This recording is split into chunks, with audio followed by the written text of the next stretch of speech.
Hello everyone, welcome to What If Deku was son of Superman and became the hero of tomorrow part 1. Before we start, please go support YehosuaHernandez for writing that awesome fanfic. This is the translated version I made. There will be some mistaken character's gender, but of course Deku is a male. A battle of epic proportions in the city of Metropolis. Two contenders give their all in one final explosive blow. Both fall to the ground, one is dead, and the other, where is he? Where is the man of tomorrow? An explosion in the air opens a portal. While a great battle takes place, heroes versus villain. The fight ends, there is no winner, but who is the stranger?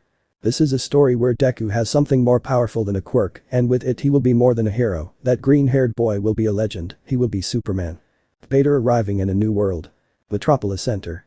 And we cannot describe the brutal scene we are seeing. Much of the city is destroyed after what we consider a life or death battle.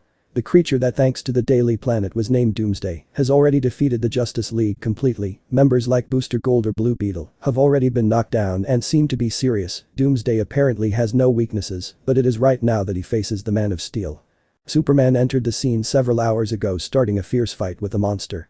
On the battlefield we can see a Superman with his suit destroyed. The Superman previously believed invincible now looked bad. He had too many wounds and bruises. Blood was leaking from his mouth. The cape was broken, nailed to a stake several meters back. The black-haired man gave everything he had to defeat the monster, but it seemed that his efforts were in failure. The creature showed no sign of exhaustion, much less of giving up.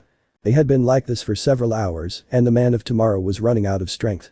At some point in the fight, Superman saw what appeared to be an advantage over his opponent, so taking the sharp bones that were sticking out of his knuckles, he realized that this was his weak point. If he managed to break them he would do significant damage, so with that information, Superman drew strength from who knows where and prepared to fight with more than just strength. Now he used all his powers beyond his limits as well as his intelligence, always aiming at the monster's bones. His heat vision, his icy breath, everything that Superman could use. But although the battle was already more even, the monster gave no respite. The bones in his knees or elbows cut the Kryptonian's flesh with great ease. Added to this, on the battlefield Mr. Oz appeared, a guy that Clark did not know whether to consider an enemy or an ally at this time. Mr. Oz. You've fought enough, haven't you, Kal-El? Superman. If you don't come help then I don't want to see you. Mr. Oz. But what if I told you I could take away your suffering? Superman. I'd tell you to go to hell, stopping a punch from Doomsday and counterattacking. Mr. Oz. Boy, that decision is no longer yours. The subject did not intervene anymore, and the battle continued its course. The blows came and went, but the Man of Steel was already exhausted, so he decided to give the last blow just like the monster. Both rivals approached running with both fists raised. Finally they gave the coup de grace. The explosion that both blows caused was such that the shockwave destroyed buildings without mercy. The windows burst, helicopters were pushed, and some shot down. Finally both contenders fell to the ground. One mortally wounded and the other dead. But Mr. Oz had not left. The man slowly approached the body of Clark Kent. Mr. Oz. Did I tell you I could save you the pain, Kal-El, or not? Superman. And what this monster did was cause a disaster.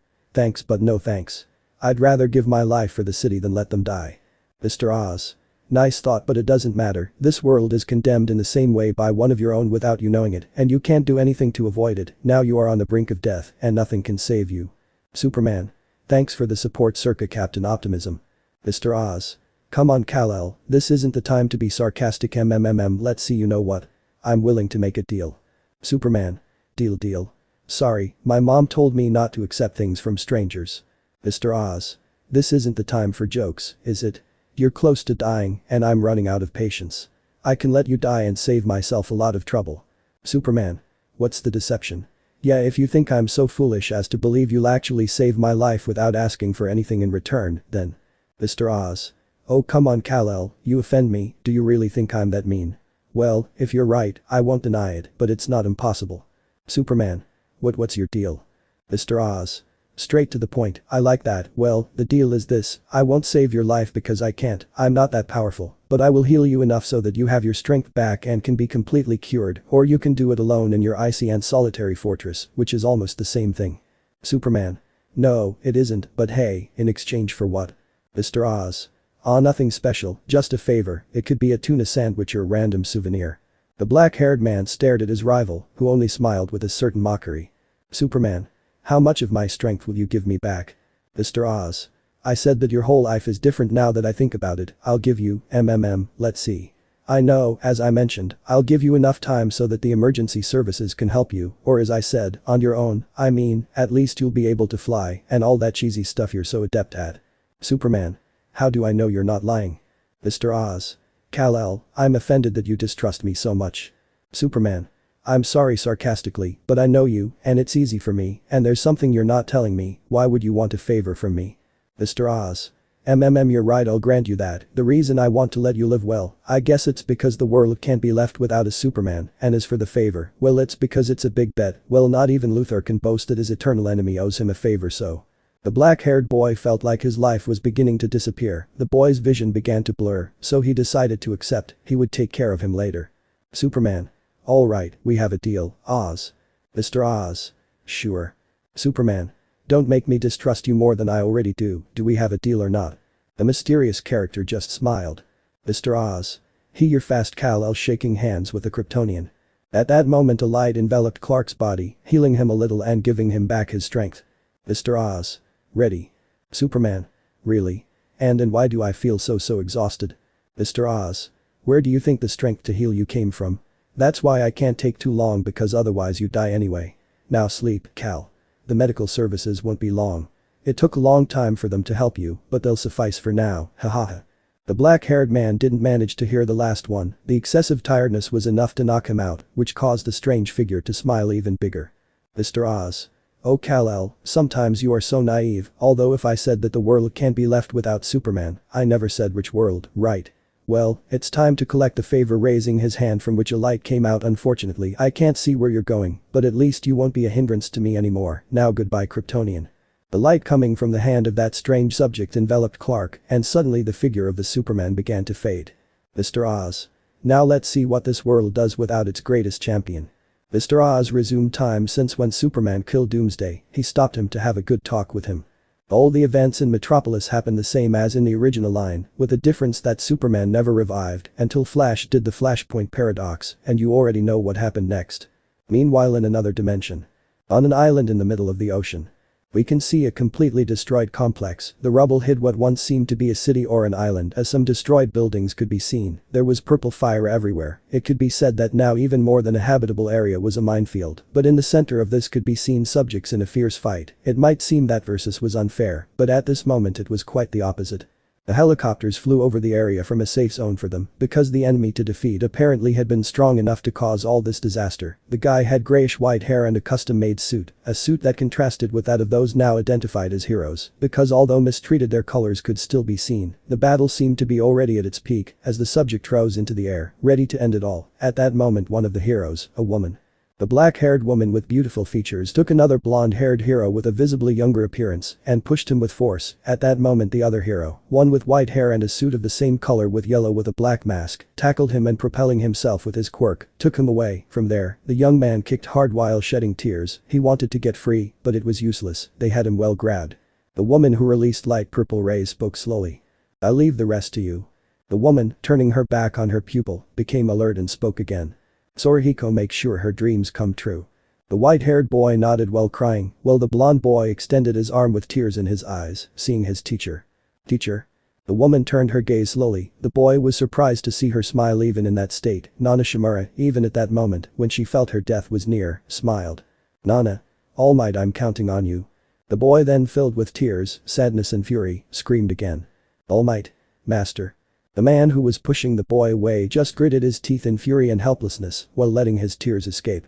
Although what nobody saw was that a portal opened above the place and then something fell with force as if it was pushed out of it. The strange object fell on the side of the heroes, although they mistook it for rubble. That strange subject slowly got up, showing the diamond shield with the S on his chest. Apparently the Kryptonian had landed there. The black-haired man staggered a few steps when he saw the scene of destruction in front of him. Clark. What the hell is going on? Where am I, Mr. Oz, son of a?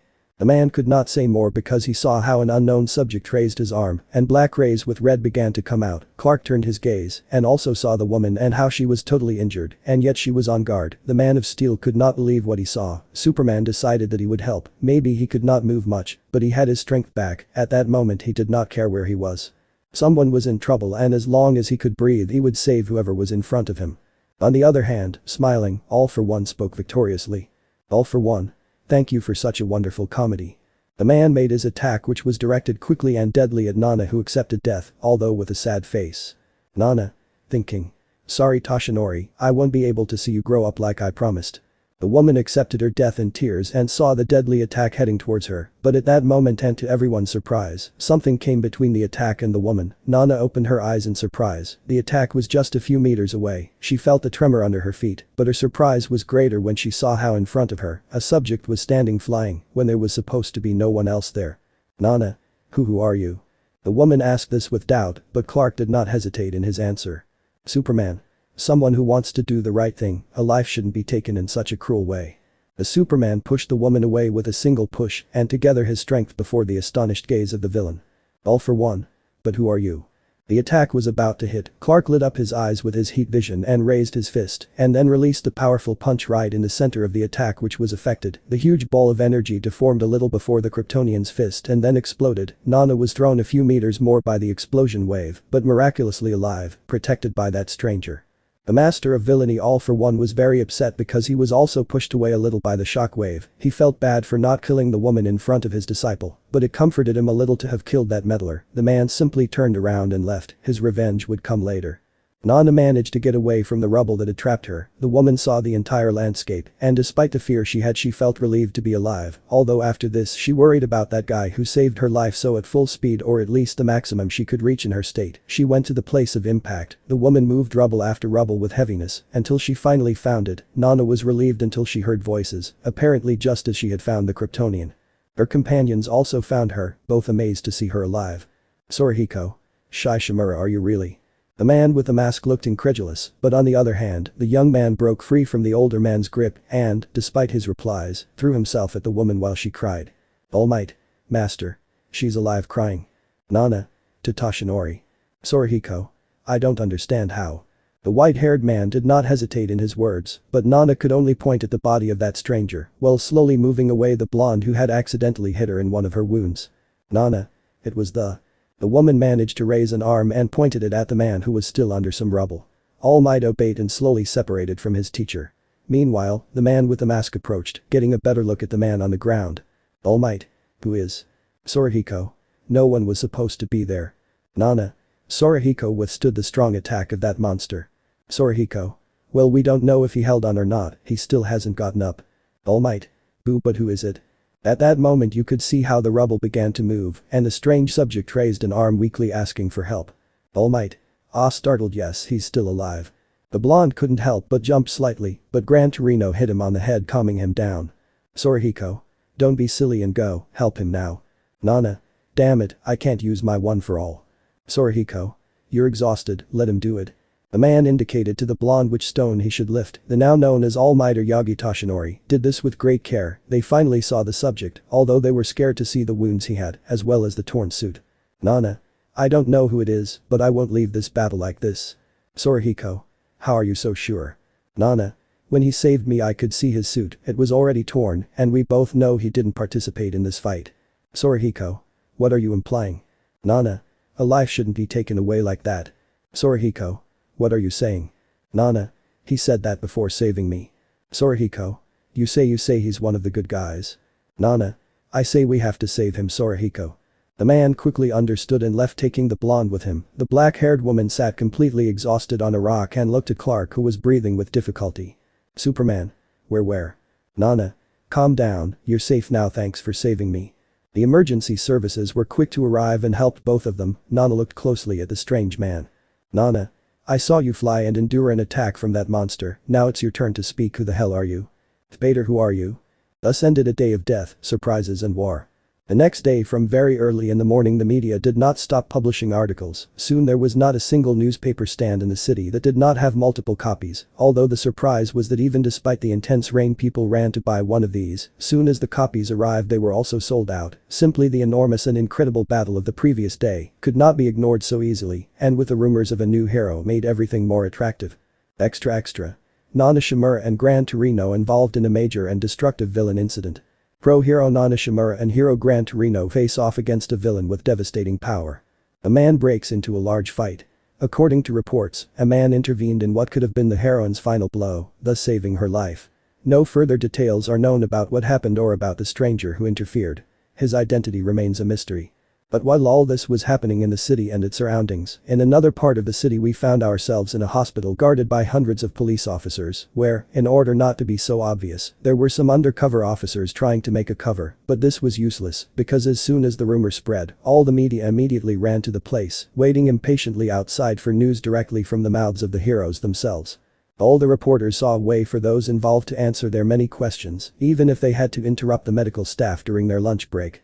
The atmosphere outside was hectic, something totally contrary to what was experienced inside the building, where the tension was already even palpable for everyone, because unfortunately for her, Nana Shimura had passed out with no signs of waking up, so a couple of days passed.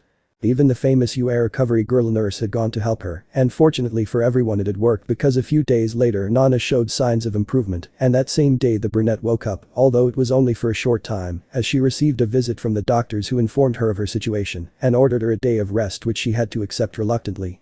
The next day Nana Shimura woke up slowly, because although she felt better she also felt a great heaviness and tiredness. The woman sat up a little until she managed to do the necessary maneuver, and now the black-haired woman was sitting on a stretcher with multiple bandages, the main one being a large one on her head, as well as some bandages on areas of the body, for example one in the septum area. The heroine was barely reacting normally, slowly opening and closing her eyes and recognizing the place, when at that moment Gran Torino burst in, slowly knocking gently so as not to disturb his partner, although she noticed the man with relative ease. "Nana." "Come in, Sorahiko." "Gran Torino. How do you feel, Nana?" The gray-haired man watched his companion attentively, because he knew that even if the brunette tried to hide it or deny it, the woman's face was a mixture of pain, sadness and confusion. "Nana. Honestly, Sorahiko, I don't know what to answer you exactly at this very moment. After everything that happened, a part of me says that I shouldn't be here. After all, he saved my life. I should have died, right?" The answer surprised the gray-haired man, who didn't expect the woman to say all that. The man just sighed and stared at his partner before speaking. "Gran Torino. Well, yes, he saved you, but that shouldn't make you feel bad, Nana. You are strong, and torturing yourself like this is not good." "Nana. I know, it's just that I still don't know if I feel good or bad, but at least I can say that I'm glad to be alive, haha, although you know, I'm not used to being saved." The adult just smiled and shook his head. That was something very classic of the brunette. The hero then heard noises outside and remembered the great tumult of journalists that was in the street and that he had seen a few seconds ago when he entered the hospital. Nana noticed the distraction of her partner and friend, so she questioned him. "Nana. Sorahiko, what's wrong?" "Gran Torino. It's true, people are out there going crazy. They found out about everything, and well, you know how the media is. I don't think we can get out so easily after all." "Nana. Yes, although I think it was to be expected, you know, after all the fight was tremendous, we totally destroyed the place." "Gran Torino. That's true. Hey, by the way, speaking of which, it's unknown how long it will take to repair everything." "Nana. I'll help with whatever is needed, so it will be faster." The woman tried to stand up, but it was useless because she immediately sat back down. "Gran Torino, I don't think that will be possible for some time, Nana." "Nana. What do you mean?" "Gran Torino. Just look at you, you can barely stay conscious. I don't want to think what it would cost you to stay standing. Remember that recovery girl's treatment has those kinds of side effects on people." "Nana. Yes." At that moment the woman clenched her fists tightly and hit the blanket on her stretcher angrily. "Nana. Damn, this is all my fault." "Gran Torino. Of course not, Shimura. What happened was not your fault at all. We did not calculate the enemy's power. We have little information about him. Also, let's be honest, even though the boy can use the full force of One for All, he still has not mastered all its power, its potential. He needs a lot of practice to exploit it properly." "Nana. And we took him to the battlefield, like a pig straight to the slaughter. We let ourselves be carried away by his potential, and now." "Gran Torino. Now he's in danger." "Nana. And now he knows who he is." The woman realized they had fallen into a trap, perhaps even unintentional. Nana Shimura gave her partner a look full of concern and fear. "Gran Torino. Nana, what's up?" "Nana. We have to do something soon, Sorahiko. We have to get him away. We have to get him away from Japan as soon as possible." "Gran Torino. There's no point in doing that, Nana, and you know it better than anyone. That bastard has eyes everywhere. There will be no safe place for the boy." "Nana. Of course there is. Look, it's not time for him to get fully involved in the fight yet. He doesn't have to fight the fight of his life yet, so let's do this. I'll go see our strange visitor. You train Toshinori. I'll go help them when I can." "Gran Torino. And then? The kid will get stronger, but what if he attacks again in the meantime?" "Nana. We'll be ready. Besides, he won't try anything thanks to that guy or whatever. All for One won't attack anytime soon, but you're right, we shouldn't get too confident, okay? Then we'll take more precautions, Sorahiko." The gray-haired man only nodded slightly and was ready to listen to his partner. "Gran Torino. Well, you're the boss, what do we do now? Nana. Okay, listen, when he graduates from UA you're going to have to take him to the United States, I want him to make his debut there. Gran Torino. What? Why do you want that, Nana? I don't understand. Nana. We will keep him as far away from him as possible. I want that when Toshinori returns he will do so already converted into the greatest hero of all. It will be as he said, he will become the symbol of peace, he will be the one who will finally end this damn nightmare. The gray-haired man understood what the woman meant, a symbol of peace will inspire, but in his case it will impose, even all for one will have to be afraid. Gran Torino. Well I hope so Nana, we've already lost a lot in this battle. Nana. We've lost more than we can imagine, Sarahiko. Gran Torino.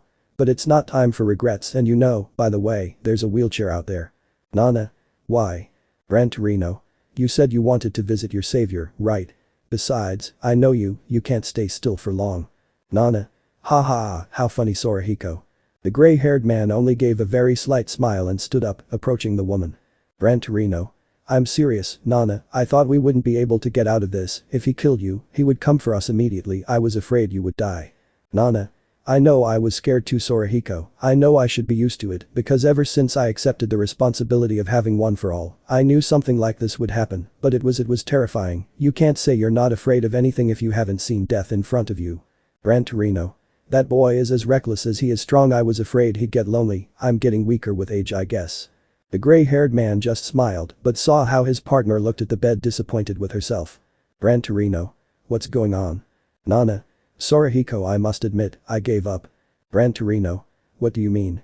At that moment the woman looked up for a few seconds, but enough for Gran Torino to see her, the woman did not seem the same as before, her gaze reflected her helplessness, the brunette felt weak a loser, the gray-haired man was even surprised because he could not remember the last time he had seen the brunette like that, the man could even assure that he had never seen her so bad. Nana. Shedding a tear I had given up Sarahiko, I had accepted my death, I didn't want to suffer anymore, I thought that if I died he wouldn't go after you I thought that my death would give Toshinori the necessary push, but maybe I was actually a coward. The man opened his mouth slightly surprised because he didn't know what his partner was really thinking. Gran Torino. Nana. Nana. Sorry but no I wasn't Nana Shimura, the great and strong heroine you admire, I was a scared woman, that bastard can really scare and. The gray-haired man couldn't stand it anymore and lightly and carefully hit the woman on the head, making her turn to look at him in confusion. Gran Torino. Shut up. Nana. What? Gran Torino. You weren't any of what you said, you were terrified that's all, I was too like the boy, and yes, I understand that your husband died for him, but what you felt at that moment is not true, you were paralyzed, and that doesn't make you a coward, you didn't give up, you decided that you would fight with everything, so that we could leave you made the ultimate sacrifice, so that fool could continue living and fulfill his dream. Nana. Sarahiko. Gran Torino. Nana listen to me, there are things I can accept and other things I can't, one of them is seeing how the heroine I admire the most gives up and insults herself, that idiot is scary, but even so you stood your ground, you didn't give up or ask for mercy, you were strong, even in your moments of fear you managed to overcome and face it, something I feel I wouldn't do, one thing is to see death and give up without a fight, and another is to stand your ground and say. If I'm going to leave I leave like a legend, I won't fall. Nana. I won't go down without a fight. Gran Torino. Exactly. Nana. Sarahiko. Gran Torino. So stop talking nonsense, you still have a lot to do here, you will live Nana Shimura, you will live and see Yagi Toshinori be the symbol of peace as you promised. The black-haired girl began to cry as she remembered that old promise, it was true, she couldn't give up so easily, especially with a pending debt. Gran Torino. Now look at me, I know you felt scared because I saw it in your eyes, you didn't believe we could get out of that because of the intensity of the fight. Nana. I know, sorry. Gran Torino. But you don't have to ask and I'm serious, but now I need you to make me a promise. Nana looked up at her battle companion, confused. Nana. What happened? What kind of promise? Gran Torino. I never want to see those eyes again Nana, you have to promise, we've always gotten through the bad times, the worst times, and nothing will ever change that, besides the boy will be the symbol of peace right? He will become the number hero, and once he achieves it nothing will stop him, not even him. The shoulder only if I laugh lightly and take the woman by the shoulder, but she is still with a sad face sighing getting the man's attention. Nana. Sigh actually Sarahiko I don't know if I have one for all anymore. Pellegris sat on the stretcher, pushing aside the woman who moved calmly. Gran Torino. What do you mean? Nana. I know my natural quirk, my levitation still runs through my veins, but I'm not so sure about the other thing. Gran Torino. Hey, but calm down, why does that make you nervous? Nana. Because if something like that happens again and he's not ready, I should be ready for both of us, and having one for all running through my veins would be good. Gran Torino. Are you talking about using 2 one for all again? Nana. It would be the best, in fact it's the best thing I can think of, he'll have more experience, and I'll. Gran Torino. You're already grown up, hahaha, you're not an year-old teenager. You mean that he'll have power, and even though he's not that experienced in that, he'll count on you? Nana. Yes, haha. Gran Torino. So you're scared of not having one for all? Nana. A little bit yes. Gran Torino. But you know things don't work like that, you had one for all, and when you give it away you keep it for a while, and you'll slowly lose it, you know that, and you gave it to the boy. Nana. Yes, but. Gran Torino. Listen Nana, if you lost him there's no other way, it's already over, you can't get him back, and both you and the boy should know it by now, you can't protect him any longer, this must be a sign for him, he must understand that he can no longer count on your one for all, but he can count on you, you can perfectly train him, but. Nana. Would it be impossible to keep up with him? Gran Torino. He moves at impressive speeds, he can lift a car with ease, and a hit from him would be fatal if he uses percent. Nana. I know. Gran Torino. I'll tell you again, Nana, you know it, he's getting stronger with each carrier, and that's it. None of us could keep up with him. He has to understand that if he wants to get stronger, he'll do it on his own, and it'll have to be from now on. Nana. Sigh I know. Gran Torino. I know I must sound like a grumpy old man, but. Nana. Smiling you're not a grumpy old man Sorahiko, you sound like my dad or an old teacher I had at UA even in my high school, but not a grumpy one, in case you're old haha. Gran Torino.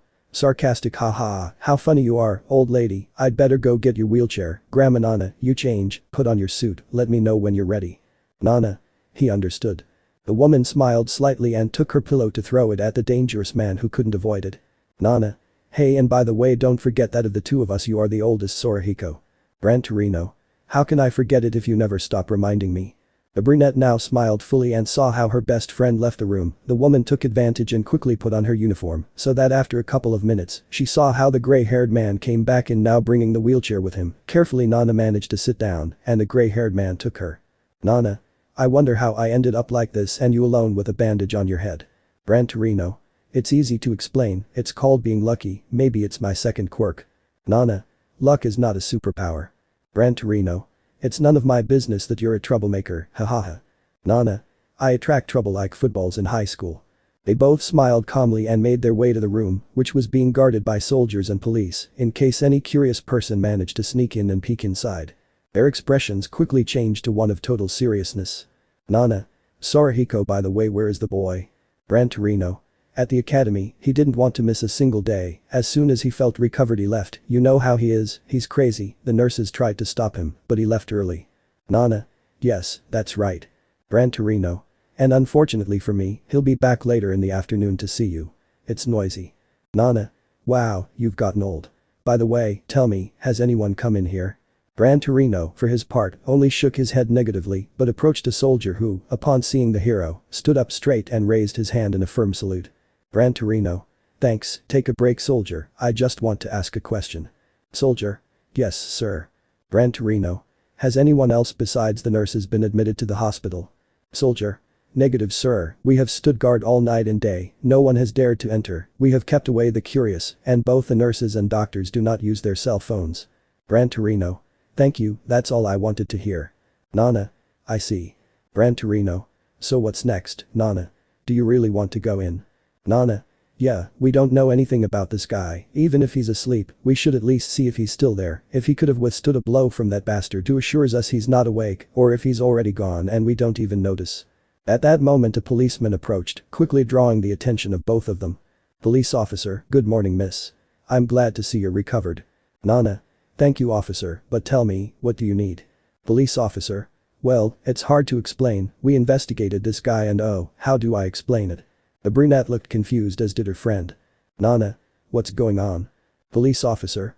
Usually and by official disposition, heroes have their license as well as another type of identification with them in the suit, so if they die or something happens to them and they lose consciousness, their relatives can be called. Gran Torino. Yes, that is a necessary requirement for new heroes to present themselves and not have any conflict with the police, it began to be applied when heroes from abroad came to make their debut. Nana. But what does that have to do with this guy? Police officer. Well, the fact is that we investigated this guy and it turns out he has nothing. At that moment the expression of the gray-haired and ebony man was one of total astonishment. Gran Torino. Wait, what? What did he say? Police officer. Just the truth, he wasn't wearing anything in his suit, which is actually curious. Nana. Why? Police officer. Basic rule I guess, I don't know how your suits work, but they have to be made of resistant materials, right? Nana. Yes, that's how they have to be, in the comics they look so simple, haha. Gran Torino. The suit adapts to the user's quirk, thus avoiding discomfort in quirks of abrasion, friction, transformation, etc. Nana. Some even help the bearer by enhancing their quirk, helping them control it better or giving them more weapons or food, medicine, etc. Police officer. Well, that's a lot of information, but what I was referring to is that this guy, besides not having any identification, well, his suit is strange. Nana. Why does the official say so? Police officer. In my years of service I've seen many of the suits you wear, always the best of the best, but this guy's I don't think I've ever seen a suit like that in my life. Gran Torino. What does it refer to? Police officer. It looks like normal cloth, but upon examination, the pattern of the cloth, the authorized scientists and doctors examined it when they took it off, and they said the cloth was not from this world, they couldn't even cut a piece, they had to examine the entire suit, cape and all. Gran Torino. That's not possible. Nana. From this world that can't be, maybe it's from another country, another continent, maybe American, they can have this type of fabric. Police officer. No, it's not possible. There are also American doctors here, from all over the world in general, and they all agree on the same thing. There is no similar fabric in their countries of origin. Gran Torino and Nana looked at each other in surprise, what the policeman in front of them was saying seemed like exaggerations, fairy tales. Gran Torino. He's talking about aliens, science fiction. Nana. We have been leaders in the space race, but it has never been heard that in explorations a material capable of doing that has been found. Gran Torino. Also, excuse me for saying this, but we saw that guy, he was injured and his suit was destroyed. Police officer. Do you think the enemy you faced did that much damage? Gran Torino. It must be, the fabric can't be unbreakable, and that attack was almost at point-blank range. If it's so durable, that would explain why he wasn't disintegrated or killed immediately by that thing. That guy truly is a monster, and… At that moment the black-haired girl stood up, surprising the gray-haired man with the strength of will that her companion had. Nana. No, it wasn't him. Gran Torino. What do you mean? Nana. We saw him, Sorahiko, and before that I saw him, I told you, he was in front of me, he saved me, and he already had those wounds, his suit was already damaged, and he didn't fight against him, he was already hurt when he got there, something could have hurt him. Police officer. Then I have no answer because if the doctors are not exaggerating and that fabric is truly unbreakable, then I don't want to imagine the kind of monster I'm fighting. Both adults looked towards the door of the room carefully. Nana. I wouldn't even want to imagine it. Gran Torino. Officer, is there anyone in there with him? Police officer. No, the doctors and nurses are on duty, they will return unless you are in an extreme situation. The man had barely finished saying that when alarms began to sound from inside the room, along with various noises. Outside, a red light began to flash, and all the doctors and nurses began to be seen approaching the room quickly. Nana. Well, this is an extreme situation. The woman approached the door and kicked it hard, slamming it open. Gran Torino. I could have done that. Nana. You would have ripped it out. Both men entered and immediately saw how the man in front of them moved with force, the strange subject had handcuffs tying his hands and feet. Nana. Why isn't he sedated? Doctor. We tried but the needle didn't penetrate your skin. Gran Torino. How come it doesn't penetrate the skin? Doctor. He broke the needle, don't ask me how that was possible, we could only intubate him because even when we tried to shock him it wasn't enough, we used, but nothing, we went to and the machines exploded, his body jumped, but nothing, he didn't react. Police officer. The handcuffs are the ones we use on villains with transformation and strength quirks, they have a quirk inhibitor, he won't be able to. At that moment they saw how the subject opened his eyes, and with a movement he ripped off the handcuffs from both his hands and feet, surprising everyone. The stranger sat on the bed and at that moment the soldiers and police officers drew their weapons and raised them ready to shoot. Nana and Gran Torino immediately went on guard. Gran Torino. You saw him standing up. Nana. I saw him flying, now they tell me that a simple needle didn't penetrate his skin, what kind of guy is that? Gran Torino. Do you think they will work together? Nana. I wouldn't have been saved.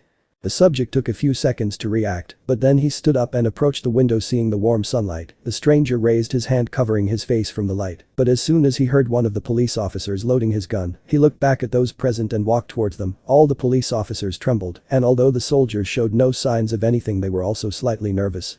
The man approached the strangers, but then a policeman by mistake and nerves could not avoid it, and his finger pulled the trigger. The sound surprised everyone, especially Nana, who turned to see that policeman who, upon realizing his mistake, could only swallow saliva but reloaded his gun. The woman looked back and saw how the impact was marked on the subject's chest, even releasing smoke, but that stranger did not seem to have any signs of any kind, whether pain or something like that. Nana thought it was due to numbness or something like that, but then seconds later she saw how the bullet simply fell to the ground, crushed, as if it had hit by a concrete or steel wall. The stranger saw the part of his chest where the projectile had hit, and everyone with fear saw how there was only the hole in the fabric, but the skin did not show any sign of damage. Nana. Oh, Buck. The black-haired man looked up at those present again and just tilted his head. Well, that was dramatic, didn't you think? Now if you'll excuse me. The man started walking towards the police, who thought he would respond to the aggression and, overcome with nerves, did not hesitate. Police chief. Shoot. Then a hail of bullets fell on that guy, Nana, and Gran Torino tried to stop him, but it was inevitable. Even the stranger ducked and covered himself a little from the shots, which didn't stop until everyone ran out of bullets. The nurses and doctors covered their ears, trying in vain to avoid the deafening sound. Finally the rain stopped and everyone could look up only to see how the guy stood up straight. The shreds of the hospital gown hung in quickly in an attempt to cover himself. He took the blanket from the stretcher and tied it around his waist, but with that simple gesture, it was enough for everyone to be left with their mouths open. Who the hell was that guy? Gran Torino.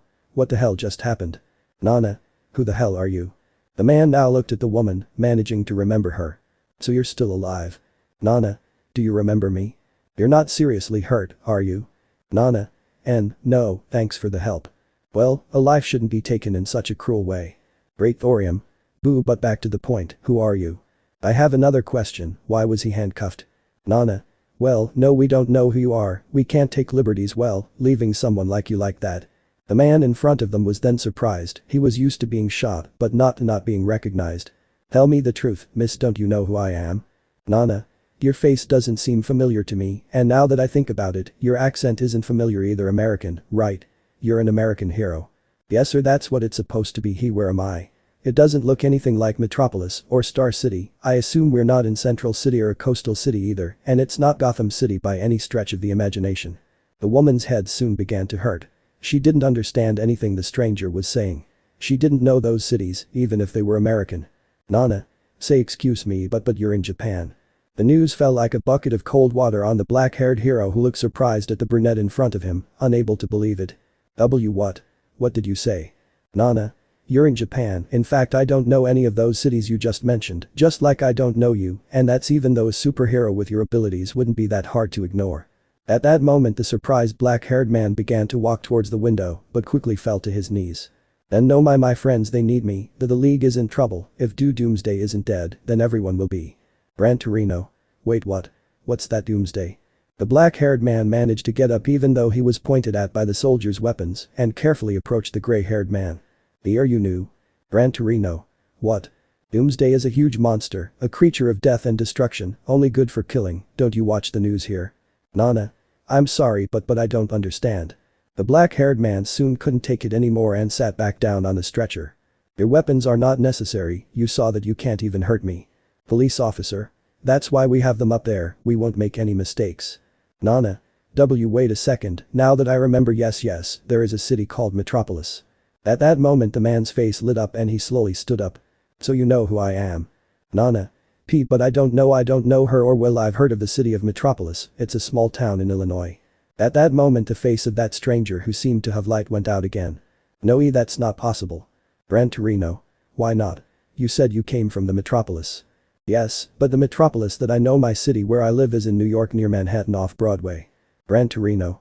Very exact location, you can tell that's where you live, but those other cities, Coast City, Star City, Gotham City, that doesn't sound like a very nice name for a city. The black-haired man looked at the general and addressed him. With all due respect, General, I would like to be able to use a computer. Nana. Why?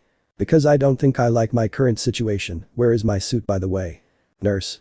And we took him to examine him and wash him, he is very hurt as much as you are. Genera. Why do you think we will agree to give you a computer? General, if I wanted to hurt you, I would have done it already, and besides, I'm a little hurt, I'm still weak. Gran Torino. Amazing you say that after seeing how you stopped all those bullets. The brunette looked at the man and saw how he was still sitting with an expression that reflected slight concern. Nana. If you excuse us for a minute, we're going to leave the room for a few moments to talk, I think we won't be long. Sure, go ahead. At that moment everyone left the room, leaving only the stranger, who with difficulty sat back down on the stretcher, showing that he was indeed still somewhat hurt and still weak. Nana. Well. General. With all due respect, don't you think it would be a lot if we gave you what you asked for? Nana. As I see it, maybe he's just looking for information about his place of origin. He looks tired, quite disoriented. Whatever this doomsday is, it must worry him quite a bit. Gran Torino. Nana, you said you saw him flying. We just saw that he's bulletproof. Why didn't he just fly away? Why stay and confront us? Nana. I don't know, maybe he really is very hurt or weak. You saw him limping and he had to sit down to rest. Police officer. Well, if I may, we tried to take your fingerprints while you were unconscious. Nana. Well, that must be very useful. Why didn't I mention it before? Police officer. Because with all due respect, miss, it was useless information. Gran Torino. What do you mean, officer? Police officer. I bet there would be nothing to help us identify him because there is no information about him in the database. Nana. That's impossible. Gran Torino. Did they try facial recognition? Officer. It's exactly the same, nothing. There are no photos of him or any information that would lead us to a safe place. We've asked for help from every base on the continent, but nothing. There's no driver's license, passport, social media account, credit cards, student ID, not even a library card. He's basically stayed so far off the radar that basically. Gran Torino. It doesn't exist. Police officer. That's why we couldn't guess his nationality. Nana. Is there a way to improve his health? Let him see that we're not a threat. We have to help him. General, please. Nana. Today for him, tomorrow for us. Gran Torino. He said it, if he had wanted to hurt us he would have done it. At that moment the general sighed and frowned to put his fingers right there. General. Sigh, okay, we'll give him the computer, then what? Nana. Doctor, so what do you think about your anemic and health status? Doctor. He's still very badly injured. It's surprising that he got up as if nothing had happened, but seeing his reaction afterwards, I'd say he's still not in perfect health. Nana. But here they don't have the material to cure him, right? Doctor. We have him, but given his condition I'm afraid not, so we have no exact way to help him, I'm sorry. At that moment the woman leaned against the wall, tired. The girl was running out of options and ideas unless. Nana. I have an idea. Gran Torino. What's going on? Nana. The same person who cured me can cure him, right? Doctor. What? Gran Torino. You're not going to talk about Recovery Girl, are you? Nana. Of course she did, she saved me, do you think she can do the same to him? Doctor. Miss, with all due respect, the UA nurse came because it was a personal favor that Gran Torino asked of her. She does not have a license as such as a hero, only a doctor's license, and it can be revoked if she does something illegal. Nana. Yes, I know, but it wouldn't be illegal, not if she comes and cures him. Doctor. Miss, although if I could come and see him I don't know, it's very difficult for it to work, I mean, the physiognomy of this guy is quite different from ours, I'm used to dealing with you, and I know you're only limited to one quirk per person, but this guy could he have more than one? Flight, bulletproof skin, super strength, I don't know if Recovery Girl will be able to help him. Nana. Well, we have to try somehow, I have a feeling she's the only one who can help us, plus we have to take advantage of the fact that she can still use her quirk before she reaches old age. Gran Torino. I'm pretty sure she'll still be the UA's #1 nurse, that old lady is quite strange. Police officer. Okay, so we give him medical treatment, a computer, and what else? A beer. We give him unlimited food and shelter. Are you really crazy? Gran Torino. No. I don't see it that way, now that I think about it, when we were there he behaved straight with everyone, he didn't attack us or anything. General. If you do not take the threat as something real. Nana. I have an idea. General. I'm all ears. Nana. I'll call UA, Director Nezu knows me well, I'll ask him to have Recovery Girl help us, and if necessary, we'll have both of our presence here for your safety. General. So that's it. We cure him and then the smart rat comes. Nana at that moment became serious and straight and then turned to look at the general, who looked somewhat intimidated at the woman. Nana. Don't you dare speak that way about that person again, someone who has suffered so much and has earned my protection and respect. General. See, with all due respect, unless you have the president and the captain of the police force here in this same room while they treat him and he investigates whatever it is, I will not approve anything. At that moment the gray-haired man opened his eyes, a hidden request. The man in the yellow suit turned around and took out his phone while dialing a number and making a call. Nana on the other hand was about to talk to the man again, it was clear that the woman was upset. Nana. Listen to me very well, General, we speak very cordially, but you are forcing me to use my normal language, and I don't think you like it when I do that. General. I already said it, if those two people aren't here, they won't have anything from me or any permission, so right now I want to start hearing the president's voice so he can authorize this, or that guy in there is going to. At that moment the dangerous man turned around and started walking towards the woman and the general. Gran Torino. Yes. I know and I understand, thank you, I know, I'm sorry, I know it's been a lot of favors, but I hope this is a good idea. I know, if you're also here and you're in good health, you already know what it's like, haha, okay, I'll report it. Listen, General. General. Miss, do you want us to arrest you right now and in front of these people? Nana. That guy over there in the room isn't the only one who can break handcuffs with a simple general movement. Handcuffing me and arresting me, just because of his stupid machismo and stupid ideologies, is not something I would recommend him to do. Gran Torino. Hey you two. Nana General. What? Gran Torino. I'm sorry to interrupt your fascinating conversation, but while you were looking at how to eliminate machismo, I called the president, who, by the way, wants to talk to you, General. The dangerous guy separated the two and then brought the phone to the guy who took it with an incredulous face and then put it to his ear. General, why yes Mr. President. At that moment the man's face turned completely pale as he began to tremble and his voice became choked, stuttering slightly. Nana, on the other hand, looked at Gran Torino with a big superior smile. Nana. How do you have the president's number? Gran Torino. A great magician doesn't reveal his tricks, but let's say that's how he managed to get the island evacuated so quickly. Nana. Great, you're amazing Sorahiko. Gran Torino. Not so much, now I owe the president a favor, haha, I bet it will be to buy something, or in his case, maybe he wants to come see our strange guest. Nana. Okay, that doesn't sound so cool. After a few minutes the general passed the call to the officer and once they saw they had no other choice, they simply sighed in defeat and returned the phone to the dangerous man. General. Know that if you are the cause of a future supervillain we will blame you and there will be no president to save you. Gran Torino. Actually yes, but I think the point is understood. General. Okay, we'll stand guard here, you bring everything you need. Nana. Don't worry, I'll bring my computer, it's tracked and if you make any wrong move we'll get in, they arrested you, and it'll all be yours. General. Wait what? Nana. He's a soldier, I know what you're looking for, to protect and save, for my part, consider this a test of trust, if that guy only wants to look for information about him, we'd be killing two birds with one stone, but on the contrary, if he wants to call someone for help and shows that he's not the great hero who saved me, then we'll consider him dangerous, we go in, arrest him, shake hands and each of us goes home. General. You are quite a strange person, Miss Shimura. Nana. They tell me this a lot, but I'll tell you this General, a great man once taught me that trust is something that is given once, this guy inspires confidence, but I'm still not sure so let's try it and that's it. The general remained silent for a few moments while he analyzed things until after a minute and with a slight smile, the major extended his hand to the brunette. General. Understood, we count on you heroes. Gran Torino just watched as his friend approached him smiling.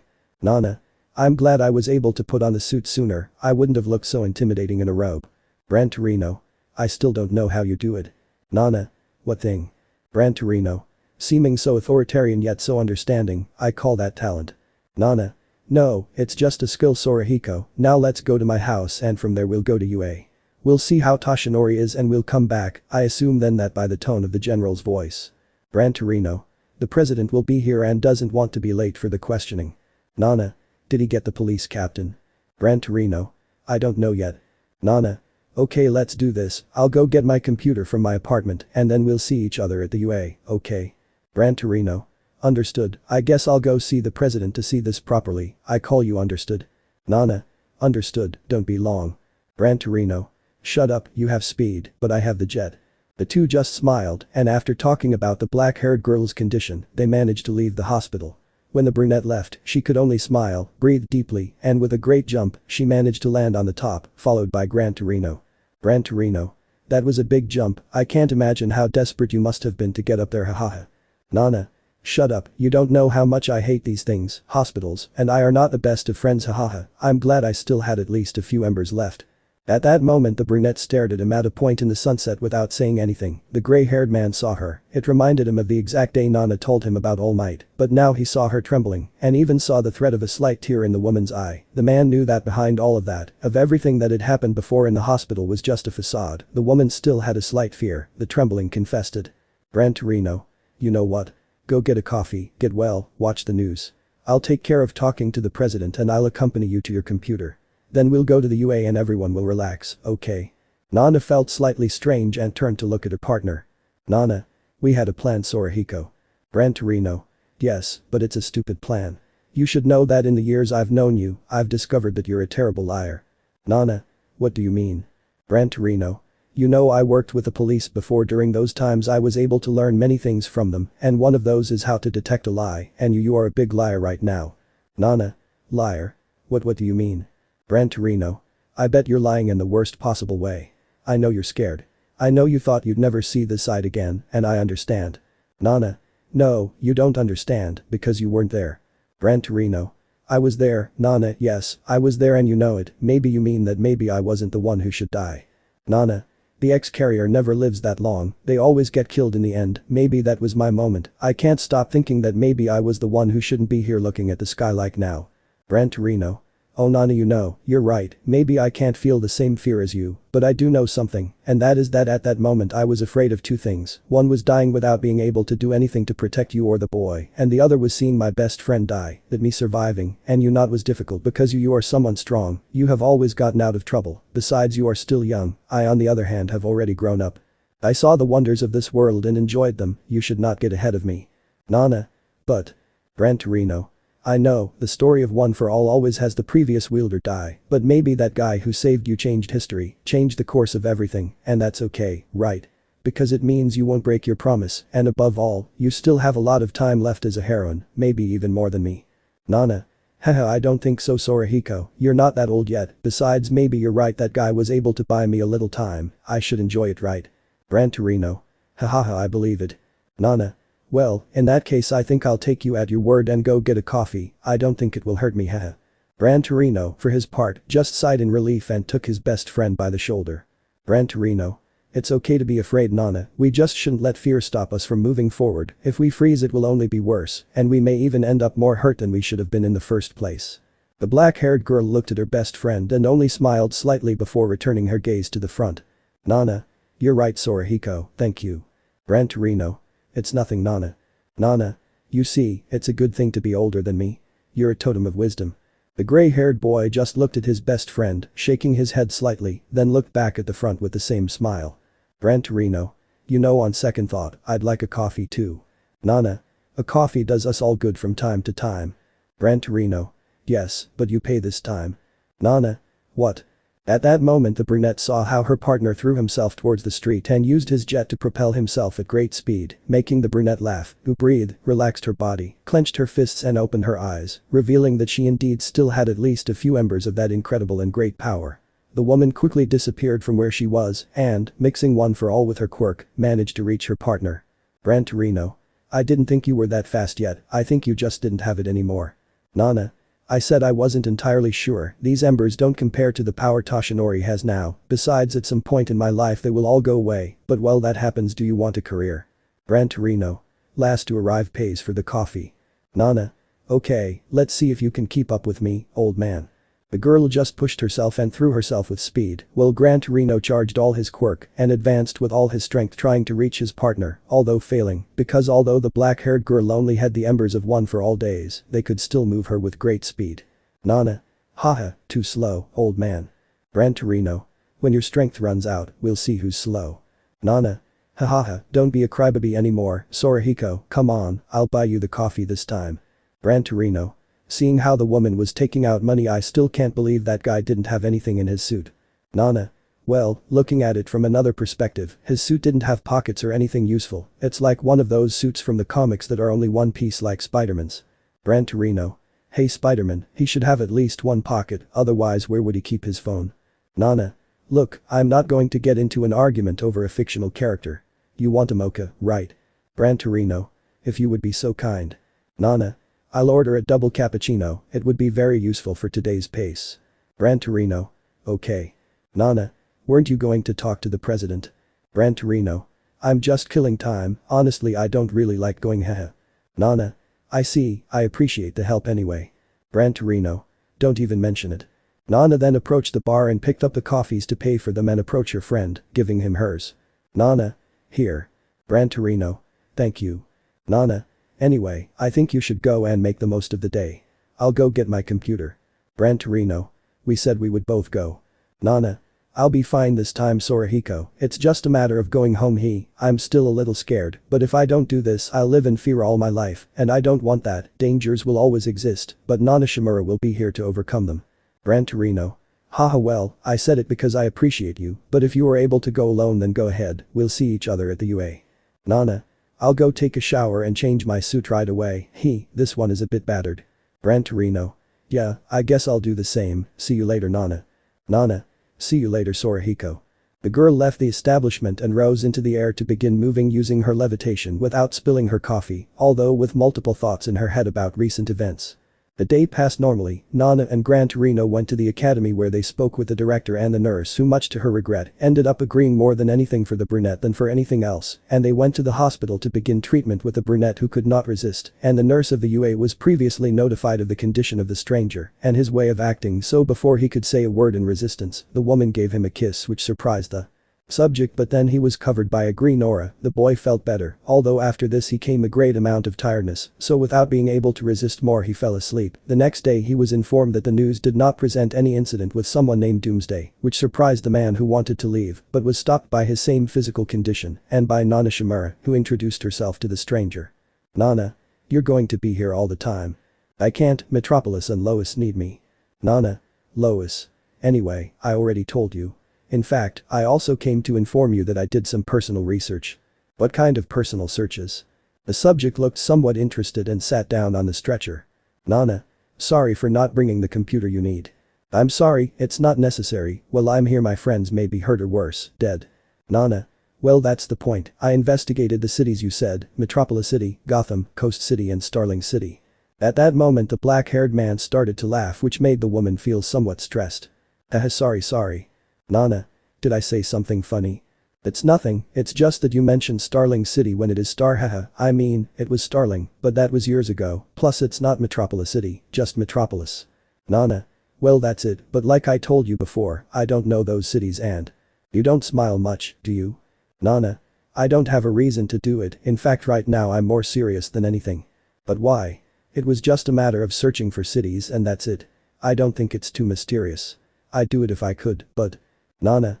First of all, I would like to know your name. Referring to you only as a stranger does not help me much with confidence. My name? Nana. You heard me, and besides, it's pretty complicated and a little rude to just refer to you as a simple stranger, don't you think? Haha. Well at least you laugh. Let's see, but didn't they see my ID when they found me? Nana. The doctors checked your entire suit when they took it off you. You had nothing, wallet, money, bank card, driver's license, voter ID, not even a library card. They couldn't have just disappeared like that, they probably burned up in the explosion, or I lost her in my battle. Nana. Puds, you didn't have them, friend, and as I told you it's rude. Well then we are in the same boat, I don't know anything about you. Nana. And you have to keep it that way, right? At least for now. You are good at doing this. Nana. I'm a heroine, I have to be good if I want to catch the bad guys. So you have powers too. Nana. Something like that, actually. Okay, I almost talked too much, let's focus on what we were talking about. I'm good too. Nana. Yes, with all those powers it was to be expected, but listen to me carefully, right now I am the only barrier between you and the prison, believe me you don't want all those guys to take you to a prison from which you could never escape. This, with all due respect, did you see what I could do? Do you think a prison could contain me? Nana. We can try. Look, sorry, I don't mean to be rude or disrespectful, it's just that I already told you, well I'm captive here. Nana. Listen, you're still very hurt, if this doomsday is strong enough to worry you and hurt you like this, then the only thing you'll achieve if you go now is get killed, and I assume that reviving is not in your great skills, or is it? I'm not sure about that yet. Nana. Listen, let's make this quick and easy, your healing factor is good, it's healing you faster than I thought. Well that's a good skill. Nana. Now that I think about it, I actually have a few questions for you. And I suppose answering them is more than just a formality. Nana. More or less. Well, what is it? Nana. That day I was very badly hurt, I was about to die, I had already accepted my fate and I was doing it for the greater good, but you came out of nowhere and saved me. Yes, I remember it well. Nana. My question is why? Why what? Nana. Why did you do it? Was it wrong? Nana. Yeah well no, well I don't know, the thing is, why did you do it? I mean, why defend me without knowing me? What are you talking about?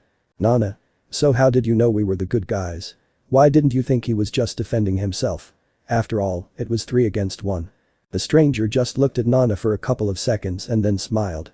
Haha, there really isn't an otherworldly explanation, you see, sometimes I've had to fight alone. In fact, I think I do it most of the time, but there were also times when I have to ally myself with my companions. Believing that you're going to win a fight just because of the numerical difference is a mistake that can cost you dearly. Nana. I see. Nana. Besides, you were already quite hurt, too much I could even say. I'm sure that attack could have killed you, and as I told you, a life should not be taken in such a cruel way. Nana. I see. Nobody has the right to decide about the life and death of another person, we are nobody to judge and even less to be executioners. Besides, that guy was quite gloomy to be a hero, and boy do I know a gloomy person who is a hero. The comment made the brunette smile, who agreed with the black-haired man. Nana. Ha, hey, it's true. Look, who would have thought, if you can smile. Nana. Shut up, better tell me now, who are you? So I can leave earlier? Nana. I don't know that, but look, let's make a deal, you tell me your name, and I'll give you the computer I have in my bag, so you can investigate whatever you want. Didn't you say you didn't have it? Nana. A little trick, but here I have it so. Hey, but it's true, you were going to tell me something before I interrupted you. Nana. Yes, thanks for that, what I was going to tell you is that I actually looked for them, but unfortunately for you, I didn't find any matches, not in the United States or any other country, continent, etc. At that moment the black-haired man was surprised, even squinting his eyes in disbelief.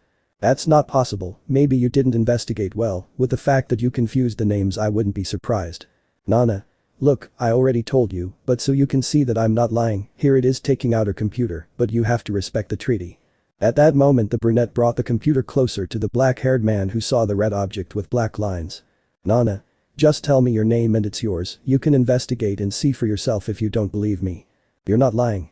Nana. I'm a heroine, I couldn't, trust is important, don't you think? Yes, I already saw and in fact I know that you are not lying, your heart betrays you. Nana. My heart. Well, your heart rate to be exact, haha, but hey, you win. Nana. Thank you. At that moment the black-haired man turned his gaze towards the window, observing the sun calmly and just sighed. Well, my name is Clark Joseph Kent, although people usually skip Joseph he. Nana. Clark Kent would be then. Clark. Yeah. Nana. Well, I must admit that you don't look like a Clark but I am a woman of my word. I'll leave the computer here for you, I'll leave so you have some privacy. The woman left the computer on the black-haired man's legs and stood up, heading for the exit. Nana.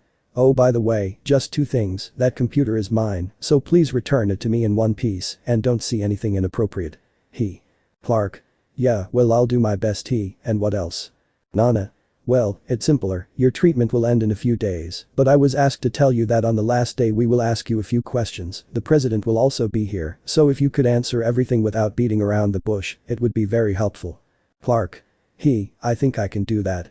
By the way, thanks for the help. I didn't get to mention it before, but thanks miss. Nana. Shimura, my name is Nana Shimura. Clark. Okay, thank you Miss Shimura. The black-haired girl just tilted her head in confusion with a slight but perceptible smile. Clark.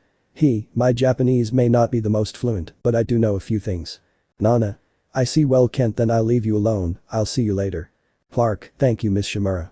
The brunette just opened the door and left, leaving the black-haired man alone, who opened the computer and began to investigate. He was grateful that the woman had taken away the password and blamed himself for not having asked her what it was if she had one. The black-haired man began to search as fast as he could, but soon discovered that it was useless. The man discovered that the brunette was not lying. There were no results for any of the cities he was looking for. Clark even managed to find a large-scale map of the planet Earth and searched in the American region, but still found nothing. Coastal City, Star City, Central City, Gotham City. The boy even searched for the Amnesty Bay coastal area. The man, scared, discovered that just like the others, this area did not exist, so he returned to the cities, Fawcett City, Keystone City, St. Roch, Bloodhaven, Smallville among others. There was nothing. It was as if they had never existed. The black-haired man now looked much more worried than ever, and then an idea occurred to him. He would stop looking for cities, and now he would look for people. Clark frowned and began to write names as fast as his fingers moved. In those moments he thanked Lois for all the teachings she gave him at the Daily Planet. The man did not stop in his search. Maybe he wasn't as fast as Flash, but he wasn't a reporter for nothing. Clark kept writing down the names of his friends, trying not to forget any: Oliver Queen, Dinah and Sarah Lance, Ray Palmer, Jefferson Jackson, Martin Stein, Francisco Cisco, Ramon, Hal Jordan, John Jones, Guy Gardner, John Stewart, Michael John Carter, Jamie Reyes, Richard Grayson, Tim Drake. Jason Todd, James Gordon, Barbara Gordon, Damian Wayne, Diana Prince, Alfred Pennyworth, Bruce Wayne, Jonathan and Martha Kent, Lois Lane, Perry White, James Olsen. He even looked for names from further back in time like Jay Garrick. Then he went to newspapers like the Daily Planet, but nothing. Waynetic, Argus and St. Labs. Arkansas were his last searches and again nothing. The boy had a bad feeling, a chill that ran down his back, a fear that climbed up him like a viper, and that made him its prey when he searched for the Kents without finding results. The boy slowly began to write a name Clark, and the black-haired boy did not want to click on the search bar. It was an internal sensation. The fear that you feel when you do not want to do or ask something because you already know the answer, but taking all the courage he had, he finally pressed it, and to his terror the search engine only returned one thing. No results. The black-haired man didn't understand anything, his eyes widened. He didn't know what was happening. Where could he be? It wasn't another world. He would recognize Earth no matter where it was, no matter what dimension or… Clark. Wait a minute, I recognize Earth, it's my planet, it's where I grew up, I would recognize it in any world or dimension. At that moment the boy remembered his rival's words. The world cannot be left without a Superman. You owe me a favor. Where do you think the strength to heal you came from? That's why I can't take up much of it, otherwise you'd still die. Clark. That jerk is dead, he tricked me, he brought me to this Earth, I killed Doomsday, but at what cost? From that moment the boy was gone, his world had turned off. Several days passed, he never stopped remembering all of Oz's speech, it was as if it were a curse, his words would not be erased from his mind, torturing him daily. Finally the day that marked the end of his treatment arrived. Clark was on the stretcher sitting. It was early, it was not yet time for them to arrive, but it was at that moment that Clark decided to stop concentrating on the words as an evil speech and proceeded to analyze them one by one. It was then that he could not remember one thing, a simple sentence, but one that could be key. This world is also condemned by one of your own without you knowing it, and you will not be able to do anything to prevent it. Clark. My world is doomed. It's like he already knew, but doomed by what? There are no threats like that. Luther knows well that if the planet dies he will too. He's not stupid, he's supposed to be the most intelligent mind only below Bruce's, so he wouldn't do that. Darkseid wants humanity as his slaves, Doomsday is dead, the cyborg is not that stupid, Brainiac wants my world like Candor, in a bottle, unlocked up for life for his collection, and Mr. Mxyzptlk, he makes practical jokes. He doesn't do things like that, it's impossible, but also one of mine. What did he mean by that? The black-haired man was thinking about that until he heard the door open slightly, but he could make out a black hair and a mole that made his visitor an unrecognizable figure. Clark. You're early, Miss Shimura. Nana. Entering the room. Well, the doctors and other people wanted to make sure you were awake, and you know with that thing about them being nervous because you are immune to bullets. Clark. Well, that's not the only thing I can do. Nana, you really are a curious person, Mr. Kent. Clark. Haha, it's been a while since someone called me like that. By the way, here, I've already investigated and yes, you were right, there's nothing I know about. Nana. Worried about the black-haired man about that? Well, I didn't give up and I searched the records with the help of a contact I have in the United States for the name Clark Kent. Well, I searched for it like that and with Joseph, but nothing, a name like that simply doesn't exist. Clark. I know, I discovered exactly the same thing. Nana. Hey, I know I may not be completely trustworthy, but… Clark. Nana, I swear that's my name, things are a bit complicated regarding me, and well, I think I don't have a home anymore. Nana. What do you mean? You're from the Earth, like us, of course you have a home. At that moment the Superman just shook his head. Clark. Yes, I am from Earth, but this is not my land, nor my dimension, this is not my home. Nana. What do you mean? Clark. It's hard to explain. The black-haired man only collapsed on the stretcher until he remembered his last questions and focused on Oz's last words. For one of your own. Clark. Hey Shimura. Nana. What's up? Clark. Has something catastrophic ever happened that was your fault but you didn't know? Nana. Excuse me? The really confused brunette just looked at the black-haired man who thought and formulated his question better. Clark. In this world, or well in Japan here. Has anything catastrophic ever happened that was the fault of one of your own? Nana. No, not really. The brunette only gulped because although it was not the answer as such, she knew that one for all and all for one were linked, a catastrophic event. Clark, through his thoughts, did not notice this in the brunette and began to think that he knew nothing about this world. His investigation was only limited to what he already knew. The boy saw the woman and decided to get rid of his doubts. Clark. Hey Shimura. Nana. What's wrong, Kent? Clark. Tell me about this world. Nana. Surprised from this world. Clark. From this land. Nana. Oh hey, you talk like you're not from this world. The black-haired man was willing to take the risk. There was a possibility that she would take him for a madman, but for some strange reason the woman inspired confidence in him. The boy just sighed before speaking. Clark. It's because I'm not. Nana. Incredulous what? Clark. Well, if I'm from this world or well not from this world, Earth, reality dimension, okay, it's quite difficult to say, you might not even believe me and I understand, it's impossible. Nana. He calmed down, actually can't since quirks became part of people's everyday lives, I think the word impossible has been forgotten. Clark. What? What's this about quirks? Nana. Well, quirk, kasei, gift, superpowers, whatever you want to call them, well, I think calling it a superpower is against the law, I don't know anymore. Haha, the point is that nothing is impossible, since being a hero is a paid job, and they even teach you to be one. Clark. They teach you? Like a school for heroes? Nana. Yeah, Shiketsu, Ketsubutsu. Aren't there any of those in America? The best academies, preparing for future generations, young and experienced heroes for a better tomorrow. Clark. I guess the closest thing we have to that would be the Teen Titans. Nana. Teen Titans. Is it a school? Because the name sounds really pretentious. Clark. Something like that. At that moment the brunette noticed how the black-haired man turned his gaze to the other side, unsure. Nana. For some reason I think you and I are not talking about the same thing. Clark. I told you it was a complicated issue. Nana. Well, I'm the only person here so I think I can believe what. At that moment the brunette was interrupted as the door opened showing Gran Torino accompanied by the President of Japan, Recovery Girl, the Chief of Police, the Dai Gensui or Army General, and the Director of Nezu. Clark. Your friend Shimura. President.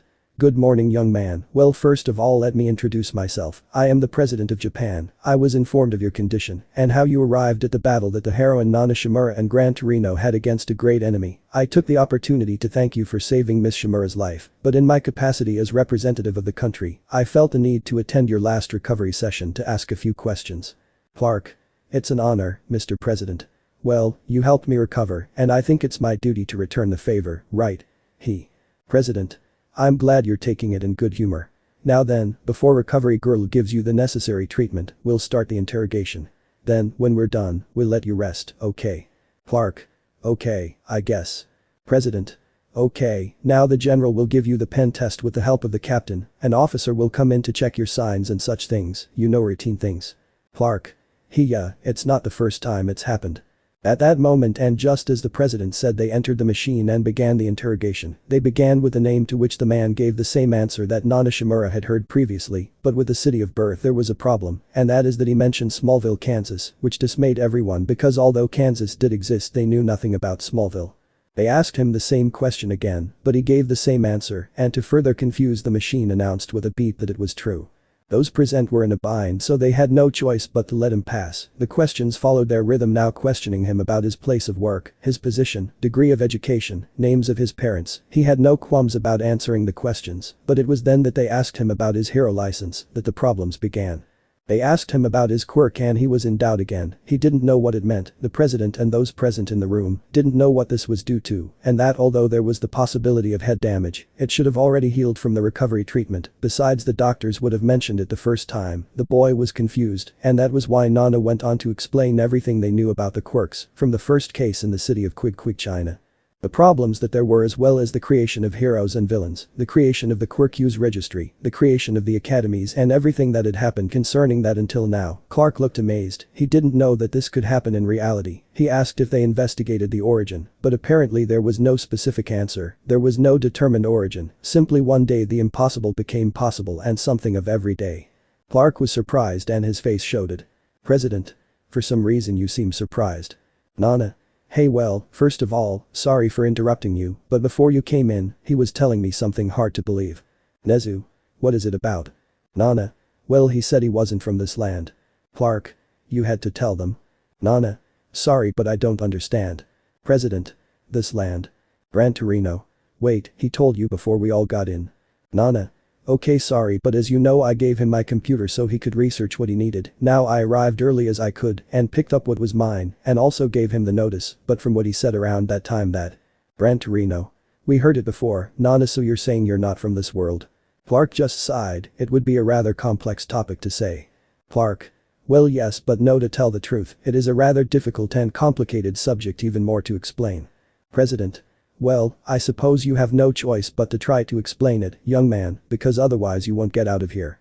The black-haired man watched as none of those present took their eyes off him. It was as if they were waiting for a great revelation. Clark watched as Nana encouraged him. The woman's curiosity was quite obvious. The man of steel just sighed tiredly, defeated. He knew what he had to do, tell the truth, even if it was something difficult to believe. Clark. Sigh, okay, I'll try to explain it as best as possible, although I only ask you one thing. General, you are not in a position to order, sir. President. Calm down, he knows he's surrounded. I don't think he'd dare challenge us. What do you need, young man? Clark. Open mind, Mr. President. What I'm going to tell you is completely true, but it's quite hard to believe, so please, if you have any questions, feel free to ask me. President. Okay. Clark.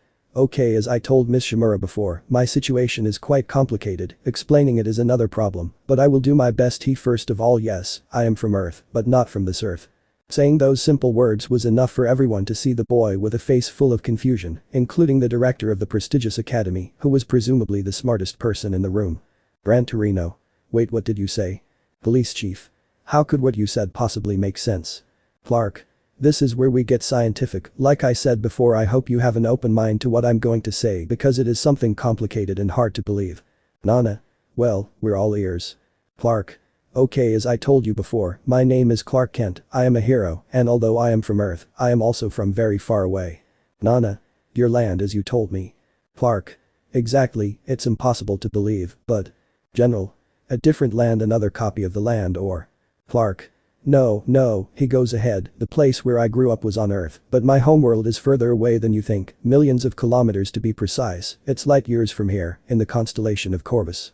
Nezu. A great distance. General. So that's what you are. An alien from outer space. Superman. Well yeah, so to speak. The general just put his hand to his face and turned away quite annoyed. General. This is absurd, I don't believe you. Nezu. The machine is saying that he speaks the truth. General. So he's lying, somehow he's avoiding her, I can't believe you guys believe him. Nezu. General, with all due respect, human beings have always been a curious species by nature. You have always sought an explanation for everything, that includes a supposed savior. In fact, percent of people believe in a higher power and, from what I know, all religions speak of a kind of messianic figure. General. Don't tell me you believe him, aren't you supposed to be a genius? Nezu. And I am, as someone of science I am open to all possibilities, and well as Nana already mentioned, since the appearance of the quirks the impossible became something tangible, if what the young man tells us is real, I suppose our knowledge would expand, right? We must understand that there is already a paradigm shift, think beyond what we see. General. Okay, let's assume I agree with you, you can't deny that unfortunately for us, human beings have a terrible history of following people with a lot of power down paths that have led to enormous atrocities. Nezu. I never said we should follow him, just believe, like he said, have an open mind, and yes, his mega list is big, but he also can't deny that you have always created icons in your image and likeness, project yourselves onto them and manage their balance without caring about anything. General. What does that mean? Irritated. Nezu. Well, I'll give you an example, General, please. I want you to remember Copernicus, who placed the sun at the center of the universe displacing the Earth, then with Darwinian evolution, they realized that they are not special on Earth because they are one of many life forms. General. Yes, and? Nezu. Well, if what he says is true, they're not even unique in the universe. That's why probes have always been sent into space looking for an answer, right? Here it is. Odin pointed at the black-haired man who was nervous, he knew that telling his origin would cause this kind of debate, but luckily for him the president decided to speak. President. Well, young man, fortunately you asked for an open mind, and in my position I can say that I am inclined to be agnostic. I am also a man of science, so consider me the neutral point, but if what you say is true, where do you come from? Clark. I come from the distant and extinct planet Krypton, which is located as I said light years from Earth. My Earth name is Clark Kent, while the Kryptonian is Kal-El. Nana. Wait, did you say extinct? Clark. Yes, an explosion destroyed my world, but I was the only one to leave in an escape ship when I was just a baby. My parents helped me, but they perished in the explosion, making me the only son of Krypton. Gran Torino. Wow, aliens, dimensions, I miss the days when the weirdest thing in science was a glowing baby. Nezu. Your home planet destroyed, you arrive at the land where you grew up, and now you're here. Other universes, that means the multiverse theory is real. Nana. Multiverses. Clark. Parallel dimensions, alternate realities, string theory, whatever you want to call it. Gran Torino. I've heard of that before, but it's impossible, it was just a simple theory. Clark. Well, I'm proof that you don't, surprise. President. But how? I mean, if this is true, everything we know about physics would change completely. Clark. Well, yes, in fact there is a whole multiverse, multiple Earths coexisting in harmony, each one a copy of the other with its differences, vibrating at different frequencies, and that is why they do not notice the presence of the others. Gran Torino. Each one would have a different vibration frequency. Clark. It may be minimal, but we are talking about relative and dimensional terms, just as it happens with the words used by astronauts, the proximity for them is millions of kilometers, the same thing happens here, the smallest difference is enough for us not to detect it.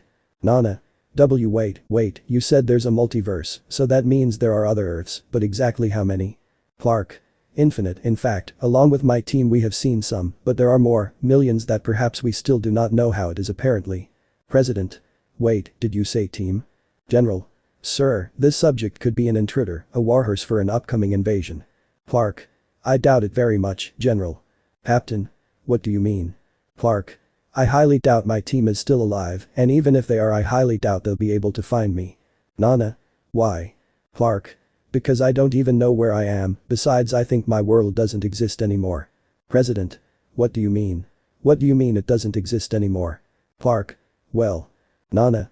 Wait, but you said that in the multiverse every Earth is an exact copy of this one, so you should just find your teammates, right? Find that team and fly home.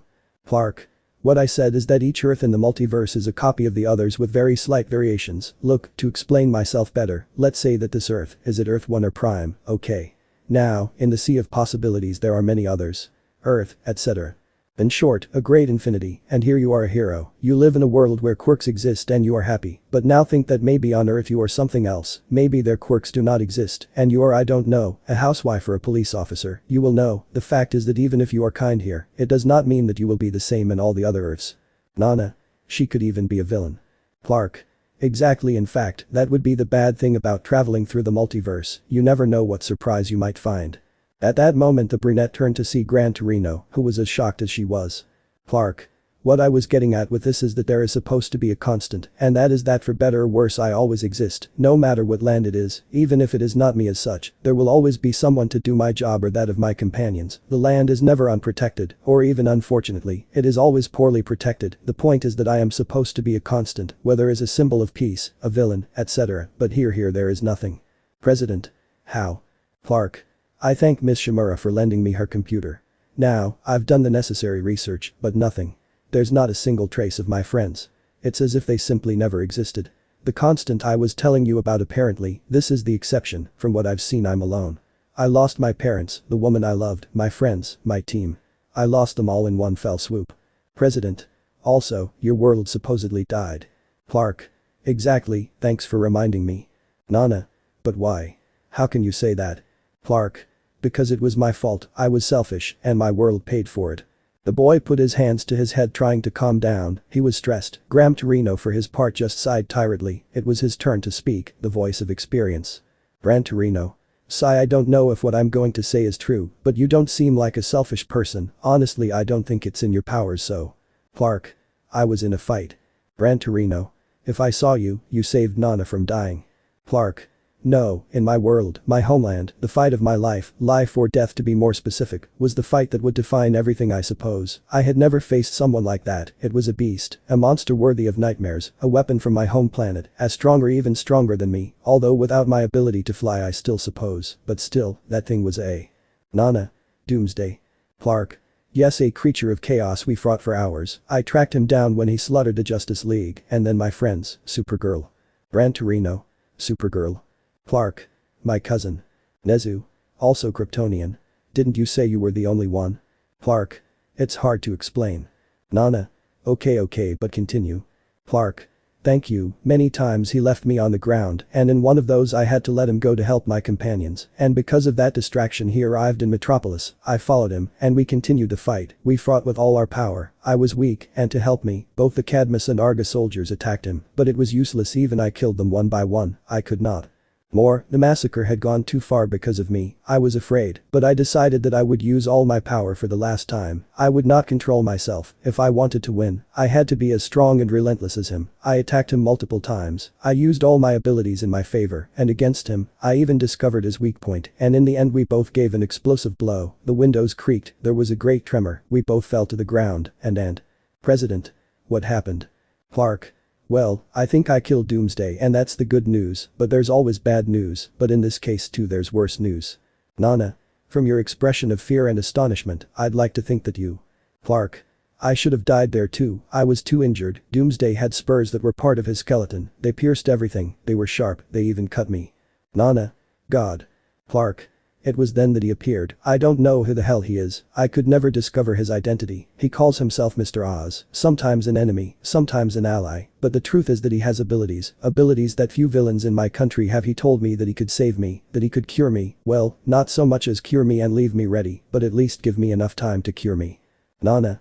Everything sounds perfect, but… Doctor? As a doctor because I think that would be great, although there is always a bad point. Clark. I couldn't heal completely because it used my own energy, if I healed completely I would still die. Nana. Vital energy recovery girl. Clark. What's wrong with her? At that moment the woman approached the black-haired man's stretcher and sat on a light stool that was next to it. Recovery girl. My quirk consists of accelerating the speed of a person's recovery through a kiss. The bad thing is that my ability cannot heal 100% since once activated, the patient will feel very tired since my quirk uses the patient's energy to heal him. Clark. It's a great coincidence. Nana. Yes, at least here you can be cured one day at a time. Gran Torino. But why do I feel about coming? Clark. Because he said that my world was already doomed anyway, and without me being able to do anything, plus he said, none of my enemies can presume that I owe them a favor. Damn it, that was my death sentence. Nana. Death. Kent, are you alive? Clark. But at what cost, my world, my reality? Nana. Yes, but… Clark. But nothing, Shimura was selfish, and my world paid the consequences of that. Nana. I'll tell you something, Kent, if your world was doomed there would be no way you could help it, you would still fail. Clark. You just don't understand. My world, my people, everything I swore to protect is over, and I could have made a difference. Nezu. I'm sorry for interrupting, but with all due respect, you said that that rival said that your world was doomed anyway. Clark. Yeah, and he even said something that made my blood run cold. Nana. What? Clark. This world is equally doomed by one of your own, without you knowing it, and you can't do anything to prevent it. The black-haired man repeated the same words he heard Mr. Oz say, feeling a lump in his throat. Nezu. He even mentioned that this destruction would be by one of your own, meaning it didn't matter if you were there or not, your team would fail, the world was lost anyway. Clark. I know, damn, but I'm supposed to be a hero, I'm a symbol of hope and all that, but I ran away like a coward and abandoned everything. Nana. Listen, Kent. Clark. Shimura, where I come from I'm supposed to belong to the Justice League, the Aku of Earth, humanity's last defense. We've faced all kinds of terrors, dimensional creatures, conquerors, Martians, nightmare creatures, robots that copy our powers, our villains together in their own team, and even against our evil versions. I don't understand how the hell we lost. President. Because one of you was the cause, maybe a traitor. Clark. No, I know all the members, they're my friends, I can't believe something like this would happen unless… The black-haired man just opened his eyes and closed them carefully, holding his temple. Nana. What? What's going on? Clark. Unless Bruce was right all along, we're dangerous enough for them to stop us if they had to. I'm stupid, a Martian, a Falcon woman, a speedster, a man with a ring that is the most powerful weapon in the galaxy, the king of Atlantis, a cyborg, and an alien from an extinct planet. Damn it, because I didn't see it coming, I should have trusted Bruce more. The poor black-haired boy was sad, he felt defeated and simply lay back down. Nana knew what it felt like, fear, helplessness, the feeling of failure. The boy was against the ropes. Nana survived, and so she could know that Clark did too, and they both felt the same, they should have died. Clark. The captain must go down with his ship, damn it. Yes, Nana. Shimura knew what Clark Kent felt, and just as Gran Torino managed to help her, she would do the same for him. Nana. Well, Kent, if that guy was so powerful, don't you think he would have tricked you in another way? Clark. What do you mean? Nana. Well, he told you that he couldn't cure you completely or you would die anyway, plus he said that the world couldn't be left without its savior. I bet he just sent you to another dimension, without knowing exactly which one. You said that in all the ones you've been you are a constant, you will always have a doppelganger. Clark. Exactly. Wow, I've only heard Cisco say that word. Gran Torino. Cisco. Clark. I'm talking about my land. Nana. The thing is, you said that idiot has sometimes been your ally, so don't you think there's a small chance he didn't mean to kill you? I mean, I'll spare your life so you can continue your work. Clark. If he had, he would have helped me when my world was about to die. Nezu. What if I couldn't? Clark. What? Nezu. What if his ability wasn't that good? If one of your people is as strong as I think it is from the vague descriptions you gave, then he couldn't do anything, he couldn't defeat them. That's why he had to take advantage of the opportunity he had, where you were most vulnerable to be able to save you. He said it, the Earth could not be left without its savior, but unfortunately for you, he did not clarify which Earth. Clark. And now what?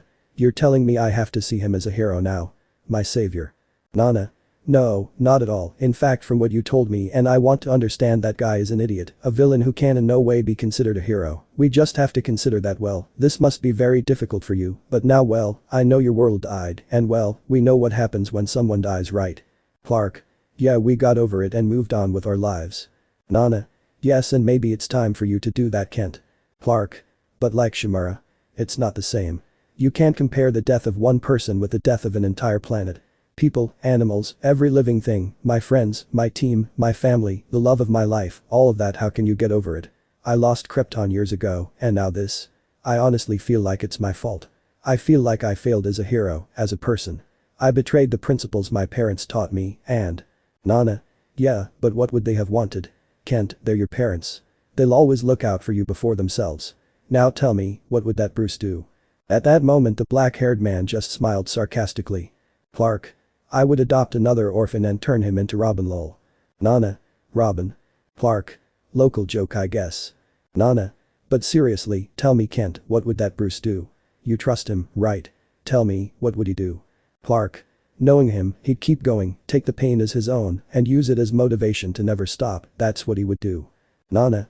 Then do the same, Kent. Overcome everything slowly, one step at a time. Don't try to do everything in a hurry. Live your life from scratch. That stupid Mr. Oz could take something important away from you, but now you won. You won by losing. Clark. Winning by losing. Does that make sense at least? Nana. Just think, if you had somehow survived the destruction of your world, what would you do? Wander through the infinite cosmos waiting to die. Maybe that idiot wanted to punish you by doing this to you, but now, without him knowing, he sent you to a new world full of life, superheroes, villains, and people who need you. A world waiting for its next symbol. The black-haired man just sighed and remembered Lois Lane closing her eyes momentarily. Clark. In my world there was a person who said I was the symbol of peace. Nana. Well, maybe, but unfortunately for you, that position is almost guaranteed for someone else here. Clark. Well, it doesn't matter. In fact, now that I think about it, I can honor my family's crest. I don't know if I can be a symbol of peace after the mistakes I made, but I will definitely become what I represent, the symbol of hope. The black-haired man sat on the bed and smiled slightly, but then his gaze fell on the guests in his room as the president cleared his throat, drawing their attention. President. Young man, with all due respect, you mentioned that in your country you were a hero. Clark. Yeah, why? President. Well, as you know, here we operate by licenses, rules, and that sort of thing. Clark. Yeah, it's kind of hard to believe even though it's wrong for me to say it. President. Well then, with that in mind, I'll advise you that even after your recovery, we'll run some tests to ensure, well, your credibility. It's not that we doubt you, but you'll understand that in our position. Clark. Calm down, Mr. President, I understand. President. Well, the thing is that now that the tests are over and we're making sure that everything is in order, we would like to know if you would like to continue your heroic work. Clark. Is that possible? I wouldn't have to go to one of your academies. Nezu. Well, in theory yes, but given your age and everything you told us, I want to believe that you have some experience. Clark. Well, just a little. President. Well, in that case then I think we could trust that he will do everything right. He is not a rookie. Clark. I see. Nezu. What did they call him in his world? Insert Superman Returns main titles by John Ottman. The black-haired man saw the rodent and smiled slightly. Clark. Well, haha, it's funny, it might sound presumptuous, but what I'm going to say is the truth. Nana. Okay then. I've seen how you are when you're sad, now I want to hear you when you talk like a braggart. The black-haired man just smiled calmly and turned to the window being illuminated by the sunlight and then spoke again. Plus. Clark.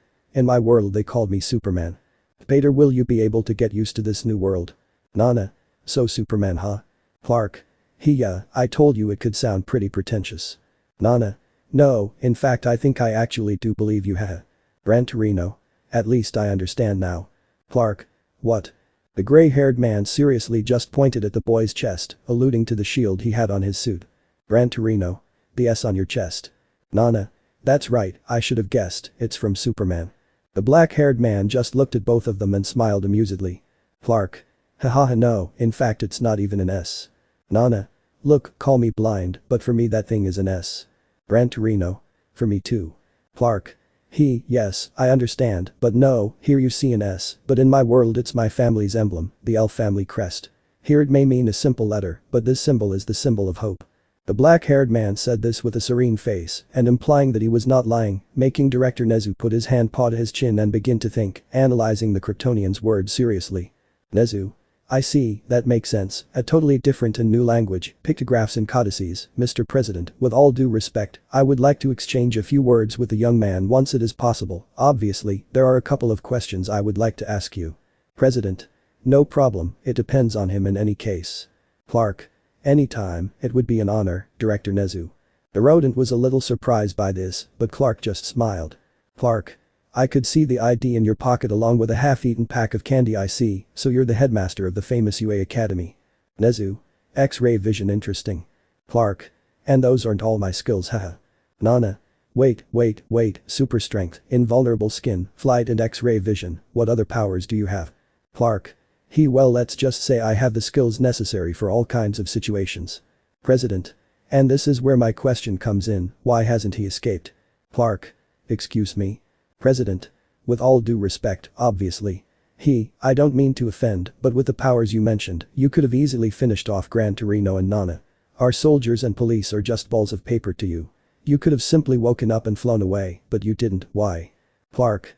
Because I couldn't. I'm still a bit weak, besides I didn't do it because of his intentions. Nana. Our intentions. Clark.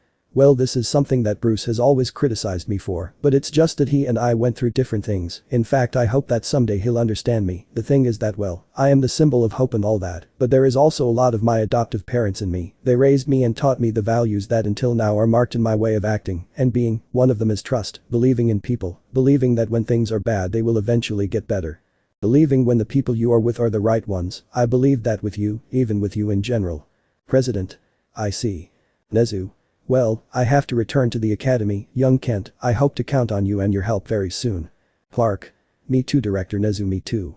The rodent left accompanied by the president, the general and the police captain, leaving only Nana and Gran Torino with the boy, along with the older woman who gave him the necessary treatment and left without making much noise, only saying goodbye to Gran Torino with affectionate cordiality.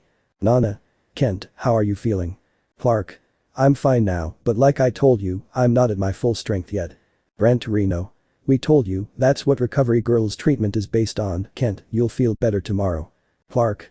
It's not that, I'm recovered now, it's just that my energy, my power cell, so to speak, is empty. Nana. What do you mean? Clark. Are you sure I can trust you guys with this? Nana. Hey, if we wanted to hurt you, we would have done it when you were asleep. Don't worry, Kent, you're among friends. The black-haired man just looked at his new companions and sighed. They were right, if he wanted to start over he had to start trusting. Clark. Well, my power is based on solar energy. When my father he sent me to Earth, he didn't know what would happen to me for sure. Nana. How? Clark. Earth's sun. Well, the sun is younger and brighter than Krypton's. My cells absorb the radiation, strengthening my muscles, my skin and my senses. Gravity on Earth is weaker, but its atmosphere is more nourishing. I grew stronger than my father could have imagined. Nana. You're basically like a solar-powered phone. Clark. Exactly, but from the way the general saw me, I highly doubt he'll let me leave, much less move away from the hospital. Nana. Well, technically you would just go up. Clark. Yeah, but I highly doubt he'll let us out, so I don't know. Gran Torino. Technically your treatment is over, so you should be able to leave without any problems. Clark. But aren't there any more tests you want to run on me? Nana. Right. At that moment the gray-haired man tiredly held his temple before speaking. Gran Torino. Oh, I can't believe what I'm about to say. Nana. Torino, what's going on? Gran Torino. How much time do you need? The black-haired man was surprised by the question, but did not hesitate to answer. Clark. I don't think it would be much, I think it would take me longer to re-enter the Earth than to recover my strength, haha. Nana. Wait, did you say re-enter? Are you going to? Clark. To make it faster I'll have to leave the planet, don't be surprised after seeing what I'm capable of. Nana. Wait, but wouldn't you need a suit for that? You know, an astronaut suit. Clark. Really? Are you still surprised when you've seen me do more incredible things? Nana. Well, yes, but. Gran Torino. That will be difficult. Well, in the morning when the sun rises there will be a chance for you to go out, it will be a window of opportunity of a few minutes, but it could work. Nana. Are you sure? Gran Torino. Almost certainly not really, but. Clark. Well, even if it's a slim chance I'm willing to take the risk, I would just need one thing. Nana. What thing? Clark. Give me back my suit. At that moment, the brunette and the gray-haired man turned to look at each other. It wouldn't be so easy to do that, and besides. Nana. Can't well besides the fact that it would be difficult to give it back to you well also your suit is very damaged, why do you want it? Clark. Well it would be easier to re-enter wearing something like that instead of a hospital gown, don't you think? Nana. That's true well, we'll think of something. Gran Torino. Look, stay calm, try to sleep for now, we'll see you tomorrow. Clark. Go ahead.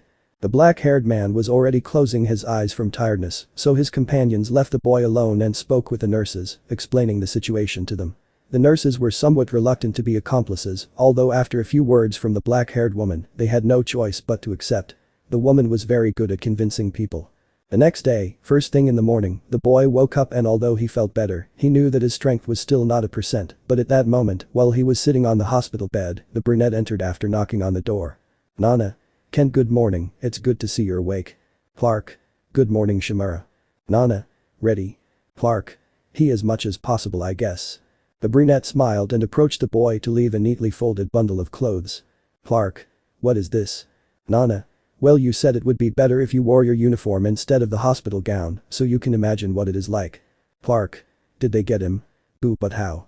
Didn't you say he was badly damaged? Nana. And it is, they managed to make some patches they are not the best in the world, but they will help you in the meantime. Clark. Thanks Shimura, I can't repay you. Nana. And even less without work, but hurry up, the window that Torino got us will close soon. The black-haired man understood and after a sign that the black-haired man understood, he left and after that the boy put on the suit and then weakly used his X-ray vision and went out to the roof where he was already waiting for the black-haired man and the gray-haired man, as well as the head doctor. Gran Torino. How nice that you arrived, how is the suit? Clark. Well, a bit tight on the spare parts, but perfect for what I'm going to use it for, thanks. The black-haired man approached the edge of the large building. He knew it wouldn't be difficult at all, but he didn't know if he could fly well, and if he fell at a high altitude he would attract a lot of attention, so he decided to ask one last favor. Clark. Thank you both, really. Nana. Well the world needs Superman on the front line, if we can help with this then. Clark. But I need one last favor. But these words his companions looked at him with curiosity, but it was enough for the subject to explain his reasons for them to accept to help him so without wasting time, the brunette took him by the shoulders and activated her levitation quirk. Nana. It will only be a small boost Kent, Torino will give you the boost with his jet. Clark. Understood. The woman began to levitate taking the black-haired boy with her and at a certain height lit her one for all. The woman did not use it from the beginning because she wanted to save as much of her embers as possible for the future, so using the necessary momentum she turned around in the air and pushed the black-haired boy upwards with great force. Clark rose a little although he still needed the last push which didn't take long because before he could start to fall, Gran Torino used his quirk too and lifted the boy higher until it was only a matter of a turn in the air and a push to take him higher. Gran Torino. Well boy, from here you're on your own. If you really can fly, it's time for you to try it. Clark. Thank you. Gran Torino. Thank me by making me have no regrets.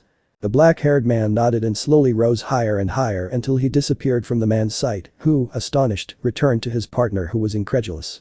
Nana. I see it and I don't believe it. Gran Torino. Landing wow, that's something you don't see every day. Nana. I hope it wasn't a bad idea. Gran Torino. I say the same thing.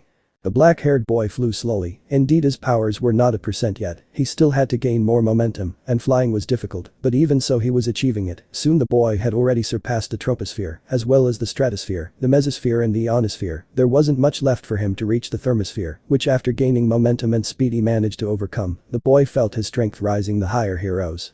He knew that the sun was helping him, but he had to go to space which he managed to do successfully. The boy was covered by the light of the star feeling how his skin, his cells absorbed this transforming it into energy and power, his strength returned and he felt full once again. The boy smiled and opened his eyes showing 2 incandescent red points and then disappeared at an incredible speed.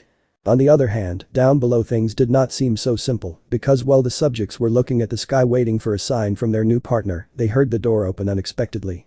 They both turned around only to see the general walking towards them in an annoyed and authoritarian manner. General. You too, if it weren't for the president you'd be under arrest. Nana. Visibly upset. Good morning officer 2, now tell me under what charges. General. Betrayal and assistance to a subject who could be considered dangerous. Nana. Listen, we helped because it was the right thing to do. He's a free man now. Do you want to test him?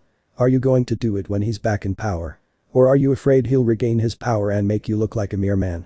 General. Take care of your Shimura tone. Nana. I'll take care of whatever I want. Gran Torino knew that Nana's relationship with everyone was one of respect, but something that almost no one knew was that the black-haired girl was not very adept at the military, since it was rumored that there was a project that consisted of recruiting children with quirks that could be considered special to train them as weapons or, in extreme cases, as kamikazes for wars, which is why the black-haired girl, faithful defender of all forms of life, always had her quarrels with the general. General. You released a suspect without knowing anything about him. In case you're right and he was just trying to regain his strength, you let him escape. We don't even know if he'll come back. Nana. That escape would be the best in any case, so you can't use it in your human weapon slavery project, right? The now adult man got annoyed at this comment and got closer to the brunette who didn't step back. Gran Torino for his part was close to getting between them to stop the imminent fight, but at that moment everything was interrupted because they were covered by a large shadow that had a cape waving in the air. Those present just looked up watching how majestically the black-haired man was going down with a smile on his face. The cape kept moving with the air and the sun illuminated the boy's face and the shield showing the S that the black-haired man proudly wore on his chest. Clark. I feel much better now, thanks to both of you, now I see why they call it the land of the rising sun, The boy looked at those present and just tilted his head. Clark. Did I miss something?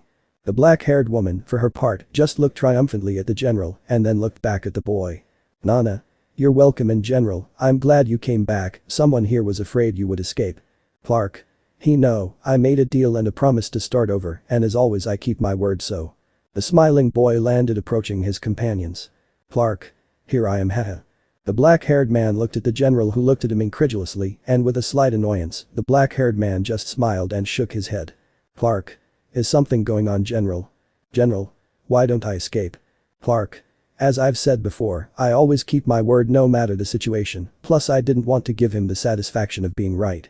The boy said this while he saw how his rival sharpened his gaze. The Japanese general reminded him a lot of General Lane from his world, but fortunately that played in favor of the Kryptonian because he already knew how to deal with people like him. General.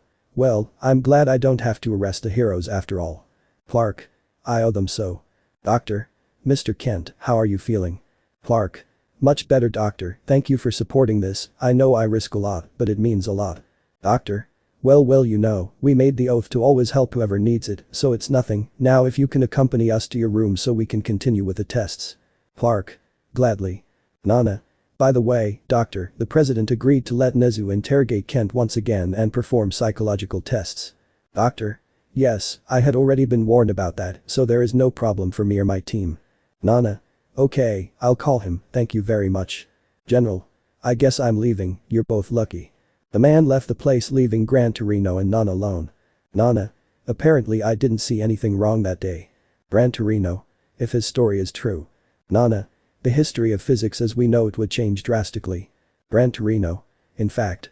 The woman looked up at the sky, she found it hard to believe so many abilities in a single person, she had heard of the so-called singular before, but she assumed that it only increased the power of the quirks, there have been no cases of a subject who has multiple abilities without an extreme factor. The black-haired woman looked at the path that the black-haired man had traveled, it was incredible, the powers he had, the woman began to think, she knew that One for All was already something very powerful, but something inside her told her that the Kryptonian was by far stronger than her, and therefore that Almight, in addition to his other abilities that made him someone to be feared, the Kryptonian had what Almight did not, and that was experience. The woman continued to wonder about this until a small idea crossed her mind with a plan. Nana. You know Sorahiko. Gran Torino. What's going on Shimura? Nana. I think I have an idea. The gray-haired man looked at his companion intrigued. Gran Torino. What idea? The woman took a calming breath before speaking. Nana. I can no longer train Toshinori, we both know that, I could no longer keep up with him, and he is stronger than me, the embers inside me are strong, they refuse to go out, and that is why I can still access my strength, but I should not trust that, we do not know when All for One will attack again, we must be ready, I will help him, and I will be ready for that, even if it costs my life. Gran Torino. We'll help you Nana, I'll be there. Nana. Yes, I know, and I also think we won't be the only ones. That boy has great potential. He's young, and from what I can see, he has a lot of experience. An extra hand never hurts. Gran Torino. I know. Nana. But well, what I was getting at with this is that I thought it through, I could no longer keep up with Toshinori, he easily surpasses me in strength and in speed we would soon be separated, and I think that's obvious. Gran Torino. You don't even have to say it. Nana. Yes, but you know who I couldn't beat. The gray-haired man looked at his companion with doubt until, without thinking much, he was able to understand what his friend was referring to. Gran Torino. Are you talking about him? Nana. Yes. Gran Torino. What are you saying? Don't you think it's a very risky idea? I mean, we haven't known him that long. Do you think it's safe? Nana. I know it's a big bet, but I'm sure he'll agree to help us, after all he's a hero too, he should understand what's at stake. Gran Torino. Yes, that's clear to me, but don't you think it's still risky? Telling him to train him would mean we'd have to tell him about One for All, and I'm sorry, but I'm not very comfortable with the idea of a stranger knowing a secret that's been kept hidden for so many years. Nana. I know, and believe me I wouldn't like it either, but you have to admit that it's a great idea, his speed, strength and experience give him that extra, plus we wouldn't necessarily have to tell him about One for All. Gran Torino. What do you mean? Nana. He's new to this world, wow, it's weird to use that word, but we should get used to it anyway, the fact is that he's new to this world, he doesn't know anything more than what we told him, he doesn't know at what age quirks manifest or what types there are, we can use that to our advantage, tell him that sometimes powerful quirks take time to appear, and even more so those that increase power. Gran Torino.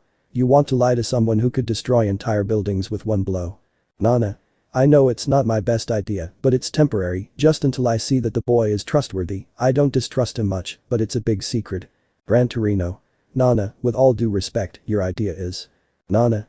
Yes, I know it's crazy, but it's the best I can think of, it's not the same, but if Ken can pass on some of his knowledge to Toshinori it would be incredible, and also in battle, it would be very useful. The gray-haired boy had his doubts, but he also knew that the black-haired girl was right, so after thinking about it for a few seconds he sighed tiredly, ready to take his chance. Gran Torino. Okay, I don't like the idea, but you're right, his help would be very useful. Sigh. Okay, we'll do it your way, now let's go down, there are things we'll have to talk to him about in fact. Nana. Thank you Sorahiko. Gran Torino. I just hope you're right. Nana. Me too. So the great and powerful team of heroes returned to the interior of the hospital where they saw how they performed various tests on him. Doctor. It's incredible, even with our limitations that prevent us from observing and analyzing the interior of his physiognomy, the common samples alone yield incredible results, this boy is completely cured, there is no defect in the. After a while, the black-haired man stopped and walked towards his friends who saw that he was only wearing pants and a light t-shirt. Clark. Did I hear I'm completely cured? Nana. I really heard it, I don't know why I'm surprised anymore. Yes, the doctor just said it, there's no sign of deterioration in your body, basically you can go out whenever you want. Clark. That's great news, but not yet, or well at least not completely I guess, you guys talked about tests you wanted to do on me, and I plan to comply with that. Nana. I thought you wouldn't remember it with the emotion you must feel. Clark. Well I have my priorities but I'm also someone who keeps his promises. Gran Torino. That's great, because that's exactly what we needed to talk to you about. Clark. What's going on? Gran Torino. Well, kid, talking with Director Nezu and the president, we agreed that those tests, besides being done by the director himself, as you already know, also due to time and mobility issues, the director can't come here every day, which I hope you understand. Clark. Yeah, sure I understand, so that means they won't do them or something. Gran Torino. No, in fact quite the opposite, the director is quite excited to exchange a few words with you as you must know.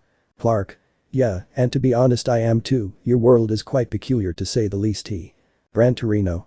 That's good, so once you understand this I can tell you that the necessary tests will be at the academy.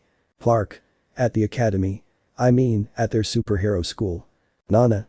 Just tell him but yes, there they will be. Clark. Wow, but how?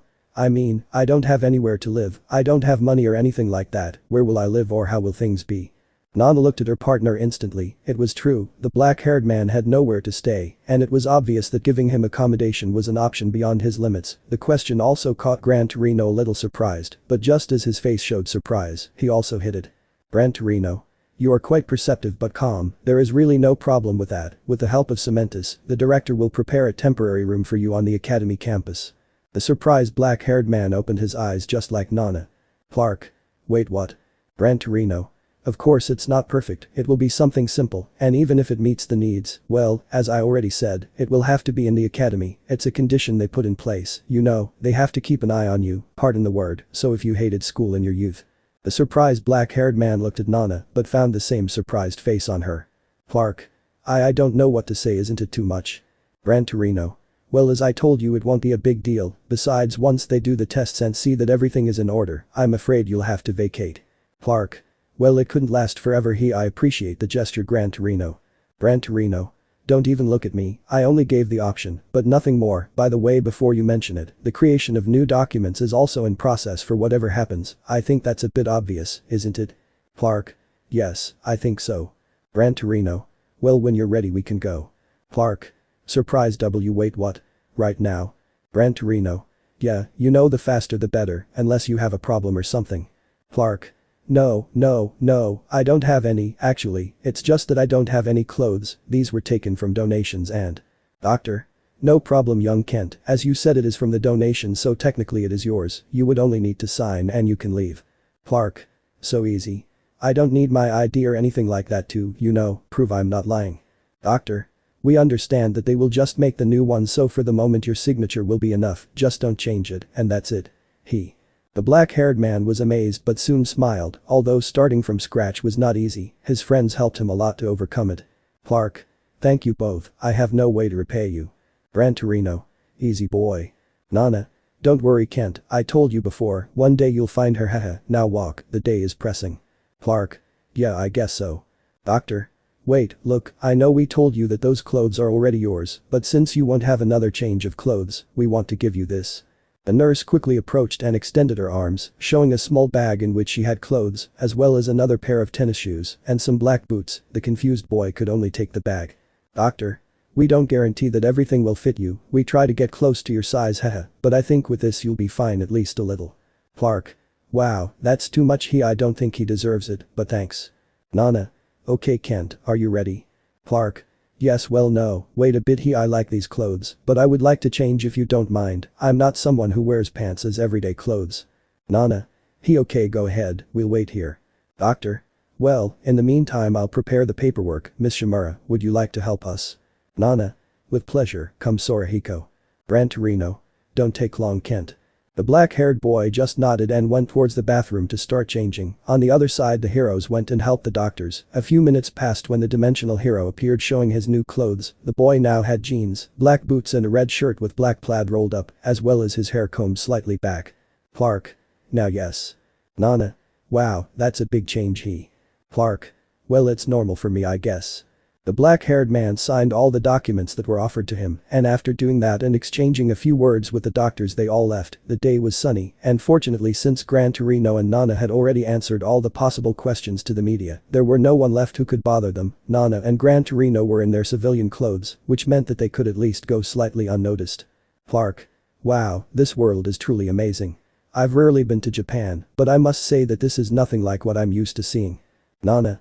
Well, the quirks have been a great help in improving the environment and even the quality of life. The black-haired man looked amazed as they weren't lying. Quirks could be of all kinds, pass for normal or even change people's appearance completely. There were people with different limbs or others with a totally foreign appearance, but the surprise for Clark was to see how this was not a reason for mockery or attacks. People went completely unnoticed, ignored by the crowd as if it were a normal day. Nana watched Clark's reaction with amusement and decided it was time to put her plan into action. Nana. Surprised Kent. Clark.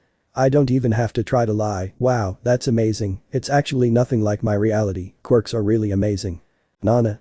Yes, I believe it, they have helped a lot of people, but as I told you before, not everything was like that, it took a lot of work, but in the end we achieved it. You are seeing a world where the impossible is everyday, and where people are no longer afraid to show their quirks. The brunette just smiled and puffed out her chest, proud of the world she lived in. Clark. I can see that. Nana. But tell me, Kent, we already talked and you saw a lot of our world, now it's your turn, tell us about yours, what is the difference between our worlds? The black-haired man just smiled and put his fist to his jaw, thinking while he analyzed the situation. Gran Torino, for his part, looked at his partner, and she returned the look smiling. Clark. Well, it's hard to say, or well, not entirely, it's just that I don't know how to explain it, and although in principle I feel that the most notable difference is that in my world, there are no quirks. Gran Torino. A world without quirks, man, I've spent so much time with this that I'm so used to it that just imagining a normal world relatively speaking is difficult. Clark. I think now I'll be the one who will have a hard time getting used to it, but like I was saying, my world is different in that sense. Our worlds are so different and similar at the same time, I guess. Nana. But then I want to believe that in your world you are seen as gods, since there are fewer superheroes or well, people with special abilities, the few that there are seen with amazement. Clark. Yes and no, just like what happened here at the beginning, not everything was rosy, we went through several phases, in fact as a child I had to hide my powers for a long time. Gran Torino. Really? Clark. Yes, my parents raised me well and to some extent even helped me with the control of my abilities, but I had to hide my nature. Nana. Why? I mean, seeing a super baby wouldn't be an everyday thing, but… Clark. My father believed that once the world discovered who I truly am, I would be rejected out of fear. He agreed that the world wasn't ready to know me, and he was right, but then I set a goal for myself that, unlike Bruce, who wore a mask to scare criminals, I would let the world see me. Because trust can only be placed if you know the face of your savior. Nana. I see. Clark. Although obviously I had to take measures, I wanted a secret identity, not always wearing the cape, because before Superman I am also Clark Kent, and I wanted to keep it that way, so that's what I did, I got a job, I continued with a double life, and few people knew about it. Nana. Only your most trusted friends and family, I guess. Clark. Exactly. Gran Torino. I see. Nana. Sounds great. Clark. Yes, although it always has its problems, but with time you get used to it, you adapt and you make everything work better. Nana. Yes, I'm sure so. Clark. Well, the thing is that in my world there are few people with powers, but just like what happened here, not all of them are good. Nana. That's always the bad thing, it's like giving a gun to a child, loaded or not it's scary, we can only hope for the best. On second thought it's not my best allegory. Clark. If it's not very good but well, in fact I think I just found a pretty noticeable difference. Nana. Which one? Clark. Everyone here has powers, or is that supposed to be the case? Whether it's something small or something very visible, but they have. Gran Torino. Yes, that has also been a problem, with each generation new quirks appear, new and unstable, they are totally random, so we don't always know what to do. Clark. I see. Nana. But then what's the difference? Clark. Gran Torino has his jet, you can float, they are recognized heroes, so I guess to be a hero you need a quirk, right? Nana. Well. Gran Torino. Actually yes, by official disposition, there have been recent cases of people who never developed a quirk, they were called Quirkless, and for better or worse, the opportunity to be heroes is something that was denied to them. We cannot let a civilian risk their life, if we who have powers are exposed even with our abilities, a civilian would be lost. Clark just smiled, sighed and looked at the sky. Clark. Yeah, I think I've found the biggest difference. Nana. Surprised. Wait, you're going to tell me that in your world? Clark. Yes, in my world there are people without powers who risk their lives for the greater good. Gran Torino. But that's too irresponsible, if they left you half dead how come? Clark. They are very stubborn to die, I guess unlike here where everyone acquired powers for no apparent reason. In my world meritocracy is more complicated, as they said in my world, the fact that not everyone has powers makes people look at us as gods, but it is that in part in my world there are gods, so to speak, an Amazon, the king of Atlantis, a couple of Egyptian gods, a human lightning and even a god of speed. I myself could consider myself a god, along with my companions for my abilities. But unfortunately for us, if we are so powerful our enemies have to be just as strong or failing that intelligent. Gran Torino. Intelligence compensates for strength. Clark. You can even invent the necessary strength using machines, but in my world there are times when not even we, even with our powers, are able to face the dangers that come, and that's where they come in, common humans, but whose spirit to help others makes them feared. I have seen these simple humans stand up to beings that would be capable of splitting them in half with minimal effort and manage to survive. You said it, intelligence compensates for power. Nana. But shouldn't you stop them? What will happen the day their intelligence isn't enough? Clark. That day already passed, the bravest of them was defeated, they broke him physically and mentally, and you know what happened. Someone else took his place until he could return. If that is not courage and tenacity, I do not know what else could be. The Justice League would not be complete without people like them, ordinary people, but who are willing to die to see others safe, who overcome the greatest obstacles, and who have stood up to beings more powerful than them. Nightmare creatures, gods from other dimensions. I have the honor to say that one of them is a great friend of mine, someone who has fought and has paid for a place next to the gods and never bowed his head. Nana. You must admire him. Clark. I respect him as a friend and rival because without fear of being wrong, I can say that he is the most dangerous human I have ever met, so sorry, but I think that if we are in a competition, my country wins for that, for not doing less to those who do not have something with which they should have been born, and for demonstrating that even a mere mortal can threaten to kill a dictator from another planet and get away with it. The black-haired girl looked at the Kryptonian in astonishment but, coming out of her astonishment, she continued talking. Nana. Your land sounds like something incredible. Clark. That's how it was. The boy lowered his head, feeling again the weight of not having been able to help and of not being in his homeworld.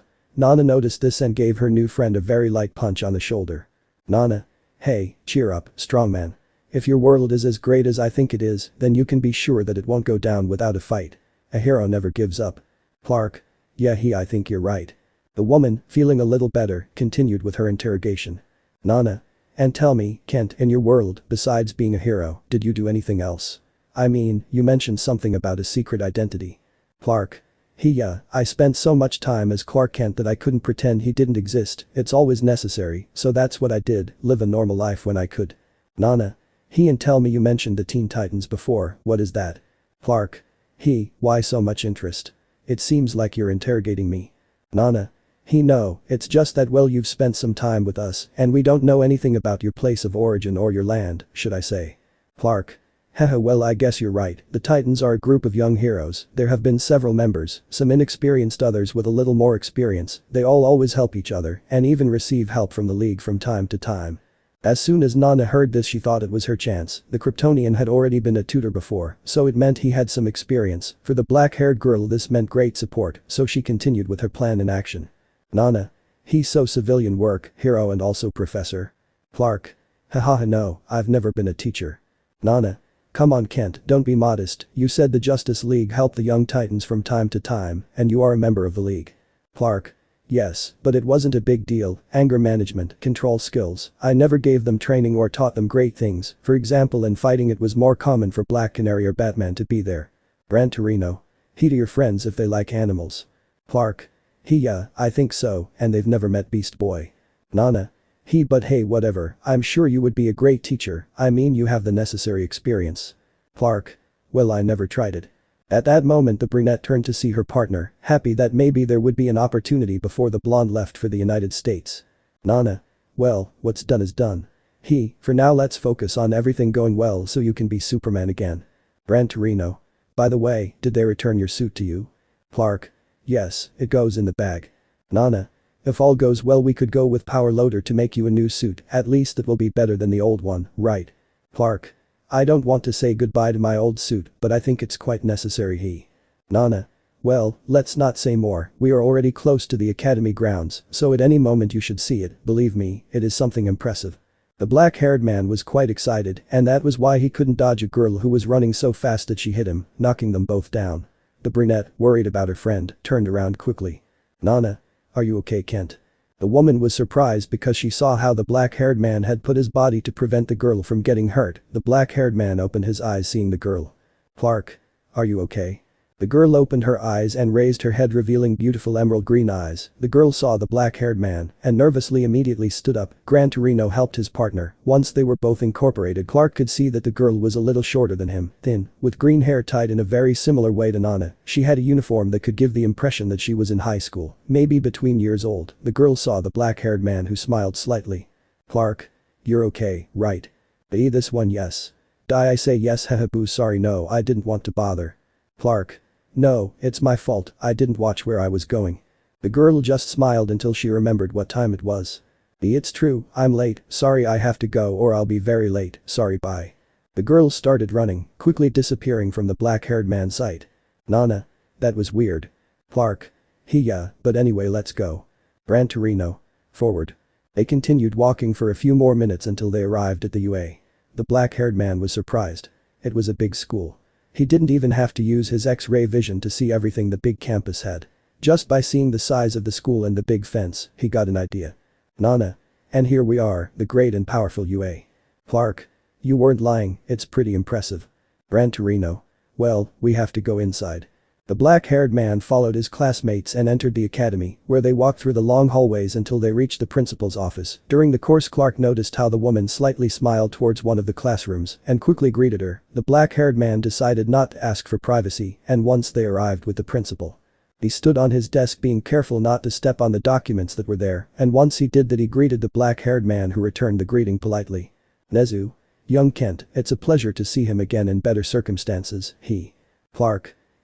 I say the same thing, director, it is also an honor that you give me accommodation. Nezu. Speaking of which, have you seen it? I'm sorry if it's too simplistic, but you'll understand that time is limited and. Clark. I haven't actually seen it, but they already explained everything to me, and don't worry, even if it's little, it's too much for a stranger like me, he. Nezu. Well, in that case, what do you think if you first go to your room to see how you acclimatize, and once that's done, I think tomorrow we can start with the questions. Clark. Actually, director, I'd like to get started right away if you don't mind. Nezu. Slightly surprised, are you in a hurry, young man? Clark. Well, more than anything because I wouldn't like to abuse your hospitality, he, and secondly because now, yes, being honest, I would like to start living well, he. I spent so much time as Superman and Clark Kent that now, without being able to do any of that, I feel stuck. I wouldn't want it to become a habit. After all, as they say, the work of a hero is never done. Nezu understood perfectly and smiled because his comment had been partly a question to analyze the boy's behavior. Nezu. I understand perfectly, young Kent, then let's get started right away. I left your bag of clothes on the floor and took a seat, are you ready? Clark. As much as possible, he. Nezu. Well, in that case, Miss Shimura, would Gran Torino be so kind as to excuse us? Please understand that this is a matter I must discuss with him alone. Nana. Alone, okay, we understand, don't worry, director, good luck, Kent, because believe me, you'll need it, haha, we wish you the best, we'll be outside in case of anything. Clark. Thanks, friends. The two heroes left, leaving Nezu alone with Clark. Thus began the first round of interviews with the black-haired man. The director had developed all kinds of questions for the superhero, and since being an animal his senses were heightened, there was no need for scans. Clark answered everything as best as possible, even when faced with tricky questions, in which no matter what you chose, there would always be one or more injured. The black-haired man put into action everything he had learned in his world during his time as a superhero with a league or alone, as well as what his parents taught him. The boy even remembered his great friend Bruce Wayne. The boy felt inspired, and it was because of this inspiration that he answered calmly, analyzing the questions very carefully, so that when he finished, he simply dropped the sheet in front of Nezu, who smiled. After that they both talked for a while.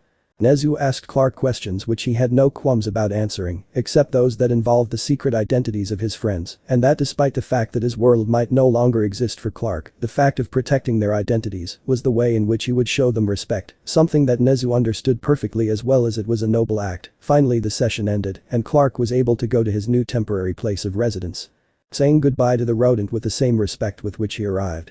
Nezu. Well, young Kent, you can leave now, Miss Shimura will guide you to your room, I hope it is to your liking. Clark. There's no need for so much formality, as long as he has a place to sleep, it's enough for this farmer, whether it's made of concrete or hay, thank you. The black-haired man said goodbye by shaking the director's hand paw and headed towards the exit of the office. Nezu. Young Kent. The boy stopped and turned to look at the rodent. Clark. Yeah. Principal Nezu picked up the sheets and quickly looked through them, smiling. Nezu. I don't know what the future will be like, but I can say I have a good feeling about all of this.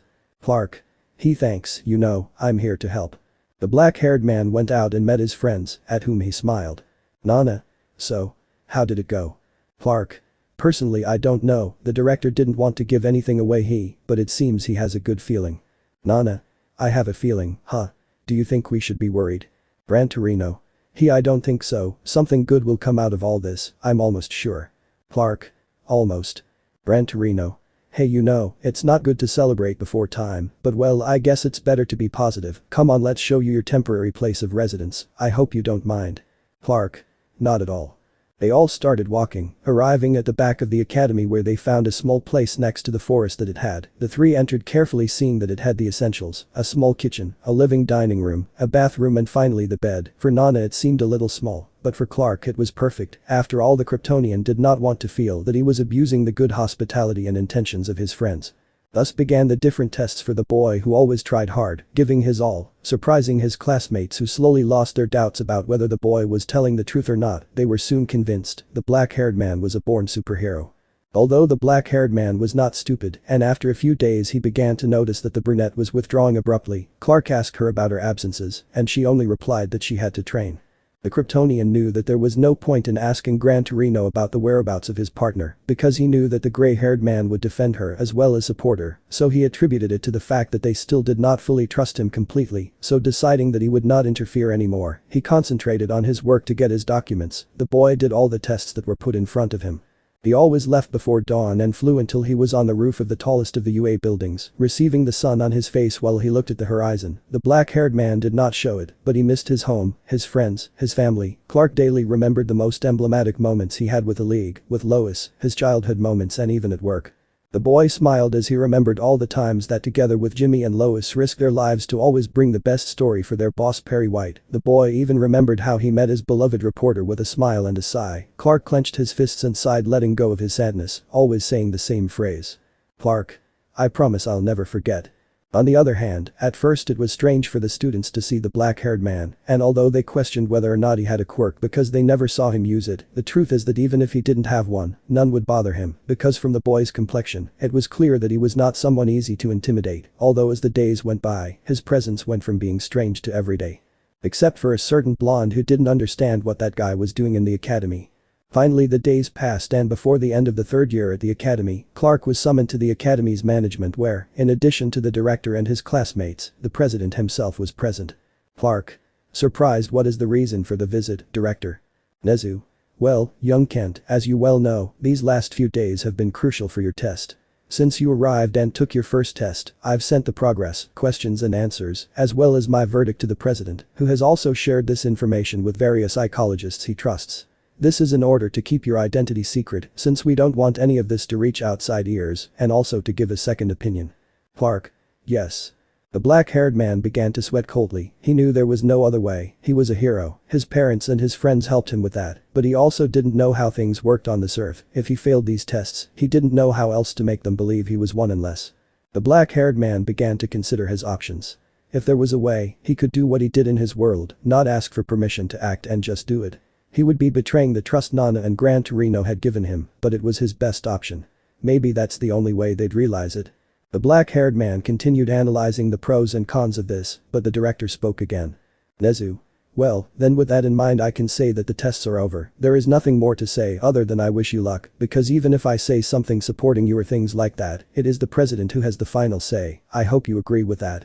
Clark. Totally, it's understandable. Nezu. Okay, now before anything else, and given the fact that I was the one who tested you here at my school, I will begin by giving my verdict, since although as I told you before it would not have much weight in the final decision, I feel that it should be taken into consideration. Clark and the others only nodded slightly, including the president who stoically stood. Now with the confidence to speak, the director breathed. Nezu. In my opinion, and after calmly analyzing the answers, I was able to observe many patterns of positive behavior. Without a doubt I can affirm that the boy known to us as Clark Kent Cal, he is someone honest and therefore a true hero. The black-haired man just smiled and bowed his head, thanking the rodent for his trust, but seconds later came the answer that could change the boy's actions. The president cleared his throat and looked at the black-haired man firmly before speaking. President. Well, before I say anything else, I'd rather start by saying that, in fact, the director kindly provided me with the answers, as well as the questions he asked you, which I checked to make sure they fulfilled their purpose, and in fact, they did. It took so long because, as you understand, you can never be satisfied with just one truth. Clark. I agree, Mr. President. President. Well, to finish I have to say that I was quite impressed. In my years of service, I have never seen such a heroic and altruistic attitude as the one that, at least in your written test, and from what Director Nezu let me see, you have. I also took the liberty of sending to interview the people who were with you these days, being an example of the doctors and nurses, as well as recovery girl, Gran Torino, and finally Nana Shimura. Surprisingly, they all agreed on the same thing. There has not been anyone like you, young Kent. Clark. Thank you. President. You understand that despite all of the above, obtaining complete documentation and a hero license is somewhat complicated, right? It would be a slow and tedious task.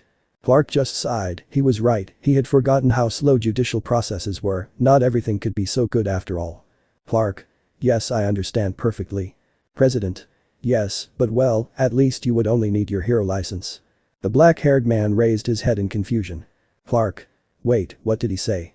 President. Your documents are in order, young Kent. It took a little while, mostly due to some minutes and records, but here they are finally. The president smiled and held up a letter-sized manila envelope. Clark didn't use his X-ray vision out of privacy and respect, but the truth is the kid was pretty excited. Clark. Boo, but how? I think they would only take them out in case something happens. President. Well, I can't imprison someone just because, and even less so without documentation or official identification. I hope you don't misunderstand my words, but whether or not he passes the test, he would need documentation, don't you think? Clark. Well, I think so. President. I'm glad. Well, here's everything you need. I would just need to know your specialty to have the latest accreditation document, and then you would take your hero license exam. Clark. Wait, did he say licensing exam? That I wouldn't need to study at one of their many academies to do that? Nezu. Usually it would be a requirement, but I doubt you need it, boy. Haha, after all, besides your age, I'm sure you have more experience than any of us. The black-haired man just shrugged his shoulders because although the director was right, he felt that they were being very kind to him, but knowing that there was no point in contradicting them, he just accepted. Clark. Well, it's an honor, thank you very much. Nezu. Although if you are interested in seeing what education is like at least at UA you can come whenever you want, we wouldn't mind having you as a listener or even as an advisor, or even as a teacher if you prefer. Nana. I don't think so, director. According to the modest hero, he has never taught classes, President. Well, I guess what remains is your business. I'm leaving. I have things to do and I can't be here for long. Thanks for the invitation, Director Nezu. Nezu. It's nothing, thank you for coming and supporting us. President. It was an honor, Miss Shimura, Gran Torino, thank you both, the country owes you a lot. Nana. It's nothing, after all it's the work of a hero. The brunette just smiled and said goodbye to the president, just like Gran Torino. After this the man approached the black-haired man. President. Well, young Kent, as I heard, my work ends here, what follows next will be your decision, I'm glad to have been of some help. Clark. Not at all, excuse me for the inconvenience caused. I will try to repair the damage by doing everything in my power. President. Well, we all hope so, welcome to the young Kent team. The black-haired man only nodded slightly. Clark. Thank you very much. The president headed for the exit when Clark remembered something. Clark. Oh, that's right, Mr. President, before you leave, I'd like you to be here when they give me my test results, and possibly my license if possible. President. Surprised why? Clark. Sorry if you feel I'm being abusive, I promise I don't mean to be rude, I just want to ask one last favor. President. To be honest, young Kent, I'm not promising anything. I'd rather you told me here and I'll see if it's something I can handle. The black-haired man breathed deeply, it was true, he couldn't always have people's time. Clark. Well, the thing is, as I mentioned before, I had a secret identity back home. I wasn't always Superman, and with all due respect, and since I'm a stranger here too, well, I'd like to keep that last quality. President. Wait, what did you say? Clark. What I hear, Mr. President, if you don't mind, I'd like my record, if it can be changed or something, to appear as what do you call it, right? As a Quirkless, I want to remain anonymous as before, Clark Kent to the rest of the world, but Superman to you. The president was astonished at the boy's request. President. Are you sure of what you're saying? Clark. Too much. There's nothing I haven't been so sure of before. I'll contribute to society in my own way, helping from both fronts, the heroic and the civil. The president and the director looked at the boy in surprise, only to nod with a smile seconds later. President. Well, I think I can take care of that. Nezu. I'll do the same here. President. I may not be able to attend as you requested, young Kent, but you can be sure that I will help you. You will receive my answer that same day. It is a promise. Clark. Thank you, it means a lot. Nezu. Well then, young Kent, with this settled, I'll tell you to prepare. Your exam will be this weekend on Saturday, and if you pass it, you will receive your license early on Sunday, understand? Clark. Perfectly, thank you, Director. President. Well, now I'm leaving, see you later, try hard, young Kent. Clark. Thank you. The black-haired man just smiled, knowing that the director's feeling was right. Nezu. And tell me, young Kent, if everything turns out well, tell me, what will you do now? How will you behave in your civilian form? Nana. That's right, Kent, what are you going to do when you're not saving us all? The black-haired man just looked out the window at the sun and smiled. Clark. Well, I'll do what I do best. I'll find a job where I can know what's happening quickly, where people don't suspect I'm going to dangerous places, where I can ask questions. Nana. So you'll be a reporter? Clark. Exactly. The boy looked at his classmates and they nodded, so a few more days passed where the black-haired boy prepared for the test which finally arrived, and as Clark feared it was not easy at all. The black-haired boy was put to fight against various robots facing each other, in a scenario where there were several natural disasters. There were robots that pretended to be people who needed to be saved. The black-haired boy tried hard and managed to finish with a perfect score, although partially destroying his sports uniform that had been given to him by the UA. The exam had been observed by the same teachers of the UA, the director, Gran Torino, and by Nana who acted as judges, although the black-haired girl surprised the Kryptonian because the woman took a young Yagi Toshinori to the exam. The black-haired girl had already spoken with the blonde about not being able to train him anymore, and although the news was certainly not to the boy's liking, now it was not anymore. Toshinori saw Clark as if he were an enemy, although also with a certain touch of envy, because although his one for all was so strong that the flight simulation could give him was nothing compared to real flight, in addition to the other skills that the boy had. In the end the black-haired man landed with a smile. Everyone agreed that giving him the license was the right thing to do, everyone celebrated, and the black-haired woman approached the boy to give him a new sports uniform and talked to him well. Nana. He can't take it. The woman threw the jacket to the Kryptonian who easily took it. Clark. Thanks Nana. Nana. Oh, now you call me Nana. Clark. I think well, only if I can. I know it's disrespectful, but. Nana. Hahaha, calm down Clark, I guess we're already in cha. The black-haired man just smiled and nodded, but at that moment the brunette had another idea. Nana. Haha, hey, now that we're on friendly terms, I want to introduce you to someone. He was there the day you saved me, but I haven't had the chance to introduce them. Clark. Haha, friend of yours. Nana. He's actually something of a protege. Clark. Haha, I didn't know Robins existed here too. Nana. The ones. Clark. Nothing, just a local joke, I guess, but so, is this guy your son? Or what? Nana. Hahaha no, well I have a mother's affection for him, but no, he's my classmate and all that, you should understand I think, it's just that he's a student, he's a novice, but he has potential. Clark. So when you said you were going to train? Nana. Yes, I did, but I also helped him. Clark. Isn't that favoritism? Nana. No, at least not completely, maybe you'll even understand it one day. The black-haired girl retreated momentarily, and after a few minutes she brought with her a tall, strong-built blonde boy. The blonde boy walked slowly with a serious face until he faced the black-haired boy. Nana. Well Clark, let me introduce you to a great young promise from UA, he is Yagi Toshinori. The black-haired man smiled and extended his hand to the serious blonde man. Clark. Nice to meet you Toshinori. However, the blonde did not make the same gesture, which surprised the woman because the boy had always been a very kind person. Clark. Haha, well I think you're tired, a hard day at school huh? Toshinori. Yes, but I'm not complaining, after all, if I want to be number I have to work twice as hard. Clark. Number, so the position Nana talked about is for you? Wow, that's a great aspiration. Nana. Well, this meeting is to introduce you, but also for something else Clark, and I hope you can help me with this. Clark. Of course Nana, you know that if it's within my possibilities I'd be happy to help. Nana. Good of you to say that but well, I'll put you in context a little. Yagi Toshinori is someone very smart and capable. Unfortunately for him at first it seemed that he would be quirkless because he didn't show any surprising qualities. Clark. Oh how sorry I am, that must have been hard, right? Toshinori. Don't get ahead of yourself. The attitude that the blonde showed was surprising for the brunette. The boy had always been kind to everyone, but letting this pass. Nana continued talking. Nana. Well yes, he's right Clark, what I was getting at is that the beliefs were wrong. Toshi did have a quirk, but it went very unnoticed because it wasn't one that altered the image, but rather one that increased strength. We don't know its limits well, but we do know that a well-given and serious blow could be fatal. Clark. Wow, that's amazing. Toshinori. Teacher, with all due respect, don't you think you're giving away too much information? We don't even know him. Nana.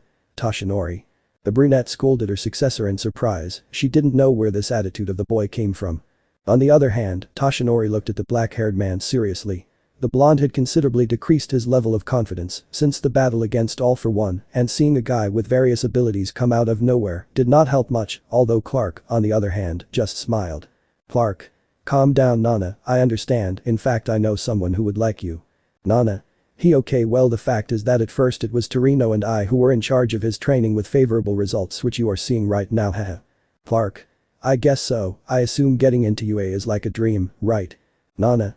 Exactly, but well, I can't take all the credit, this after all is also the fruit of your own effort, if there was no interest in improving yourself, nothing would be like it is now. Clark. We agree on that. Nana. Yes, but now comes the bad news, and it is that since my last fight against that monster I have felt more worn out, my power decreases, and I can no longer keep up with him. Soon Gran Torino will not be able to help him either, and I fear that our training will be cut short before time, which does worry me a little, since we do not know when he will attack again, and it is because of this same uncertainty that I cannot let the training end so soon. Clark didn't have to be a genius to know the direction of the conversation. The girl wanted him to help her with the blonde's training. The black-haired man knew that he wasn't to the liking of his friend's pupil, but as long as he helped him he would be happy. Clark, I know what you're getting at, Nana. Nana. I know it's something I maybe shouldn't do, but I need your help, Clark, please. Do you think you can train Toshinori? The question took Toshinori by surprise, who looked at his teacher in astonishment. Toshinori. Please wait, teacher, are you leaving me alone? Nana.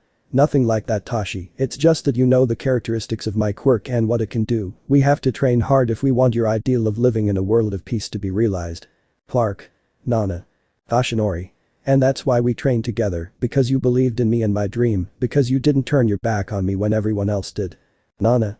Toshi, I know this must be difficult for you to understand, but please trust me, Clark is no rookie, and… Toshinori. I almost saw you die in that battle, All for One is a monster, but this guy came out of nowhere, saves you, and now I have to blindly trust him. The boy's tone was getting hotter by leaps and bounds. Nana. I'm not asking you to trust him, trust me, if we want to beat him, we have to be smarter than him, and the best way to do it is by preparing ourselves. Toshinori. You're leaving me alone with a perfect stranger.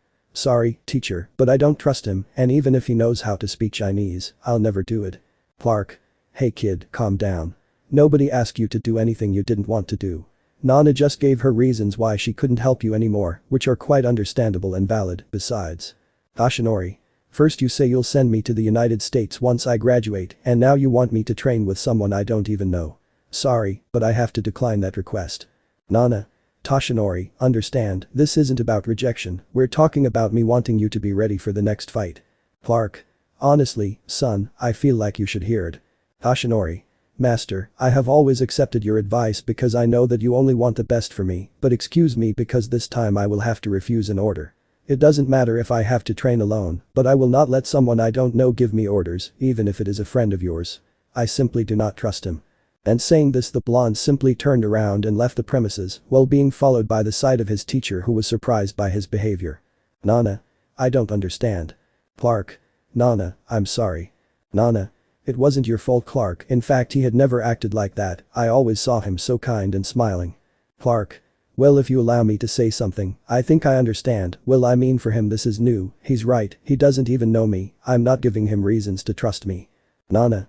But Sai, okay, look, maybe you're right, I understand, the battle left him with that emotional wound, but he wasn't the only one, it was me who risked his life, the purpose of you training him was so he could polish his skills, he's quite skilled, but he's also reckless, sometimes he doesn't measure the consequences of his actions, and that can work against him, you just saw it. Clark. Yeah look, he's a bit stubborn, but that's why I can't do anything. Nana. And don't you think maybe you can convince him? Clark. The boy distrusts me, if I insist I'll only make him hate me, and that wouldn't help at all, Nana, I think there's no other way, I can't help you even if I wanted to, I could give him lessons, but I'll only get deaf ears. Nana. What do you mean? Clark. No matter how much it hurts, I won't be able to help, Nana. That's how it is in the world. Despite our best efforts, there will be times when we fail. Even with the best intentions, unfortunately, we can't save someone who doesn't want to be saved. Nana just sighed, tired and defeated, her friend was right. Nana. It's true, but then what do I do? He's in danger, and a lot more so being here. He's already seen it and will surely want to steal his quirk. Maybe not even we would be enough to stop him. Clark. Well, now they have me, even if he distrusts me and hates me I will be watching, I will achieve something with time, you on the other hand do what you do best, help him, support him, train him, even if you can't use your quirk there are more ways, like he said make him see that he is not alone, and that no matter what happens you will be there for him. The brunette just smiled, she had shed some tears which she gently wiped away. Nana. You always know what to say, right? Clark. Years of practice. Nana. I guess you're right, Clark. Clark. But well, I guess I'll talk to the director to see if I can extend my stay a little longer while I get a job. I don't want to abuse your hospitality, but it's necessary. Nana. Don't worry, you'll get something. Clark. Yes, I already thought of something, so if tomorrow they give me the license and the necessary documents, I will leave early Monday to see. Nana. Do you want a hand? Clark. No Nana, thanks, but I feel a little guilty that I couldn't help you this time. Nana. Calm down Clark, it wasn't your fault and besides, one way or another you'll need help. It's not like you can navigate the city very easily. Clark. Well you're right but don't you have a hero job? Nana. Well for one day I think it won't be much of a problem, I'll tell Sorahiko if she can help me with that or something will occur to me. Clark. Okay, thanks Nana, I know I say this a lot, but seriously, there's no way to repay you. Nana. Well, we're friends and heroes, we support each other so relax, plus I already want to see the powerful Superman in action The black-haired man smiled and said goodbye to the woman and then spoke with the director who accepted the black-haired man's request, extending his stay even a little longer until the boy found a permanent place to stay. Clark thanked him for the help and went to rest. The next day, as promised, the black-haired man received his document stating that it seemed his request had been heard. Clark Kent appeared as Quirkless, while his hero license listed him under the civil name of Kal-El, and obviously his hero name was Superman.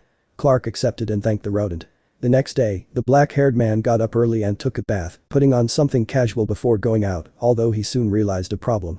He didn't have a suit. The boy was wondering what he could do. At that moment, the black-haired woman arrived and knocked on the door, so the boy opened it, letting his friend in. Nana. I see you're ready. Clark.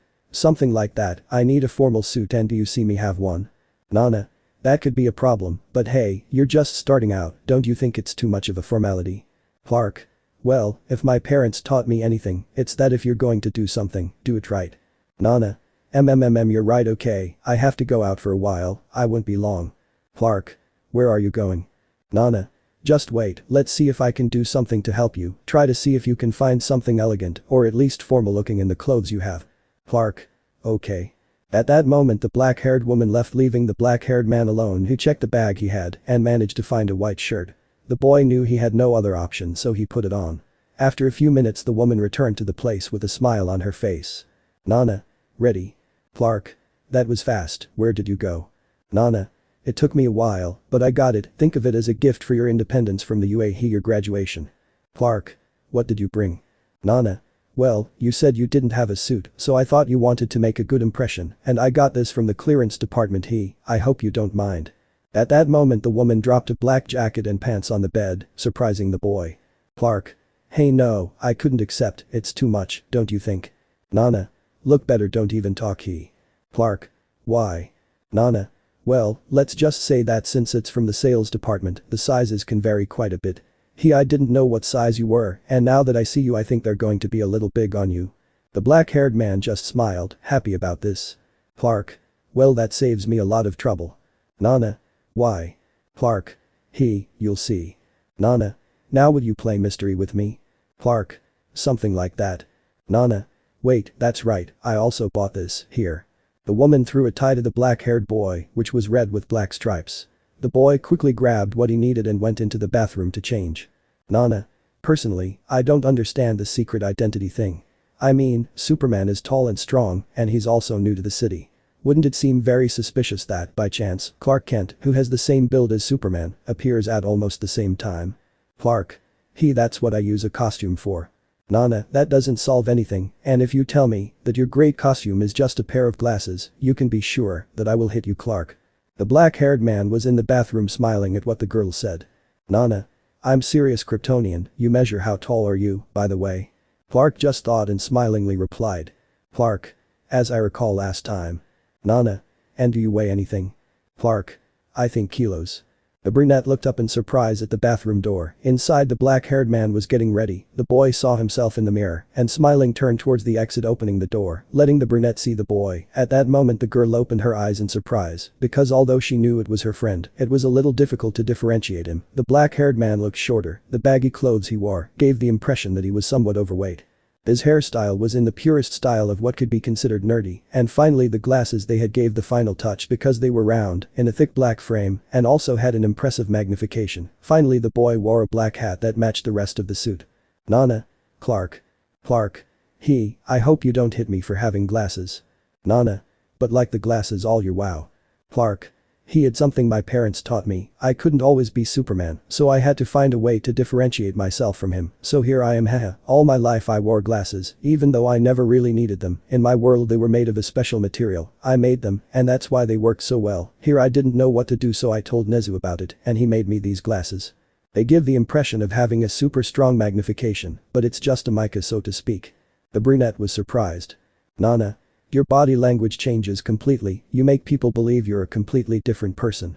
Clark. Well, that's the mission of a secret identity, isn't it? Haha. Nana. And just when I thought I knew you well, can we go now? The black-haired man just put his documents in a dark brown briefcase that looked somewhat worn and advanced to the door, opening it for the woman to leave first. The boy put the lock and left with the woman, both walked calmly, and their Nana could see more factors that helped to maintain the boy's image, and that is that he acted clumsily, distracted, pretended to stutter slightly and sharpened his voice a little. The woman was impressed. It seemed as if Clark was already used to dealing with things like that. Finding the offices of several newspapers was not difficult, the truly difficult thing was finding ones that had work. Both spent a large part of the day searching tirelessly until late in the afternoon they stopped to eat a bit, Nana invited, and Clark got a little uncomfortable about that, but the smiling brunette just told him to calm down. One day his chance to pay would come. Once they were able to eat, they continued with their search, finally managing to find a job for the black-haired boy. The boy formally introduced himself without any problem, the boss interviewed him and without hesitating much hired him. The smiling black-haired boy was taken home accompanied by his friend who was just as happy as him. Thus began the new life for the Kryptonian. The boy had to get up early to be able to find his way around the city, because he knew that he could not always count on Nana's help, so he had to learn to move on his own. The newspaper publishing house was in Musatafu, and since it was somewhat remote the boy had to look for a home there, managing to find one quickly since relatively close to his work. There were a series of apartments which being new were cheap. He tried hard and after a while he managed to buy one of these, Gran Torino, and Nana helped him move. The boy thanked the director before leaving. Nezu. It was a pleasure having you here, son. Clark. The pleasure was all mine, director. Thanks for hosting me and sorry for taking up space with the little house you made me. Nezu. It was no trouble at all, you know that anything you need you can come. Clark. Thank you.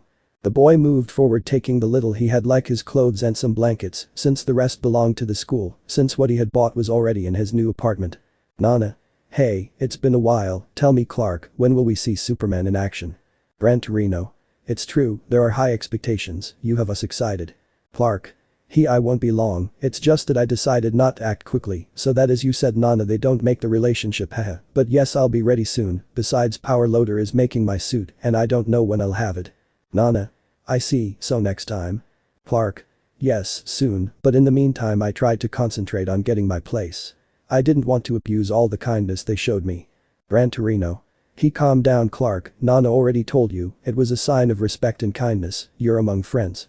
The black-haired man just smiled and guided his friends to his house. Things went smoothly, the days were serene for the black-haired man who slowly adapted to his new life. The dark-haired man had already set a date for Superman's debut, but the days passed and the big moment was rapidly approaching.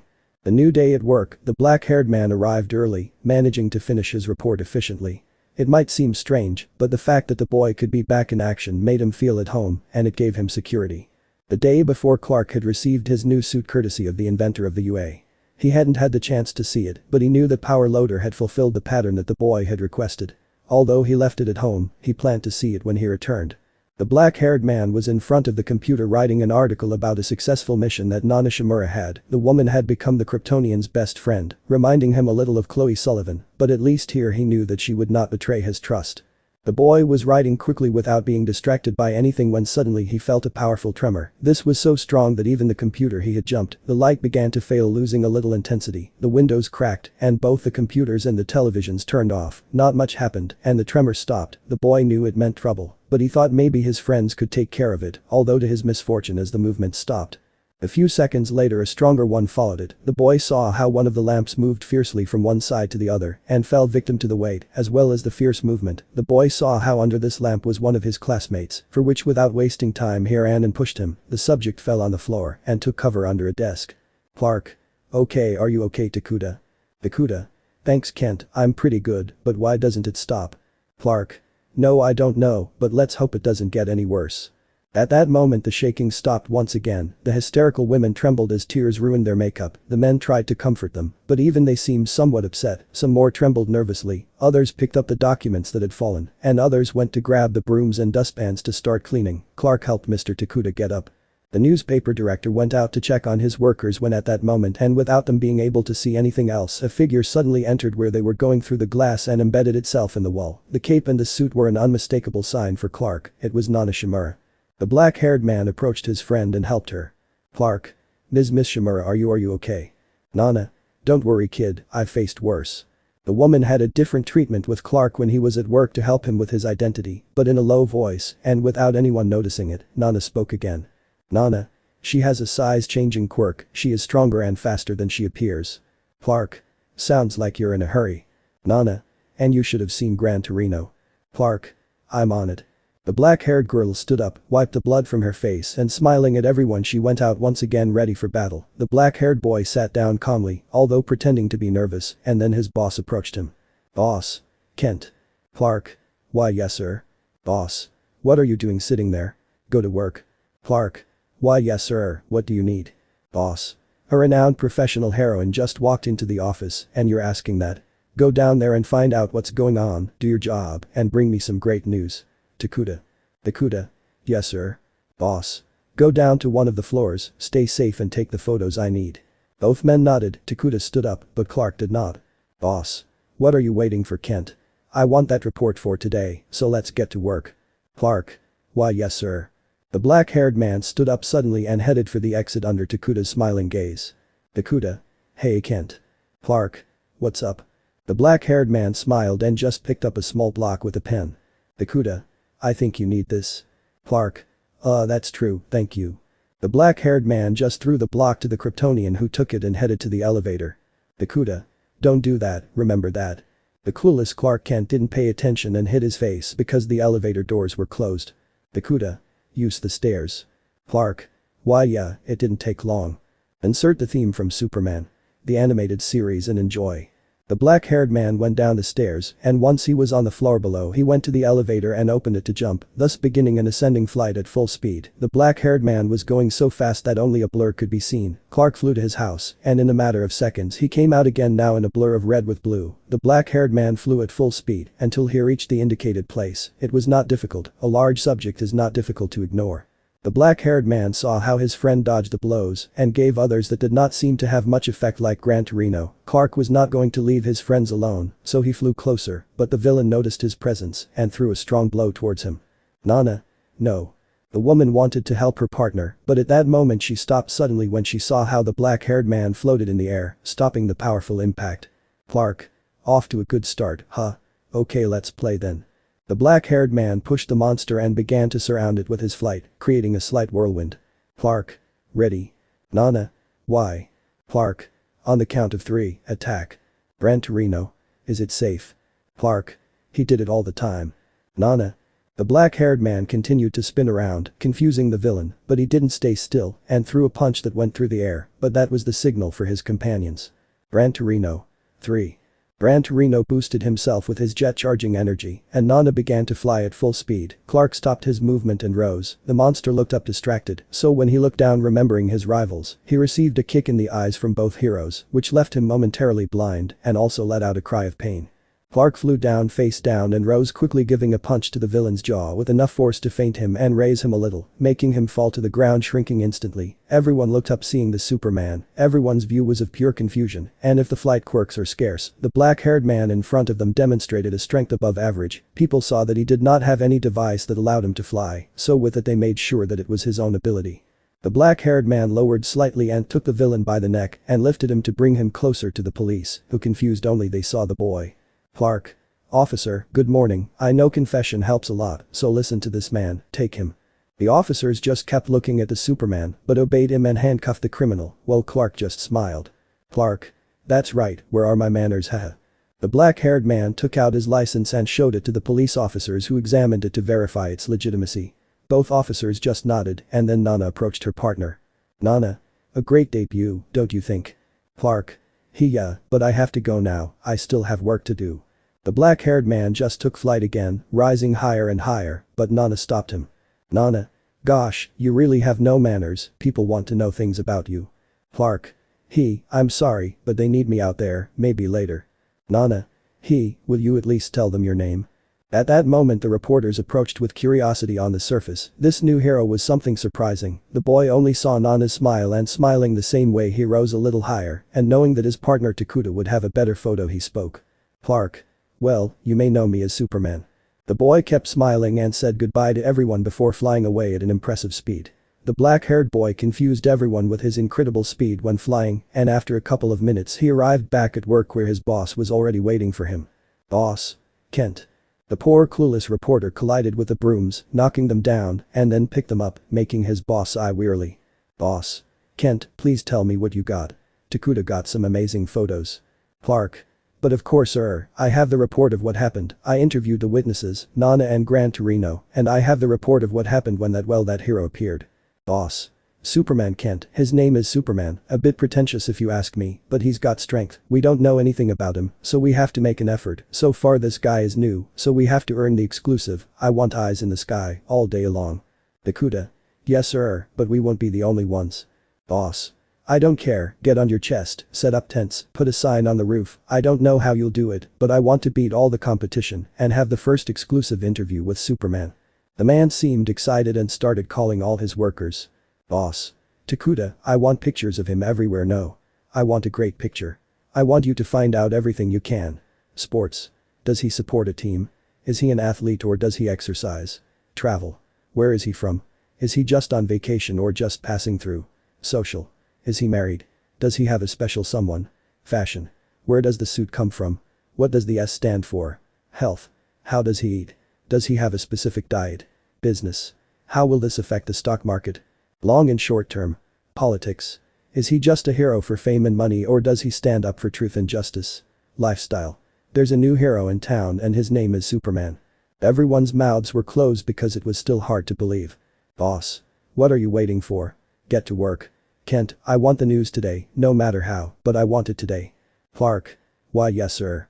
The black-haired boy went to his workplace and found his computer which was off. The boy connected it, finished his previous report and began to write the new one. Later the black-haired boy left his office in the direction of his house. The boy was quite happy. In the news they were already talking about his sudden appearance. Somehow it was complicated for them to talk about him, even ignoring Gran Torino and Nana Shimura. The black-haired boy just smiled remembering the first time he appeared in Metropolis. Clark walked along with a calm pace when by chance he looked up seeing the place where Gran Torino had hit as a result of a blow from the villain. The boy saw how inside the whole place was cordoned off with caution tape, but outside there was nothing. The black-haired boy thought that they would soon take over the place and continued moving forward when he heard a creaking sound. When he turned around and looked up once more he saw how a piece of the construction broke away from the rest falling dangerously. Clark began to run because below at the impact site there were two girls buying a bubble tea. One of them was slightly taller, with short, uneven ash blonde and messy hair. Her companion was just as thin as her companion, with long green hair tangled in a hairstyle similar to Nana's. Clark quickly deduced that the debris would fall on the green-haired girl, so he quickened his pace. "Clark. Watch out. Move away from there." The girls heard the boy and looked up. The blonde was scared for her friend. "Inko, move." The blonde threw herself to help her friend who was paralyzed by the fright, but at that moment the black-haired man used a little of his super speed and pulled the girl by the arm to move her from there. The black-haired man moved her, turning her back to the rubble, hugging and protecting the girl. The rubble fell and was destroyed, some stones falling on the boy's back. People went to help the girls. The blonde approached her companion who had already been released. "Inko, are you okay? Are you hurt? Please talk to me." "Inko. See, calm down Mitsuki. Yeah, I'm fine, it was the scare." The black-haired man dusted off his back. The blonde just turned to look at the stranger and approached carefully. "Mitsuki. Are you okay?" "Clark. Yeah, is your friend okay?" "Mitsuki. Yes, thanks to you." "Clark. It's nothing, just doing my job." At that moment the green-haired girl turned around. That voice sounded familiar to her. The girl saw the guy in front of her and approached slowly, but the black-haired man saw her and advanced towards her. "Inko. Why you?" "Clark. Are you okay?" "Inko. Why yes. Thanks, we were supposed to go somewhere else, but Mitsuki was thirsty." "Mitsuki. I invited you, didn't I?" "Inko. They were just going to give them to us." "Clark. I'm glad you're okay." The black-haired boy just smiled and started to walk away, but then Inko remembered. The boy's face looked familiar to her, and she knew why. The green-haired girl ran up to him, stopping him. "Inko. Hey wait. Clark. What's going on?" "Inko. Have I seen you before?" "Clark. And no, or at least not that I know of." "Inko. Yes wait, I remember, you are the person who prevented me from getting hurt that day." "Clark. Excuse me?" "Inko. Yeah, I was almost late to high school, remember Mitsuki?" "Mitsuki. Was it the day of the exam that you almost arrived late?" "Inko. Yes." The Kryptonian opened his eyes remembering the green-haired girl. "Clark. That's right, I remember now. Hey, we should stop meeting like this, right? Inko. Well, I'll try not to get into trouble too often. The black-haired man and the green-haired woman smiled a little, but then Inko noticed a badge hanging from Clark's jacket. Inko. Try you work for the newspaper. Clark. Why yes I'm a reporter. Inko. That's great and what's your name? The green-haired girl acquired a slight crimson color on her cheeks as she asked this. For his part, Clark just smiled and took a little breath. Clark. Sorry I forgot my manners. My name is Clark Kent, it's a pleasure. The black-haired man stretched out his hand and Inko lightly shook it while smiling. Inko. And nice to meet you, my name is Inko Midoriya. Better start over Clark. The black-haired man smiled confidently as did the green-haired woman. On the other hand, the blonde now known as Mitsuki in gratitude for saving the life of her best friend, bought a drink for the black-haired man who wanted to oppose because he did not believe it was necessary, but that same day Clark Kent learned two things. Never contradict a woman like the blonde, and also that even the calmest ones could intimidate, because despite the fact that Mitsuki had an intimidating and aggressive attitude, for her part Inko without making any gesture or anything, could calm her friend with relative ease, because the girl apparently had a quite threatening aura when she set her mind to it. In the end the poor black-haired man had no choice but to accept. The boy chatted a little with the girls, but after a while and with no other choice, they had to say goodbye, because both young women were going home, while Clark had to hurry to work. In the end the boy arrived home, but upon entering he quickly put his suit back on, and just as he left the first time the boy repeated this action leaving at full speed, now using his flight, and only stopping when he was quite high in the sky. The black-haired boy missed the sensation he had when flying, so he made a few turns until he felt his phone vibrate in his pants. Surprised to have a signal being so high and without wasting time he took it out, and when he saw that it was Nana he answered immediately. Clark. What's up Nana? Nana. Nothing, just hero stuff, you know, Gran Torino and I are patrolling the city. Clark. Really? Nana. Yes Clark that's supposed to be the job of a hero, even when there are no great villains you know. Clark. I know Nana and I'm sorry, I got a little distracted, where are you? Nana. Calm down Cal, we're in. The black-haired man smiled and, turning his gaze away from the stars, he focused back on the blue planet. Clark. Wait Nana I think I can.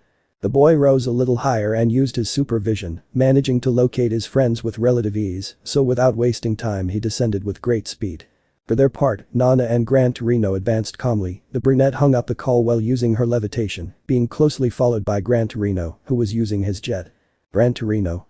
What did the boy say to you? Nana. Smiling it shouldn't be long now, I guess. The girl looked up, scanning the sky very carefully in search of a red cape, but without success, so she looked down, taking care not to cause an accident, but it was at that precise moment that a shadow covered them both. Nana immediately looked up with a smile as she saw the blue and red pattern of the boy's suit, with the diamond shield on his chest and a smile on his face. Nana. You're late Kryptonian, where were you? The boy placed his hand behind his neck, scratching it gently while smiling. Clark.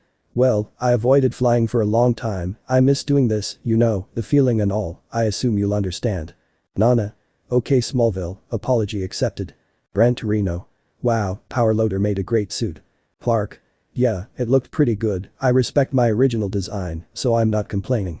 The boy's red cape waved majestically, and that was what caught the attention of the people who looked up or looked out of their windows, surprised to see the black-haired man. Gran Torino. Have you finished your report? Clark. Will I get scolded if I say no? The gray-haired man didn't respond, but gave a reprimanding look to the black-haired man who smiled. Clark. Relax, I can boast that I at least have some practice doing things like that, patrolling sounds pretty good to me for now. Nana. Haha for me too. Gran Torino. Sigh okay then, let's go. Clark. Just don't stay too far behind, guys. The black-haired boy just smiled and began to fly calmly followed by his friends. People looked up in surprise as they saw this new hero fly by, who smiled and greeted them from above. A boy, open-mouthed, just responded to the greeting without being able to say anything. For her part, Nana smiled and then caught the attention of her best friend. Nana. You'll become very famous at this rate, don't you think Cal? Clark. Yeah, I think so, but why do you call me Cal? Nana. I protect your identity, my friend. Don't they do that in your country? Clark. No, at least not all of them. I assume that the possession of a quirk by the majority of citizens makes at least a small percentage have great hearing, right? Nana. Exactly. Clark. Wow, I'm really going to have to get used to this, but thanks Nana. Nana. Relax Smallville, you better move on, we don't want you to crash into a duck, do we? Gran Torino. You'd get sued if you accidentally killed Daffy Duck Nana. Smiling, I must admit that it would be a very interesting trial. The black-haired man smiled and nodded. The team moved forward and continued their patrol, managing to stop some crimes. On one of those occasions they both passed by Musatafu. At that moment Inko Midoriya was leaving her house to spend some time with her friend Mitsuki when she saw him. The girl had only seen him in photos on the internet and in news reports, but seeing him live was different. The black-haired man conveyed an aura of leadership and heroism that could inspire anyone. His serious but serene face brought calm, and the smile he let see from time to time was reassuring. The hero passed quickly by his friends, while the girl stood until the tone of her cell phone brought her out of her trance. Apparently it was Mitsuki who, knowing how the green-haired girl was, asked if she had already left to get ready. The woman only said yes and headed towards her best friend's home quickly. Back with the heroes, Clark was flying calmly. The few crimes in which he had helped with his friends were relatively simple. The black-haired man did not even have to use all his skills to win, and he wanted to see the strength of his friends on his own, and thanks to that he could see that Nana was really impressive. In Clark's eyes, he was sure that although he could not beat Diana, she would give her a good fight. The black-haired man even thought that it was very likely that the brunette was in some way the doppelganger of the Amazon or some other girl from her universe like Black Canary. The brunette on her own realized the taciturn state of her best friend, so she smiled, hitting the boy lightly on the shoulder. Nana. Haha, what's wrong, Cal? I see you're very thoughtful. Clark. Reacting, it's nothing, Nana, I just remembered a friend who I'm sure would really like you. He. Nana. Oh, I see, well, at least that makes me believe that he is someone strong, right? The black-haired man only nodded with a smile, although this reminded the girl of what had happened with her companion's world, so she decided to change the subject before the awkward situation became more awkward. Nana. But hey, look around you. I think I can say we're done for today. Go home and finish your work, Cal. We'll call you if we need anything, okay? Clark. I guess, now that I remember, I really have to finish that. I know I already have some experience, but I don't want to get used to it, although I assume it won't be that difficult anyway. Nana. If you say so. Clark. By the way, how are things with Toshinori? At that moment the smiling face of the black-haired girl changed to one of seriousness and tiredness, giving the answer to the boy, who sighed and shook his head a little negatively. Clark. That bad? The woman just nodded slightly and rubbed her temple with her hand. Nana. He's still a bit upset with me because he thinks I wanted to abandon him. He's training well, but you know. Clark. I understand. Nana. But well, at least he agreed to go to the United States willingly. I will finish his training here and send him when he graduates. Clark. It won't be long now, right? Nana. No. Clark. How fast time goes by. It seems like it was yesterday when I arrived unexpectedly in this world. There are still things I can't get used to. The woman just smiled with a slight tone of sadness, regretting what was happening between her pupil and her. Nana. Yeah, wow, time really flies by. The boy saw his friend and tried to cheer her up. Clark. And why don't you go with him? Nana. What do you say? Clark. Make the trip to the United States with him, guide him, let him see that you're not going to abandon him, you know, he's not alone and all that. At that moment the brunette just sighed. Nana.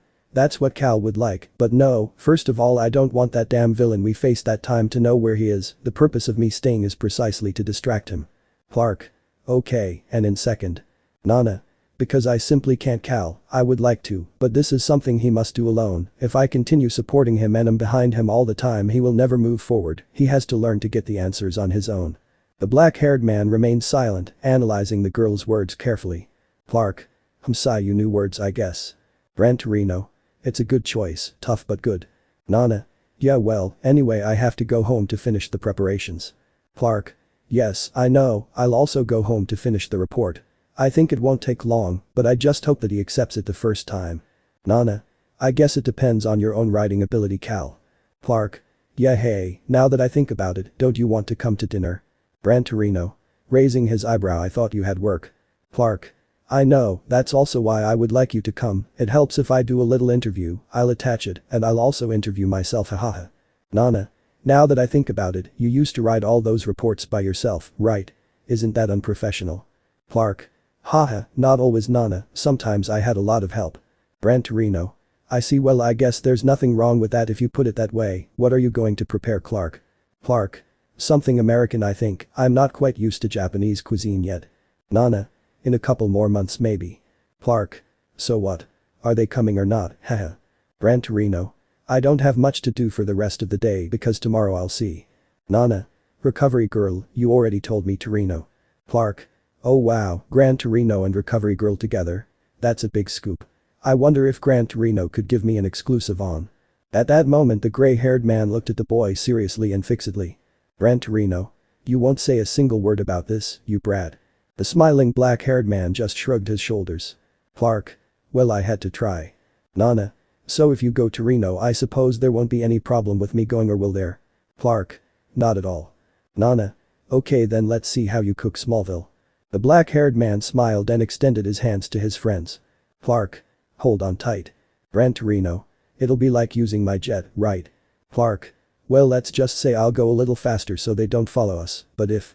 Both adults accepted and took their friend's hand and then felt an impressive rush of speed. The black-haired man had them well held so that nothing would happen to them, but due to the speed they could not see the landscape with charity, although it was thanks to this that they quickly managed to reach the black-haired man's house, who opened the door and entered followed by his friends without anyone seeing him. The subject stayed in the room, allowing the Kryptonian to enter his room to be able to change, now showing a set of clothes larger than his size and calmly even showing a little of his muscles. Nana. It's amazing how all you need is a change of clothes and taking off your glasses to not be recognized. Clark. You get used to it over time. Nana. Haha tush. Gran Torino. And what are you going to prepare, boy? Clark. You'll see, I assure you that I won't be long, you make yourself at home. The black-haired man just smiled and walked calmly to the kitchen. Nana. Don't you need help, Clark? Clark. Calm down, I've spent enough time in this apartment to know how to make something edible. You guys relax. If you want to turn on the TV, the remote's there. I'm just letting you know that since this afternoon, all the news channels have been showing Superman-related stuff, so… Gran Torino. Calm down, kid, that's always the case with a new hero, plus this way we stay informed. The black-haired boy only accepted by bowing his head and went into the kitchen preparing food for his guests, listening from afar as all the newscasts were indeed talking about the red and blue suit superhero with intrigue, amazement and admiration. The black-haired boy was embarrassed because he didn't want to draw attention like that.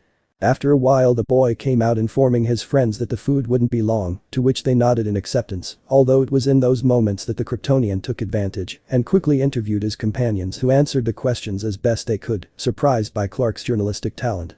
Once the interview was over, the boy then turned on his computer and began to write his report as well as transcribe the interview, showing incredible speed, demonstrating the talent already rooted for so many years, but unfortunately the food was already ready, so without any other choice, the boy put his computer in sleep mode and served the plates of food to eat together with his classmates, making a few jokes.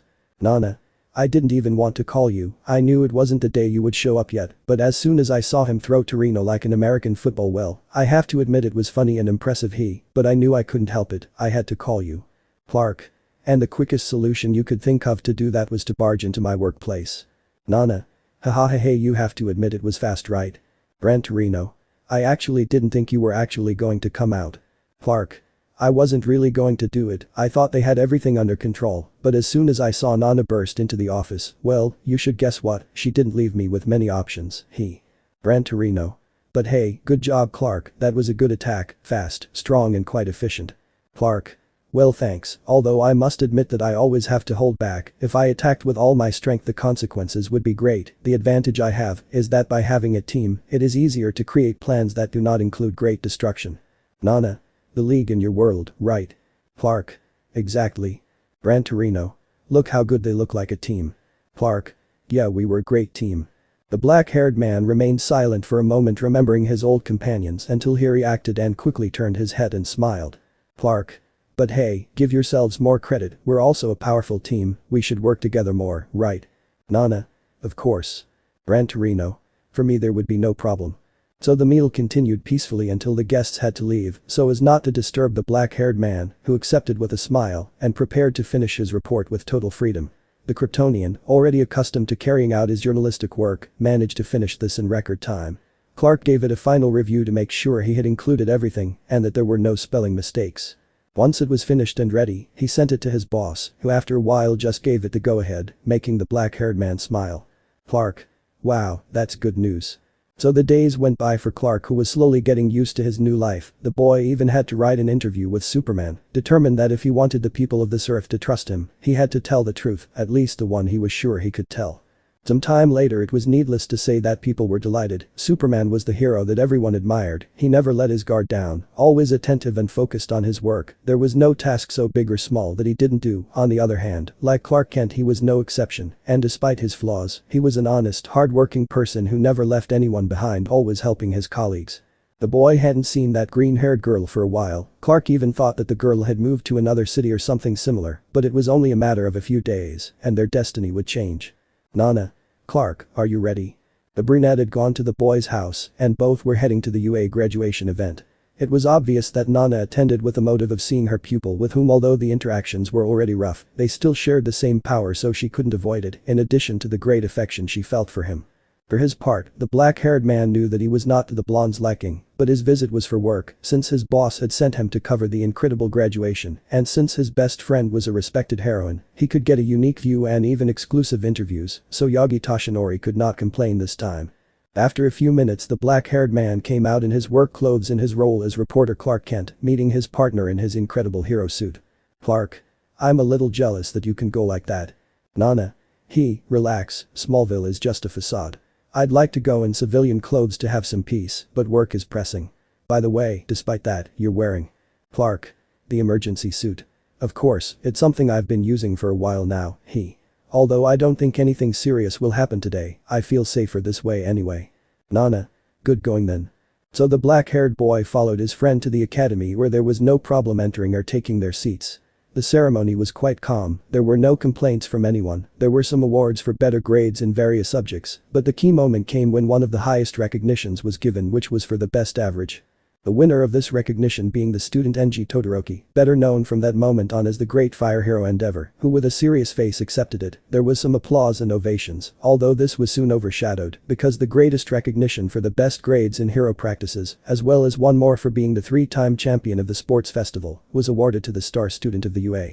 The young promise and the student closest to being number according to the experts, Toshinori, are better known as Almight. Something that Clark was quick to notice was the obvious preference of everyone present for the blonde, which completely overshadowed the achievements of the redhead, who looked somewhat annoyed and even disappointed, which surprised the boy. Once the event was over, Clark managed to stand out a little from the sea of people who rushed towards Toshinori, trying to congratulate him, take his hand or even just greet him, and managed to get an interview with Almight, who despite his rivalry with the black-haired man, knew that the correct way to do things was to answer the questions as best as possible. From there Clark continued with Endeavor, who with a serious face mixed with a slight tone of annoyance also answered. Clark interviewed more UA alumni as well as some people, and finally the director. The boy felt happy with his report, so happy he ended up knowing that he had finally finished his work. The Kryptonian spent some more time at the academy, where he exchanged a few words with the director until, with nothing else to do in the place, he decided to leave. Clark said goodbye to his best friend and began to walk through the streets of the city calmly. The boy was more used to it, and now it was very difficult for him to get lost, but at that moment he was completely absorbed in his thoughts.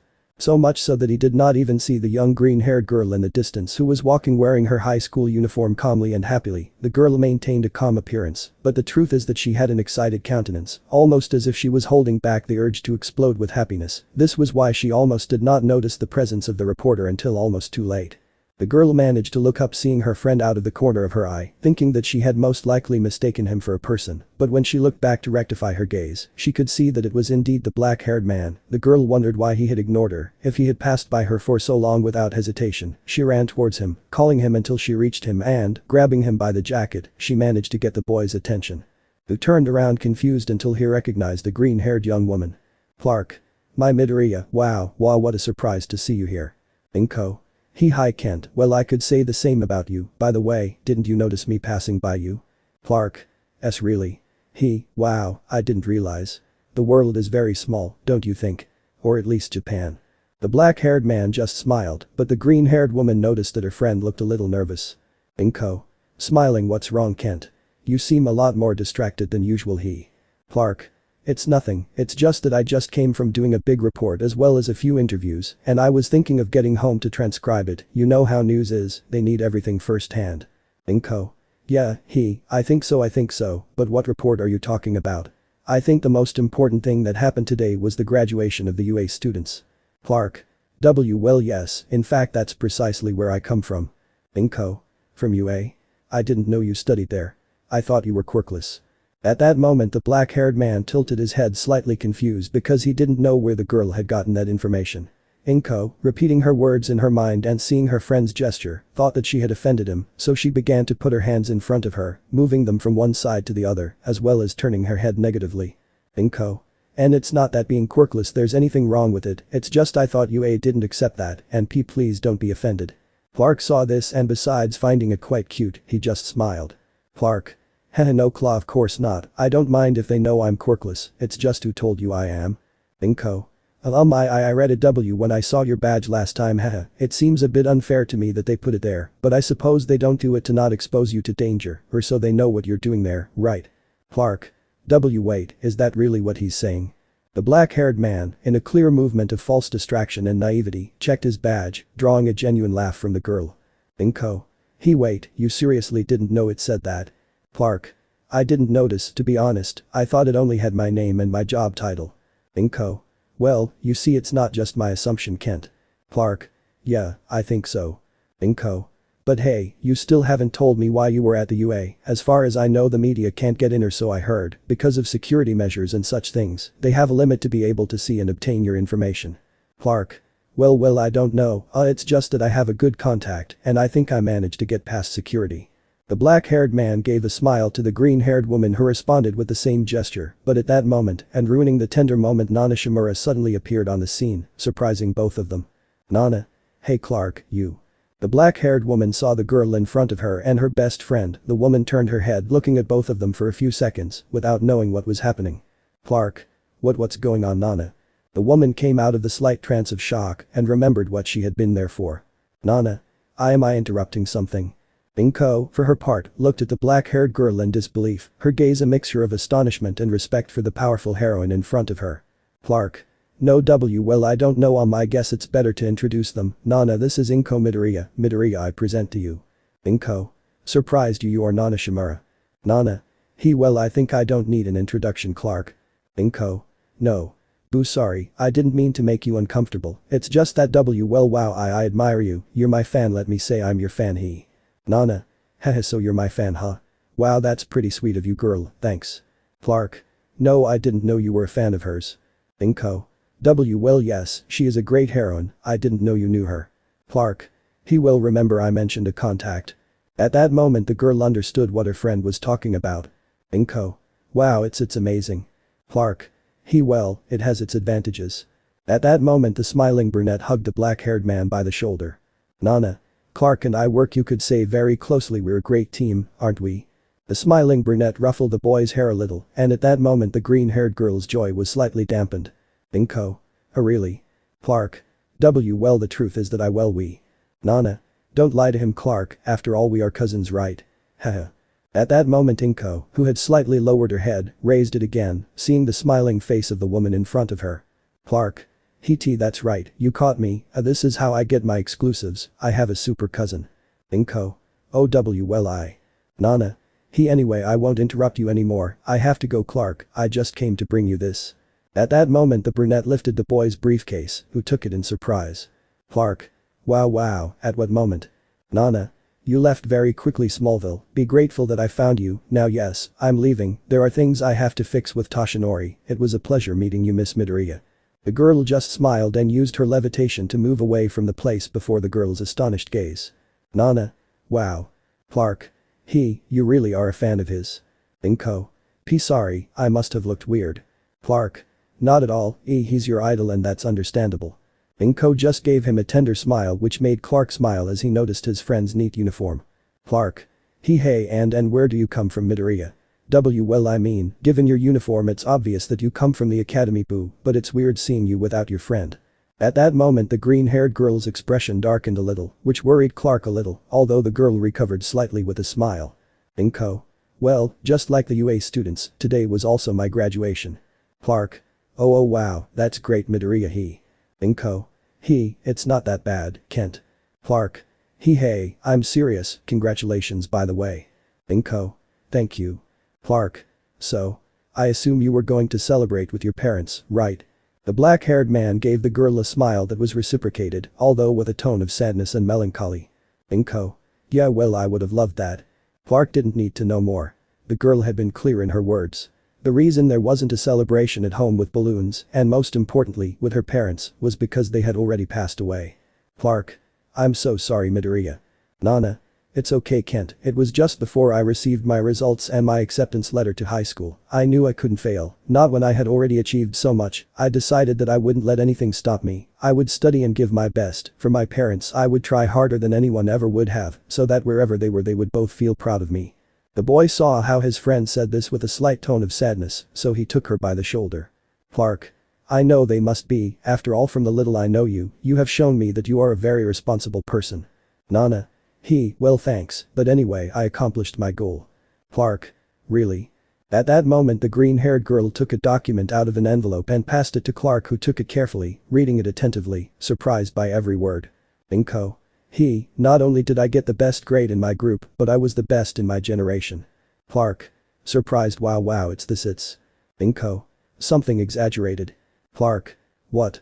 No, of course not Midoriya, in fact it's quite impressive. Inko. Well I went for everything, although I think I exaggerated a little. Clark. Don't say that, you tried harder than everyone else. I think it was obvious that this would happen, although that doesn't take away from how impressive it is to see it. They should have given you some recognition in addition to this, right? Inko.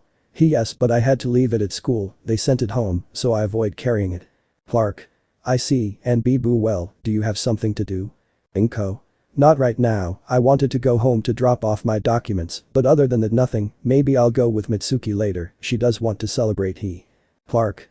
I see. Well, it's just that I thought that if you didn't have anything to do, you could more accurately, I could treat you to something to eat. The question took the green-haired girl by surprise, who quickly acquired a crimson tone on her cheeks. Inko. Well I know I don't know you Clark. Well it's okay if you don't want to. I understand, you don't know me well enough. Inko. Well no it's not that, it's just that and you don't have to do the UA report, didn't you say you wanted everything firsthand? Clark.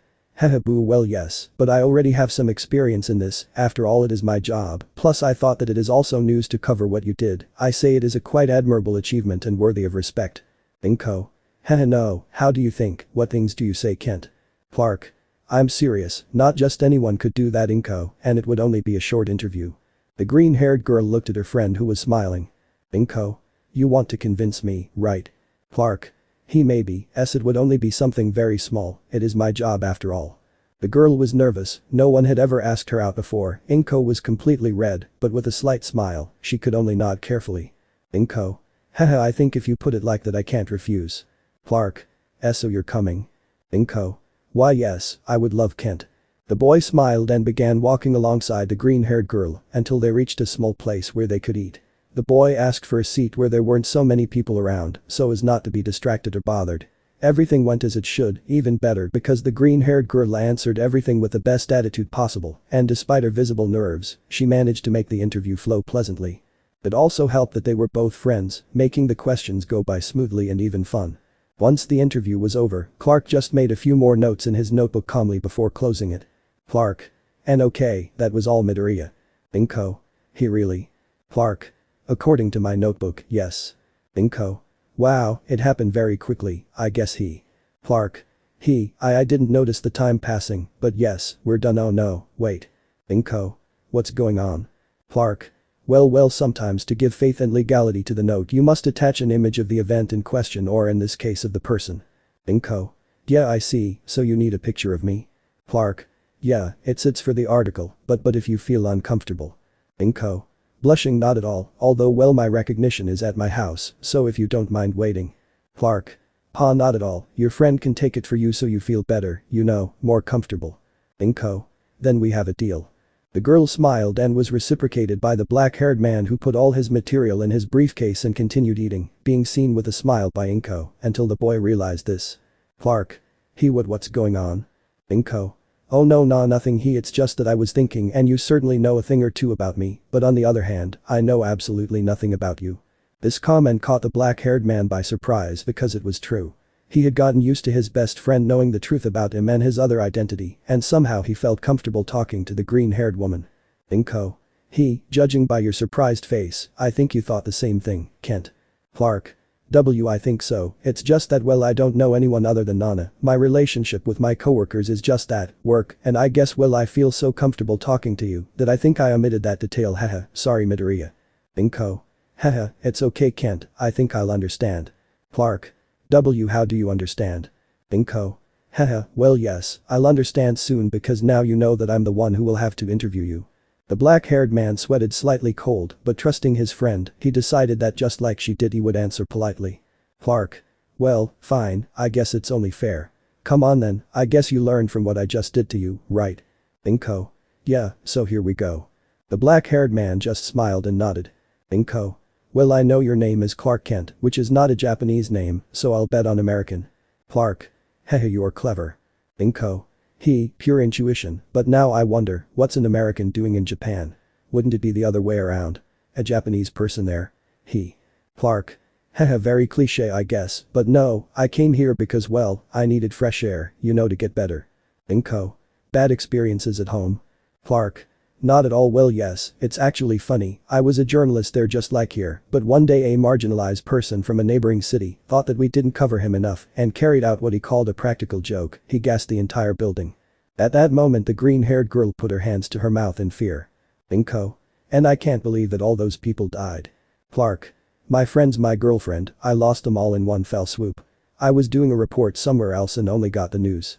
Inko just looked worriedly at her friend, unaware of the harsh truth, not knowing how difficult it was for the black-haired man to talk about this. Inko. And your parents? Clark. I have no one left Midoriya, my parents passed away a long time ago I was basically alone, I was the only survivor of a massacre, I had nothing left. The worried green-haired girl wanted to apologize to the boy, she knew she had touched on a sensitive subject for him, but Clark still didn't lower his head. Inko. I'm sorry, I had no idea about that, Clark. And don't worry Midoriya, it's not your fault, obviously at the time I did feel bad, although fortunately for me it was then that Nana my cousin, knowing what had happened, offered me to come here, she didn't promise that I would find a job right away, but at least I would have a place to live, and I wouldn't be so alone, I knew it would be starting from scratch, and it was expensive, but I took her offer as a second chance, and well, you already know the rest, here I am haha. The black-haired man just smiled because although it wasn't like that in truth, in a certain way the black-haired woman did give him a second chance, which he was grateful for. Inko. You've been through a lot, haven't you? Clark. Well, to be honest, it was very difficult to get here. Inko. There were no flights. Clark. No, at least not the comfortable ones. Inko. And how did you get here? Clark. Certainly not the way I would have liked, but I can't complain too much. It was a good decision, you know, making a good out of a bad thing, winning by losing. Inko. That's true. The meal had a good atmosphere, both spoke calmly and pleasantly enjoying the moment until they finally finished. The boy smiled at the green-haired girl who returned the gesture, and to look call on her phone interrupted them once again from the tender moment. The green-haired girl took out her cell phone, seeing that it was the strong-willed blonde, so with a smile the girl answered, and after exchanging words for a few minutes. Inko just nodded with a slight touch of tiredness, and seconds later hung up the call looking at the boy. Inko. Sorry. Clark. I'll guess, she was your friend. Inko. Exactly. Clark. It's okay, you already told me you had to leave, so don't worry. Inko. I was having a good time. Clark. Me too, but there's no other way, it's a fixed commitment, you have to go Midoriya. The green-haired girl looked at the boy carefully, something about him seemed to put it mildly curious. The boy took off his glasses to clean them without looking at the girl directly, and then put them back on. Inko didn't know why, but she only managed to say one sentence. Inko. Will I see you again? The black-haired man looked at the girl who had once again acquired that crimson tone on her cheeks. The boy just smiled, looked at the street for a few seconds to breathe and be able to answer the question looking his companion in the eyes. Clark. Of course Midoriya, I'll always be close. The black-haired man smiled at the girl who blushed more before having another idea. The green-haired girl took a napkin and taking a pen out of her backpack, she wrote something down and then passed the paper to the black-haired boy who was intrigued. Inko. It's not bad at all Kent, in fact, look, this is my phone number, so you can let me know about the report and how it turns out, The boy just smiled and unfolded the paper, seeing the series of numbers. Clark. Hey, that's a great idea. Why didn't I think of that before? It also helps if you can send me the photo I need. Inko.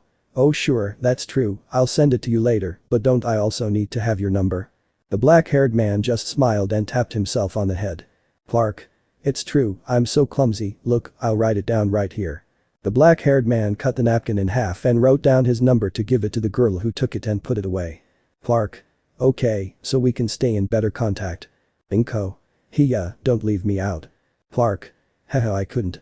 Both young men got up, and after Clark paid the bill for the food, they left the place to say goodbye formally and go their separate ways, so the day continued its course. Clark arrived home and began to write his report as best as possible. The black-haired man even smiled because Nanda had provided him with a photograph of Toshinori and Nezu with that of Endeavor. The Kryptonian fixed his attention on the hero of fire because something in him was peculiar. His notes were excellent.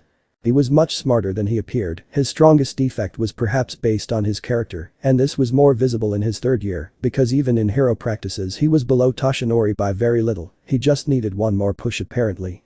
For Clark this was nothing new. In his world he knew heroes like that, but motivated by his journalistic thirst, the boy looked for more reports that included the read, realizing that in all of them, it was always the blonde who overshadowed the tough boy. The media was in charge of praising the super powerful blonde, always putting him as the future standard of the heroic society. Clark just sighed tired. He didn't like them doing that because he felt it wasn't fair.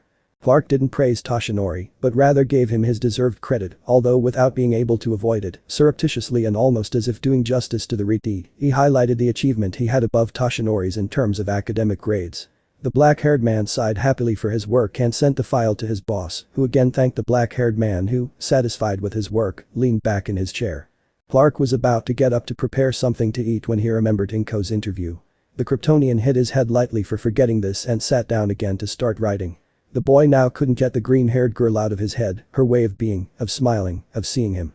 Poor Clark kept thinking about those emerald green eyes until coming out of the trance and remembering the image of his friend, he took his phone to see that his message tray was empty. The boy needed the image of the green-haired girl quickly before he could finish.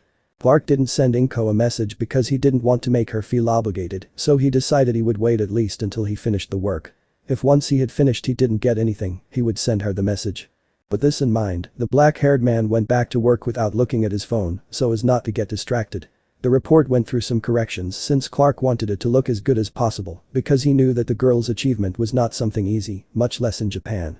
The minutes passed calmly, but for Clark they seemed like hours. The boy knew it was about to end, and the message wasn't coming through. Clark Kent was in more and more trouble. As the clock passed, the black-haired man felt that the photo would never arrive, and finally, as if unwillingly, he put an end to it. The boy felt a little sad, but accepted that the green-haired woman had reasons. He didn't know him well, and didn't know if he should trust her enough to take the photo. Maybe that's why she didn't send it. The boy just sighed. At least he had found meaning. Clark was about to compress the file to have it ready and send it to his boss when his cell phone rang. Clark, surprised, unlocked it and saw on the screen the notification of a new message. The number was unknown, but just by seeing the message he knew who it was from. "Sorry, I almost forgot. I hope it's not too late." The boy opened the message, seeing that Inko had also attached a photo showing what he'd requested. The green-haired girl in her uniform, holding up both badges. His characteristic hairstyle was accompanied by a kind but nervous smile on his face. The boy looked at those beautiful green eyes for a few seconds, until remembering his mission, the Kryptonian got to work, and in a matter of minutes, he put the photo on the note and immediately sent a message to his boss. Hint. The last-minute exclusive, think of it as a bonus. The boy submitted the file and after a few agonizing minutes, he only received his boss's approval and even the promise of a bonus in his check, as well as congratulations for his excellent work. Clark just sighed and now slumped back in his chair, completely free and exhausted. Although after a few minutes his phone started ringing non-stop, the confused black-haired man saw that it was a call from the same number, so without wasting time he answered. "Clark. Hello?" Only a few seconds passed before the green-haired girl's voice made its presence felt with nervousness and shyness. "Inko. Please tell me if it's your number, Kent." The boy, upon hearing the green-haired girl's voice, just smiled as he sat back down in his chair. "Clark. Well, I think so. As far as I know it is Midoriya. Why?" "Inko. Sorry, it's just that you didn't answer my message. I thought I had the wrong number." Clark. "Oh yeah, sorry about that. It's just that I was a bit busy. In fact, I just finished sending the report. I was just waiting for you to send the photo so I could finish it properly." Inko. "Really? Oh, I'm really sorry. I lost track of time. Thank Mitsuki for reminding me." Clark. "Then please tell him thanks for me, but don't worry, it was just in time anyway. I applied for an exclusive and they accepted it despite the delay." Inko. "Hey, I already said I'm sorry, Kent." Clark. "I know, I just wanted to tease you a little." Inko. "I already saw." Clark. "It's all over now anyway, so don't worry about the rest." Inko. "Okay, thanks a lot, Kent." Clark. "It's okay." The black-haired boy just smiled until he saw how his computer beeped, alluding to the fact that he had received a message notification. The boy sat down and saw that it was a message from his boss.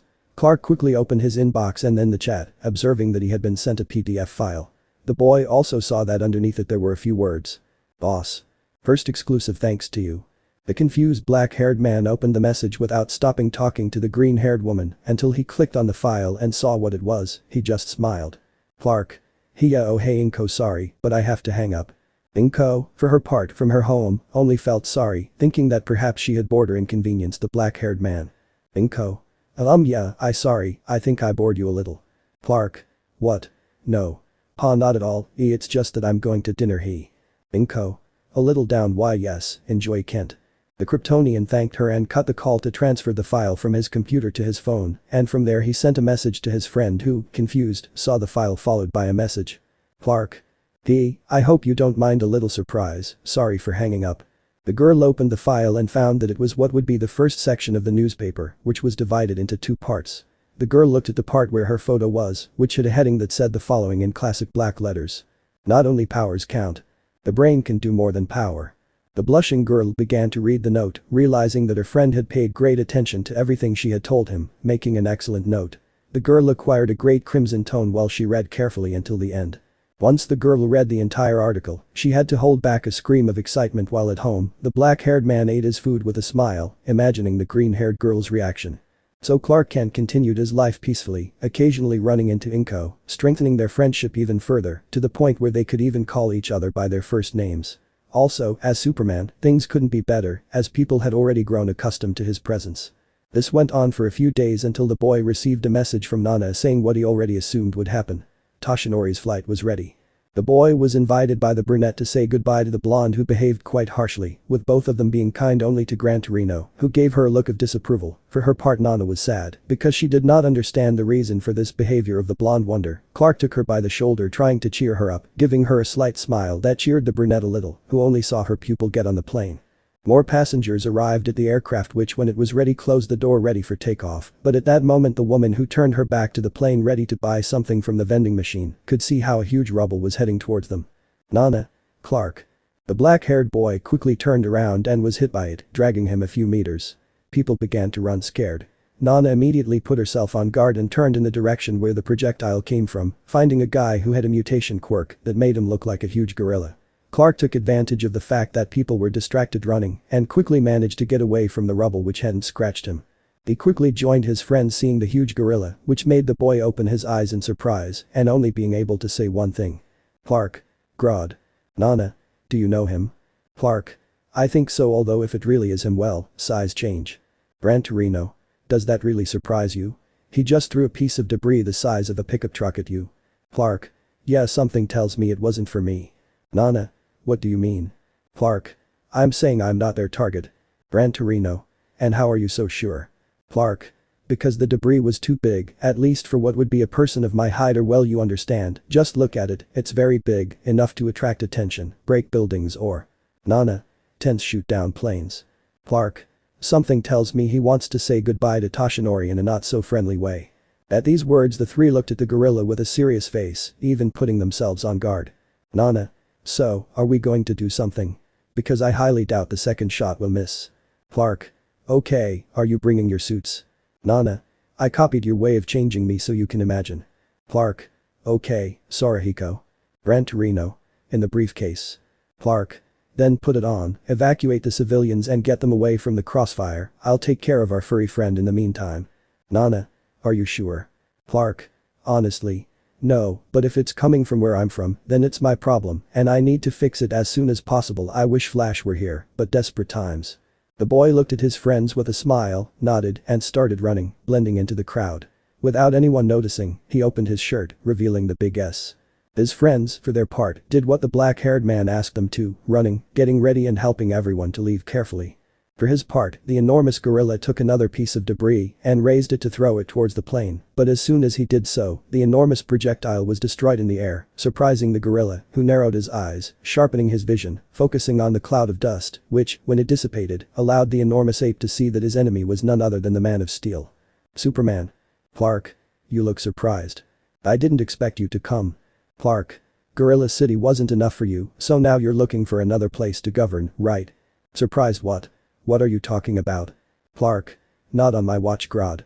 The gorilla was confused by the name, but could not be distracted for long, because the boy threw himself at him with speed, to which the rival did not stay still, and threw a strong punch, but surprised that the boy could stop it easily, Clark pushed the huge fist to the other side, and flew towards the head of his enemy, hitting him, and making him almost fall on a family, if it were not for Gran Torino, who quickly appeared and also kicked him up. People watched in amazement as now, in addition to the black-haired boy, the gray-haired boy had also joined the fight. Clark was fast and knew that he could not prolong the fight much longer for his companions and the civilians. When he turned around, he could see that the plane had already taken off. Toshinori was safe. Clark looked back only to be hit a few times by the huge gorilla until Gran Torino came to his aid and kicked the gorilla's hand that prevented him from hitting the boy again, giving him the opportunity to. Clark stood up and quickly approached his rival, standing in front of his face. The gorilla was surprised by the speed the black-haired man showed. The Kryptonian had a serious face and his arms crossed. Clark. Moment of truth, Grodd, tell me who sent you and how did you get here? Stop calling me that.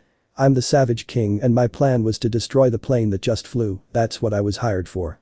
Now Clark understood it perfectly, the gorilla was not who he thought. The black-haired boy had let himself be guided by that small hope that forgot everything else. The boy became a little depressed, but knew there was no time for that, so he put his serious face back on, facing the beast. Clark. Who was it? Who hired you? Savage King. Haha, don't even think I'm going to tell you, hero, it's called honor among villains, although well, I'll just say that the person who hired me was very interested in a passenger, a blonde boy. The black-haired man frowned, realizing he was right. The target was Toshinori.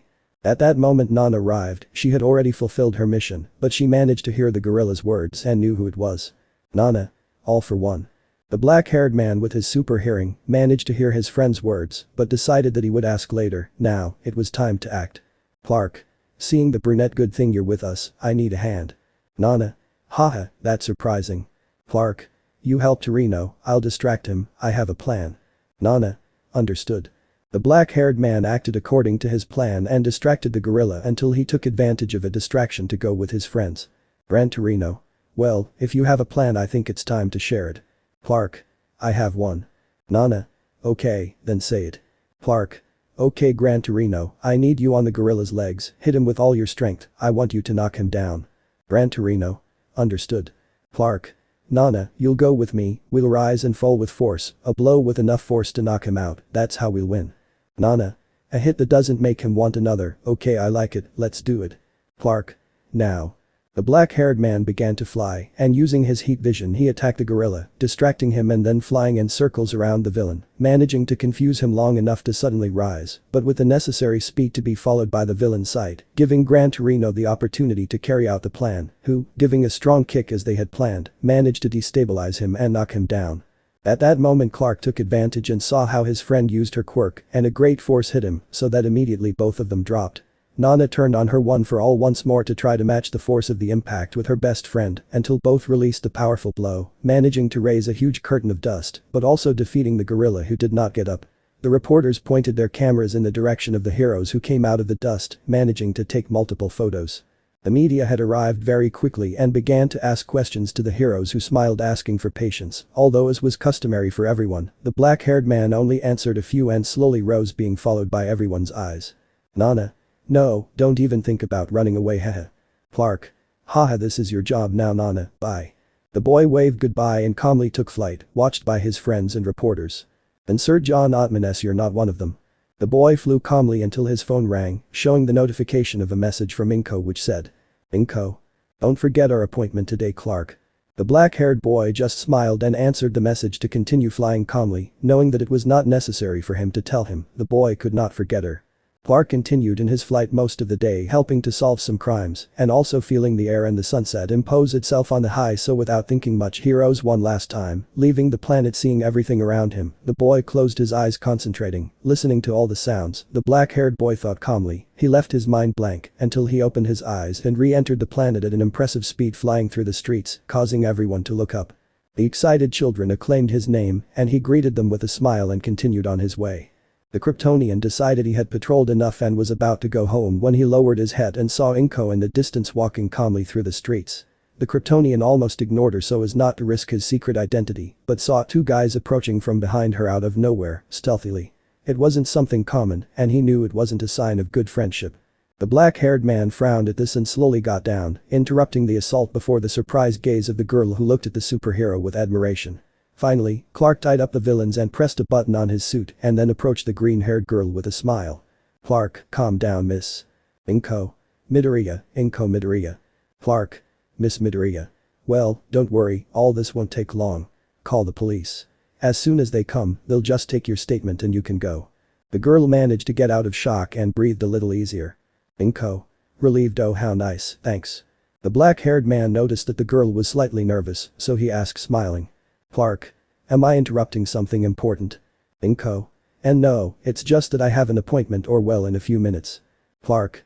Oh, I see, sorry to interrupt then, but I assure you it won't take long miss, so don't worry." The black-haired man wasn't lying, because the patrols didn't take long to arrive and took the girl's statement as quickly as possible, although the green-haired woman looked nervous, making Clark smile. "Clark. Hurry. Inko. Sorry, I just think I'll be late for my appointment." "Clark. Well, this isn't something I'm used to doing, but given the situation I think it's worth it, hold on tight miss." "Inko. EA." The black-haired man took the girl in his arms, and once he had her well held, he rose, beginning a careful flight, surprising the green-haired girl. "Inko. Wow, this is."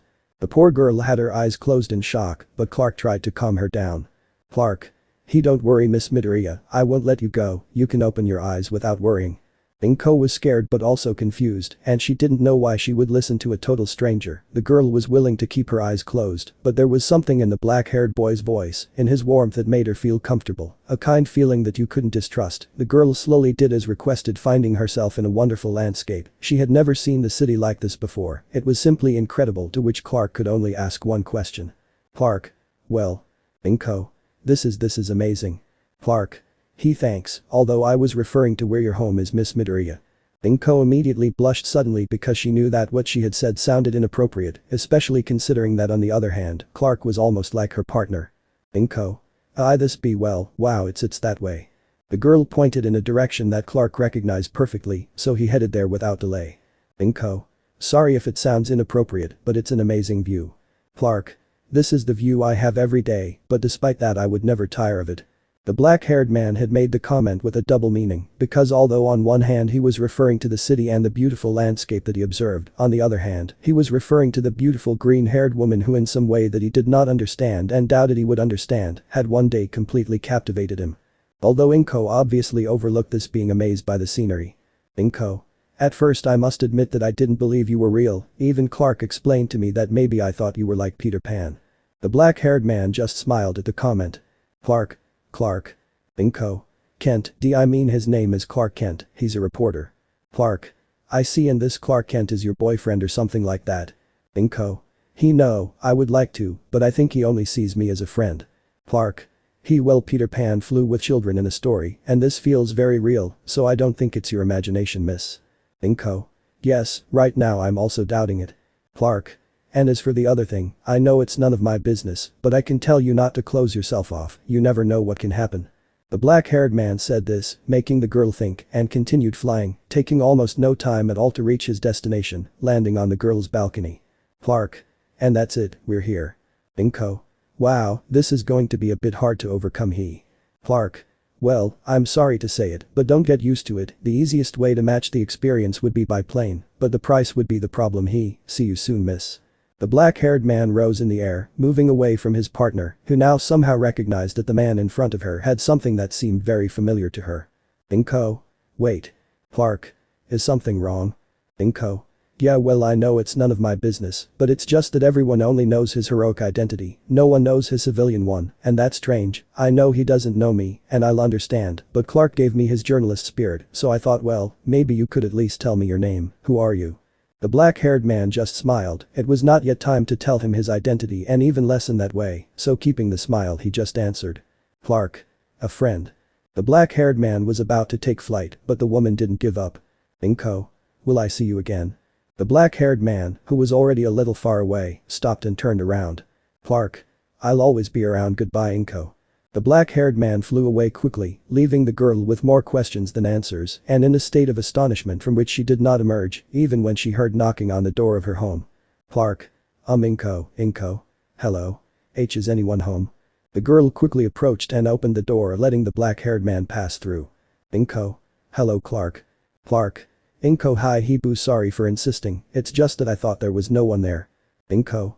I see. The green-haired girl moved away a little, revealing the boy who was wearing simple clothes, so the smiling boy knew that his friend had fallen into something like a shock. Clark. Inko, what's wrong? Did you forget we had a date? Inko. Yes. At that moment the girl came out of her trance when she heard what he had said. Inko. I mean no. It's just that well. The girl was more nervous than usual, making the boy smile internally. Clark. Inko, are you okay? Have you been? The black-haired man put his fingers to his mouth, alluding to a cigarette, making the girl smile, who was slowly coming out of the state. Inko. Heh no Clark. Clark. Oh, that's a relief, I was already worried. Well, are we leaving now? The girl looked at her friend and completely came out of this trance smiling. Inko. Yeah, just wait, let me put on at least something more decent. I'll go get my jacket too, but it won't take long. The girl walked away to calmly enter her room, being observed by Clark, who smiled, and taking advantage of the fact that he was alone, the black-haired man slowly took off his glasses to tap her hand. Insert the Lois and Clark theme from Superman. The movie. The boy just smiled a little more and assumed his normal posture, relaxed his face and took a breath to speak with his normal tone of voice. Clark. Inko, I have something to tell you, actually. The black-haired boy was about to reveal his secret identity, but at that moment the green-haired girl came out showing off another outfit for the occasion, making the boy nervous and immediately adopting the pose of his alter ego, as well as quickly putting on his glasses without Inko noticing. Clark. Well, I was, first, a little nervous and but I decided what snails, tonight I was going to make you very happy. The green-haired girl just smiled at her partner's tender and absent-minded attitude, and without admitting it, a slight red color took over her cheeks. Inko. Thanks Clark. Clark. We can go eat katsudon or something you like. Inko. Yes, I would love that. The black-haired man extended his arm to his companion, and they both left the place with a smile on their faces, ready to make the rest of the afternoon wonderful. And indeed, it was. The evening was wonderful. They both chatted and laughed. The boys sat quietly while they ate katsudon. Clark handed his phone to his girlfriend so she could read the exclusive article he was writing. This had already become a habit for both of them. Inko was embarrassed by this, she said it wasn't necessary, but Clark liked doing it. Over time, the opinion of his best friend began to matter a lot to him.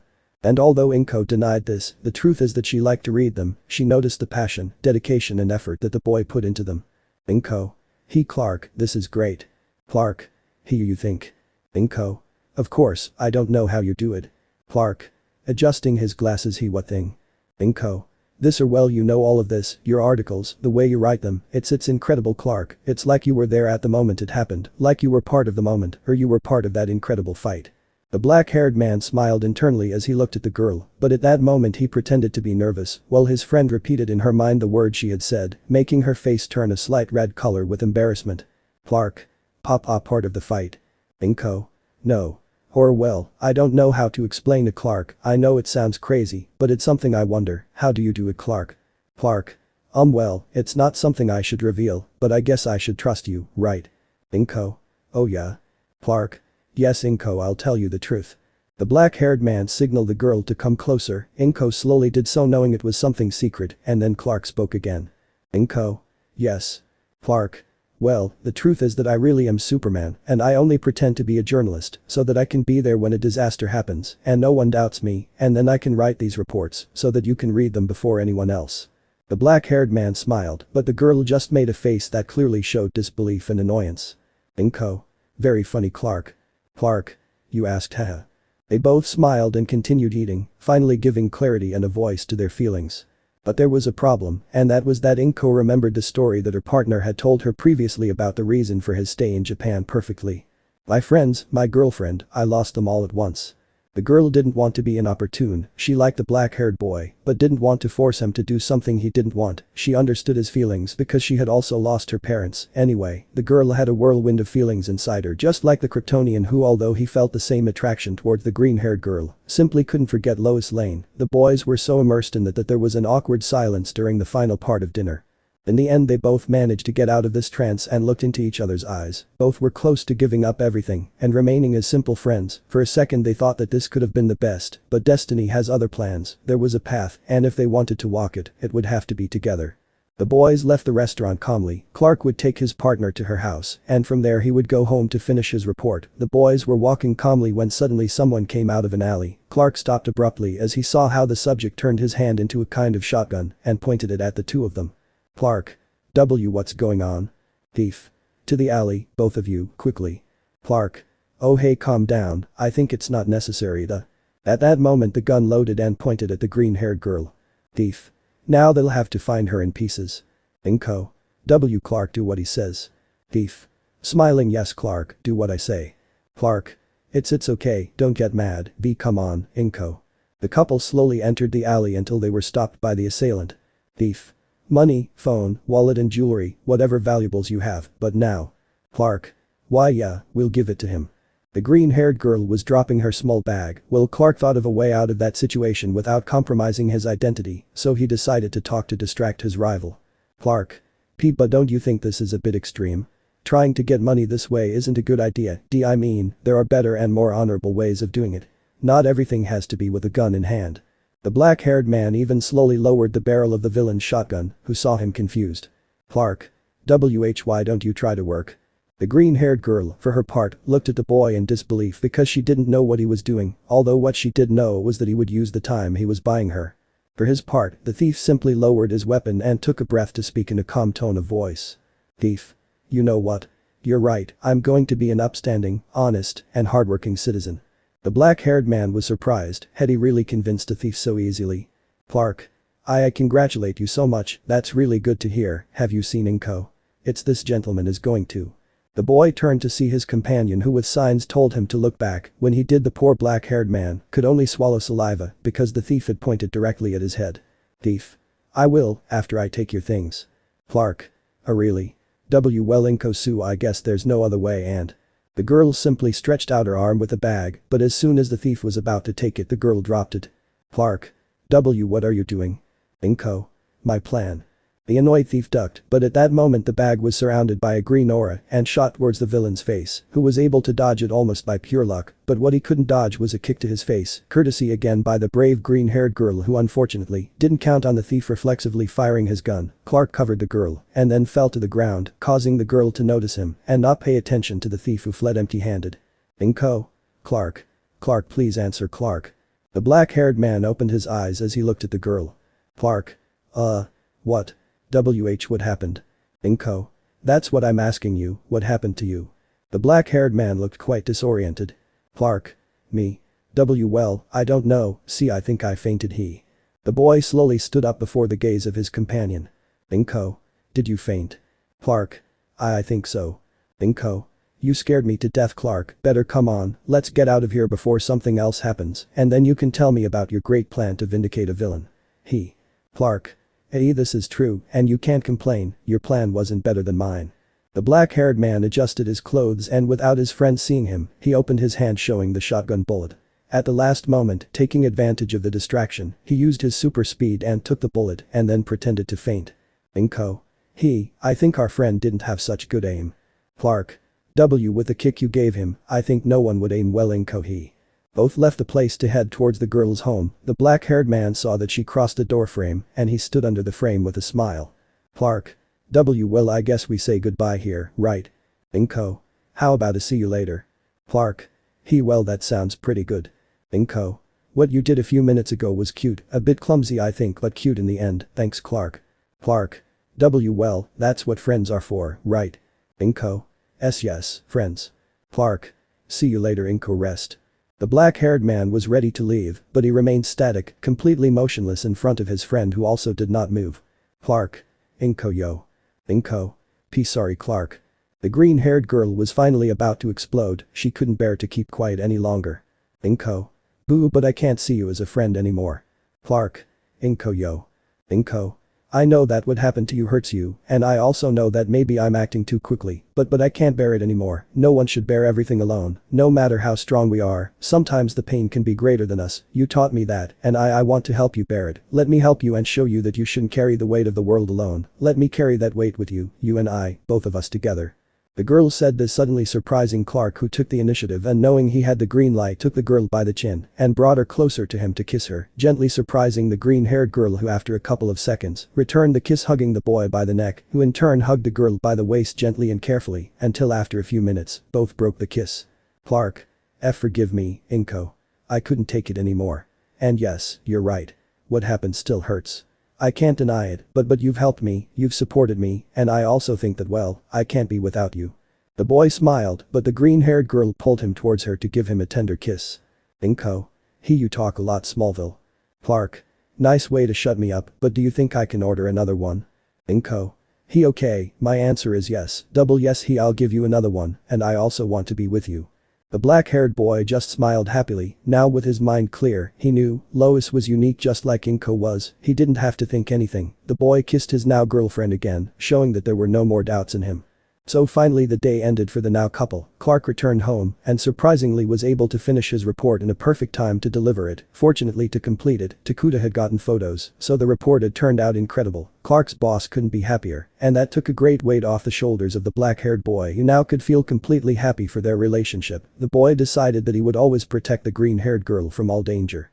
Al was now completely decided, because now, in addition to this new world, his girlfriend was his responsibility and even his priority. A few days passed like this, where the black-haired boy's smile was quite visible, which was the reason for his best friend to ask him the reason for it, to which Clark had no problem answering. Needless to say, the brunette was surprised by the revelation, although after thinking about it a bit, she reflected that it was only a matter of days before it happened, because in his free time, the boy wouldn't stop talking about the green-haired girl.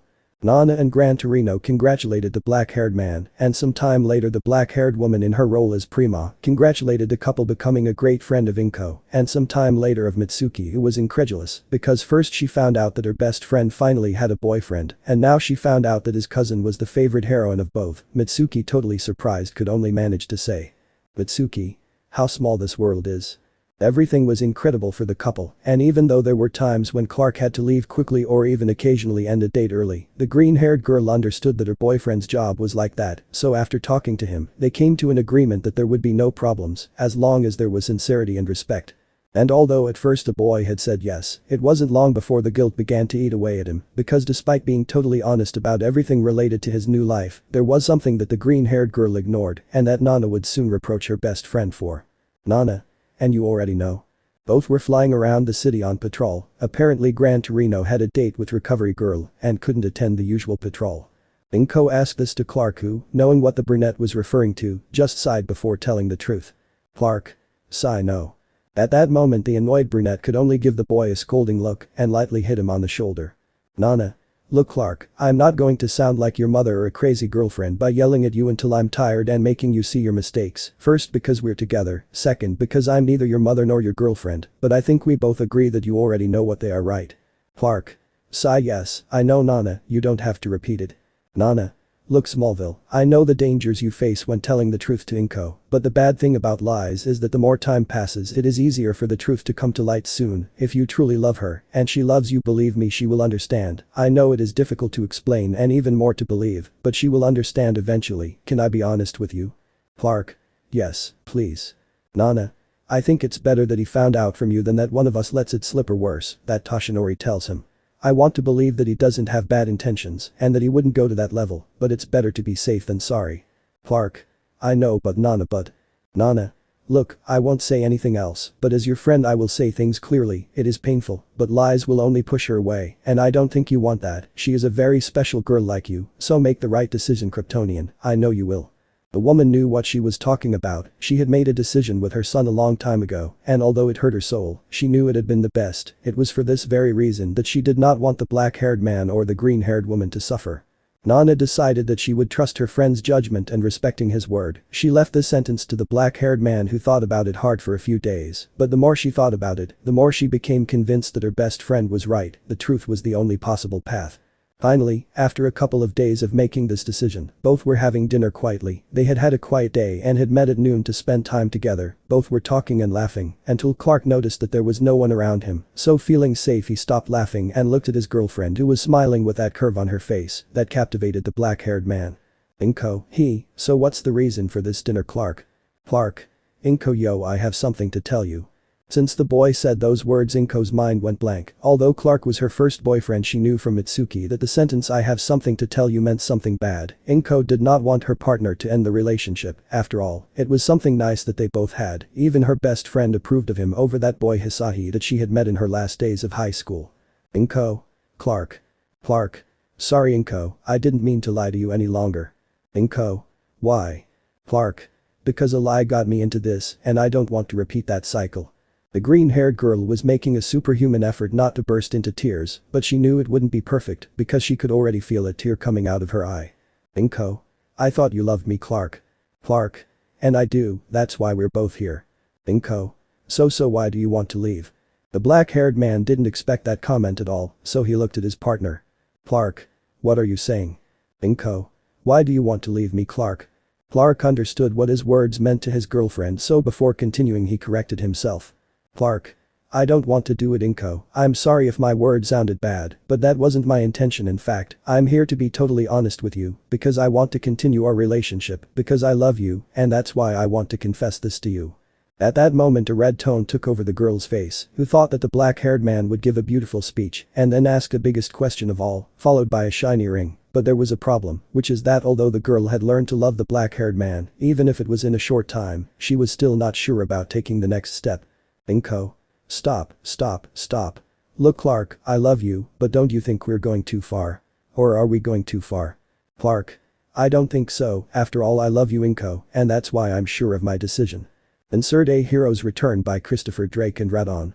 The green-haired girl was completely red-faced and nervous, she didn't know how to act, but then the boy just took a breath, prepared himself one last time, took a deep breath, and spoke. Clark. Inko, the truth is that The blushing girl watched her boyfriend intently, waiting for the moment and. Clark. I am Superman. The black-haired boy said this without stuttering or anything like that. Inko looked at her boyfriend attentively, processing the words she heard. Clark for his part expected a scream or reprimand. He knew it was something difficult or impossible to believe given his secret identity, but what he didn't expect at all was that his girlfriend at the last minute sketched a slight smile, which soon turned into a laugh that, despite sounding tender, totally disconcerted the boy. Clark. Inko. Smallville, you made a joke, it took you almost a decade, but you'll get used to it, that was a good one, really love hahaha. The black-haired man was confused, he expected anything but that, so the boy sighed and put his hand on the frame of his glasses, ready to reveal the truth, but at that moment more people started arriving at the place, so without thinking, he gave up on the idea and continued talking to his girlfriend until he came to the end of his outing. The black-haired man took his partner to his home, and once he used his X-ray vision to make sure that no one was there, the boy breathed, ready to do what was necessary. Clark. Inko, at the restaurant there was something I wanted to talk to you about. Inko tried to open the door of her home with difficulty because the lock was stuck as always, so she didn't pay much attention to her boyfriend. Inko. Yeah, I remember Clark, just let me open this and. The black-haired man walked a little towards his partner, took off his glasses and stood up straight, breathed and spoke once more in his normal tone of voice. Clark. Inko, I have something to tell you. At that moment, the girl, recognizing the voice, stopped fighting with the door and, totally surprised, turned her gaze to find her boyfriend without his glasses. The boy looked taller, now his build was a little more noticeable, and to top it off, he opened his shirt, showing the diamond shield with the S in the center. At that moment, Inko Midoriya felt like she was going to faint. The green-haired girl was guided inside her home apartment by her boyfriend because the girl couldn't get over the shock and this prevented her from walking as she normally would. The black-haired man accompanied his girlfriend until she came out of shock. The Kryptonian put water to heat to prepare tea, and when he returned he spoke with Inko, telling her the whole truth without omitting any detail at all. From his home planet on Krypton, his arrival and upbringing on Earth, his allies, his last battle in which he thought he would die, the deal he made and his subsequent arrival in this new world, knowing that the previous one was doomed and probably already destroyed. Inko listened with extreme attention until the boy finished his story. Clark looked at his girlfriend who now looked totally surprised. Clark. That's all Inko, it's the truth. Inko. Oh my god, this is wow, I don't even have words to describe it. Clark. Inko, that's why I can be so secretive sometimes, you deserve to know why. Inko. It's crazy but it makes perfect sense, you always appeared at the same time and your reports it was like you were there, you were good, very good, wait, isn't that unethical? You wrote stories about yourself. Clark. Yeah, I know boo, but I really wanted the job. Inko. No wonder, I see, you never take vacations, you never sweat, you never tan, so Nana isn't even your cousin like you told me. Clark. Well, she's been a great friend since I came to Earth over time. I even considered her more of a sister than a cousin, and I know it sounds complicated. Inko just put her hand to her temple as she analyzed her boyfriend's words. Inko. It's beyond complicated, you're from another planet Clark. Oh my god, my boyfriend is from another planet. Clark. Look, Inko, I'm just another guy, a simple country bumpkin who wants to do the right thing. My secret identity is made so I don't endanger the people I love, the people I care about, like you. The green-haired girl was totally in shock, she didn't know how to react, her hand was on the table, and Clark took it carefully. Inko. And now you want me to live with this? With such a big secret? Clark. I know, and I'm sorry, it's not something I would have liked, but I wouldn't have done it if I didn't trust you enough. I love you, Inko, and please, I hope you understand how important this is to me. The black-haired man finished speaking, he knew what he had done and what it meant, now it was just a matter of waiting for his girlfriend's response. Inko, for her part, looked up and saw her boyfriend's face. There were clearly many emotions reflected, such as guilt, regret, as well as love, but besides all this, there was also the responsibility and weight of what it is like to carry such a burden on your shoulders. The girl took a breath and spoke. Inko. How do you do it? Clark. What? Inko. How can you do that? How can you keep a secret like that? How can you endure it and not go crazy? Clark. It was one step at a time. Inko. I'm Kryptonian, but I was raised on Earth. I'm Clark Kent and Kal-El. I could help in both ways, it's a big secret, but this way I don't risk the people I love. I'm not like Diana or Bruce, I wanted a normal life and inspire people to be better at the same time, all one step at a time. The girl saw her boyfriend listening attentively to her words. Clark. On Krypton, this was the emblem of my home pointing to his shield, and it means hope, the hope for a better tomorrow, because I'm here. The green-haired boy was about to speak when he was silenced by his girlfriend who gave him a kiss with a decision she had made, a kiss that was loaded with all her love for him. The boy returned the kiss with the same intensity until they separated. Clark. He, and why was that? Inko. He, why do you talk too much, darling? The walls can hear and I don't want them to find out that my boyfriend is a superhero, the greatest of all. The black-haired boy smiled, his girlfriend had accepted that, his secret was safe, and above all his girlfriend remained by his side. The boy couldn't take it anymore and hugged the green-haired girl tightly who smiling was surprised and couldn't help but ask. Inko. He, is everything okay, darling? Clark. Everything is perfect Inko, now everything is perfect. And so the couple was finally able to have the peace they desired, without lies, without surprises other than those necessary on important dates. And although it was obvious that Inko worried every time her partner went out to fight for truth and justice, she always remembered the words Nana had once said to her. Clark has the best reasons to return. Besides, she knew that, at least in her world, there was nothing and no one in this world that could hurt him. Clark for his part was happy, he was undoubtedly more than accustomed to his new life, now he could enjoy it, stop to look at the landscape and return to reality in minutes. The boy could rise until hear each space, close his eyes, and then go down at full speed, until hear each tone where he was preparing dinner or it was already prepared, and the green-haired girl was waiting for him, so they could eat together. Needless to say, once Inko knew the truth she also had to talk to Nana who confirmed the black-haired man's story. The woman thought that she would go away, that somehow this would make the green-haired woman upset with her, but Inko wasn't like that, the girl had understood why they had done that, so she couldn't get upset, and even less with her favorite heroine. After all it was a big secret, and Nana knew secrets better than anyone. But now the brunette was happy, she felt better knowing that both young people were closer than ever, so it was only a matter of waiting for the next big step which was already even in talks. The Kent Midoriya couple was close to being one.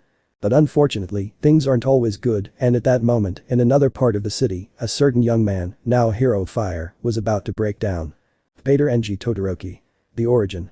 Being able to control fire, that sounds great, right? How many of us haven't dreamed of such a powerful, striking power?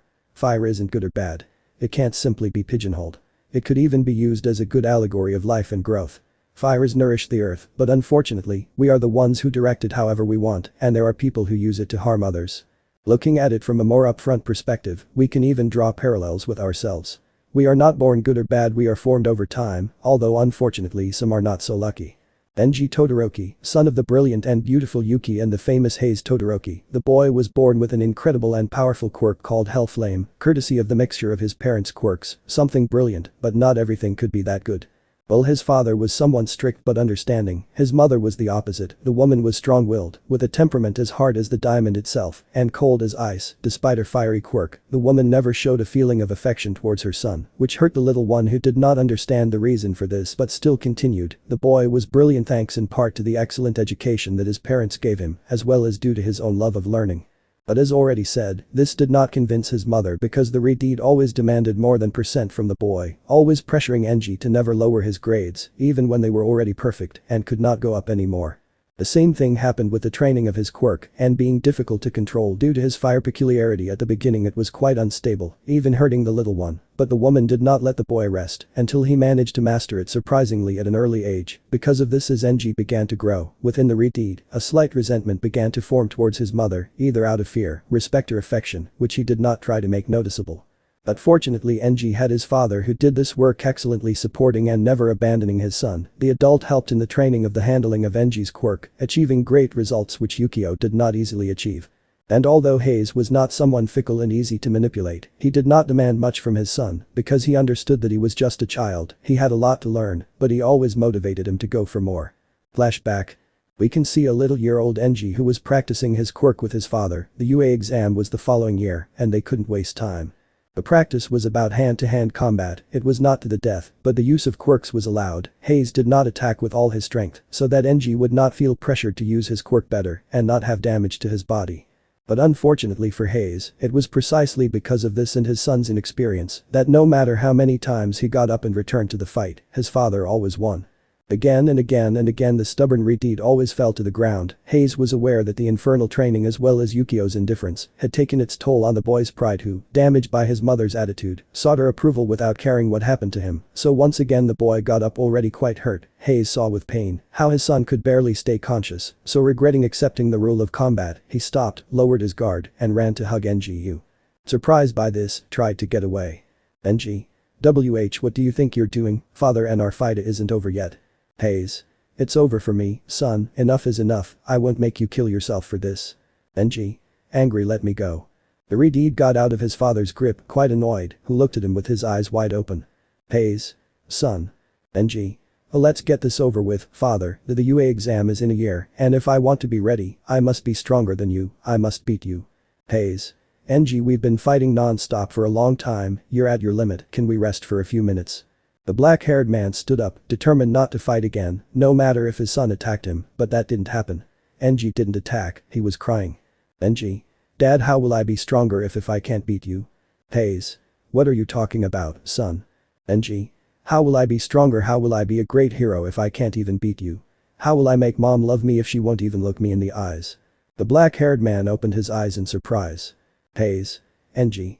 The black-haired man no longer cared if his son attacked him, he cared more about his emotional health, so without wasting time he once again ran and hugged the boy who now clung to his father, bursting into tears. Hayes hugged him tightly, trying to calm him down. Hayes. My boy, son, you have to understand one thing, you don't have to prove anything to anyone, your mother loves you, but unfortunately she doesn't know how to show it. Genji. No dad, don't say that to cheer me up, I'm not stupid, I've seen it. Hayes. Son, I've known your mother longer than you, I know when she's lying and I already told you, you don't have to prove anything to anyone, you're an only son, you have great strength, you're already a hero. Genji. Unfortunately or fortunately your stubbornness is proof of this. Haha. The adult smiled, but his son shed more tears and clung more tightly to his father. Genji. Never leave me, dad, please. The black-haired man opened his eyes in surprise, but stroked his son's hair carefully. Hayes. Silly boy, I will never do it. Genji, you are my son, I will never abandon you, I will always be with you. Flashback end. Hayes kept his promise and stayed with Genji as long as he could. The adult helped and advised his son as best he could, allowing Genji to use his quirk much better. This was evident in the training sessions, where now it was the adult who called for a truce, making the red-haired boy smile, who was also satisfied with how much he had improved. So year passed, Genji, years old, smiled excitedly, the UA entrance exam was near, there was less and less time left, and Genji knew it, his excitement grew by leaps and bounds every day. But hey, I think we forgot something, and that is that if Hayes was the one who motivated him, Yukio, with his infernal training and lack of feelings, didn't do much to help. Flashback. Another combat training, everything was going perfectly, both were sweating and breathing heavily, but nevertheless both were smiling, and in the beginning their fight had been without using their quirks, but now they were serious. Genji lit his flames, and his father activated his quirk, launching themselves against each other with impressive strength. Blows came and went without apparent respite, father and son were fighting, giving their all. Hayes. What's wrong, kid? You're not going to tell me you're tired? Genji. Speak for yourself, old man, you're getting slow, hahaha.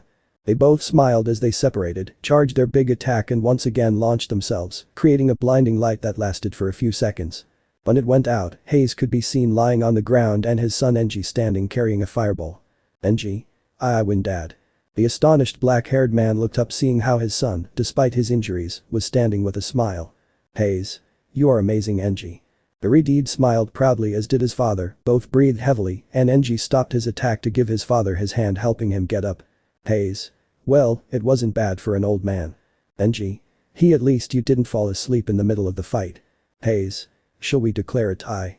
I don't want to ruin my reputation, son, Enji. Of course, you'll always be my hero dad. Both smiled quite happily, but not everything could be like that because at that moment they heard footsteps coming from heels. Both looked up seeing that in the stands of the gym appeared Yukio, who had a serious face capable of intimidating even the bravest. Yukio. Pathetic. Enji. What are you talking about, mom? You saw it, I won. Yukio. As long as your enemy can get up you will gain nothing, finish him off at once or you will lose. Enji. He's my father, I won't do that. Yukio. Wow, I think I raised a coward. Enji. I'm not a coward, but I'm not going to attack to the death when it's just training and not a real fight. Yukio. I didn't teach you well, did I, kid? Strike first, strike hard, and show no mercy, you'll be lucky if you get into UA. Enji. Annoyed I'll enter the mother UA, I assure you. Yukio. And even if you do, you'll be lucky if you manage to be a simple helper, you have to try harder Brad, your kindness won't save anyone's life. And saying this, the woman left the gym with a face of total indifference, leaving the Redeed with a very visible annoyance. Hayes. Enji. You'll see father, I'll enter the UA and become the best hero of all, I'll make him eat his words and make him proud of me. Hayes just smiled seeing his son. Hayes. Enji well, if that's what you want, then you have to work hard. Enji. That's the idea dad, I won't stop, I'll try harder than anyone else, and I'll achieve it. Hayes just kept his smile, hugged his son from behind and knocked him down. Hayes. Oh yeah. But first you have to beat your old man Yahahaja.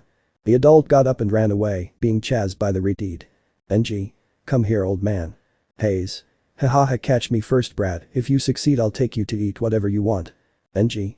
Smiling you're going to lose dad. Flashback end. These were the days for Enji Todoroki, who daily strived to give everything and more of himself.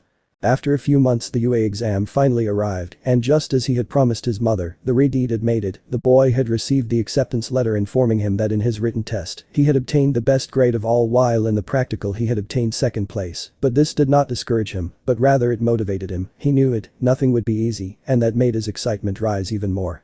It was obvious that his father was excited, and although the adult knew that there was no way his son would lose, he couldn't help but feel infected by the Redeed's burning emotion, quite the opposite of his mother who once again showed no emotion or congratulations to her son who, already accustomed to it, didn't expect anything from her, and she didn't ruin his happiness either, in the end he wouldn't forget it, he had managed to get into the best hero academy, he managed to be in the UA.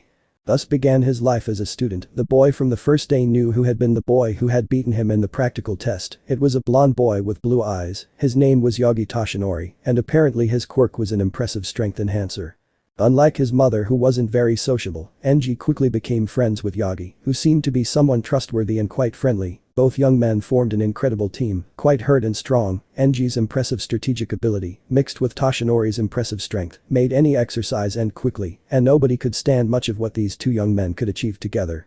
Although we can't say the same about direct confrontations, and despite Enji being a great strategist, his flames were extinguished by the destructive shockwave that Almight's monster strength always demonstrated, always losing against a blonde whenever they faced each other, whether alone or as a team.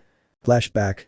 We can see how the blonde and the Redeed were face to face, the fight hadn't even started yet, but both were excited, the smiles were noticeably visible on both.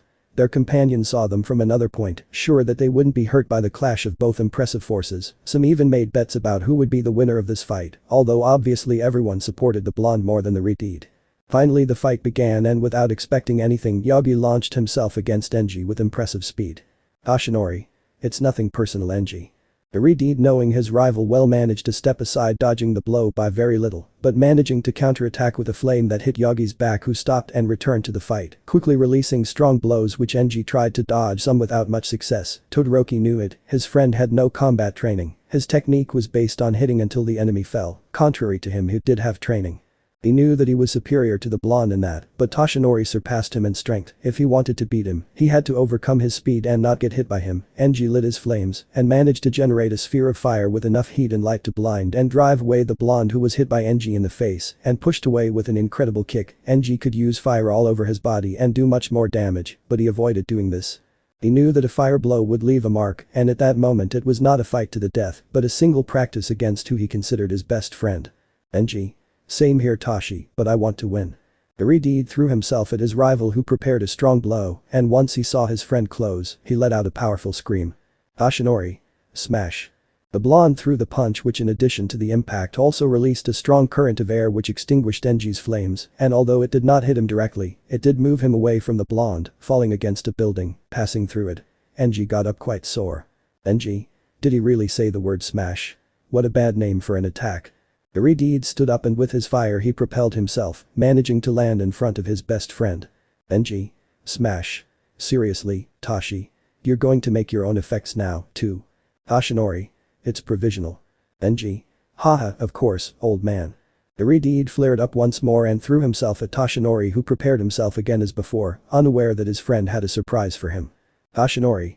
Smash. The blonde launched the powerful blow, but Genji, already anticipating this, moved at an impressive speed, driven by his fire, managing to evade the blow and getting to his friend's side, giving him a fierce blow to the side which moved the blonde. Toshinori. Good, that was very well played. Genji. Don't be so obvious, friend. They both smiled and continued fighting. The blows came and went without stopping. Everyone felt the trembling and the heat resulting from the outbreak of the incredible battle they saw. Genji did not give up for anything, but everything has a limit, and Genji reached his. After a hard fight the Origen fell to the ground defeated and was later taken to the infirmary. These were the days at the academy for the young Genji Todoroki who learned things without ceasing, and it was only a matter of time before he chose and adopted his hero name, which would be Endeavor, the hero with the fiery spirit. Yagi for his part took the name of Almight, the hero who would one day be known as the symbol of peace. Life was good, and although Genji still couldn't surpass All Might when it came to hero practices, he didn't give up. He had the best grades above the blonde and everyone in general, but unfortunately this last thing wouldn't save him in the sports festival, where although he managed to reach the semifinals, he was no rival for All Might who knocked him out of the arena with the help of his incredible strength and crowned him champion. Genji accepted him, although inside he was bad.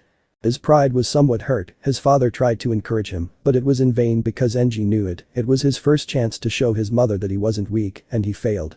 The boy accepted his second place with honor despite his frustration, although after thinking it over better and with a cool head he smiled. That was his first defeat, but it would be the last. He would train hard, he would train more than everyone, and he would become the strongest hero. Second place was not bad, but he aimed for more, even if he had to attack with everything like Toshinori did, and without caring about the consequences he would achieve it.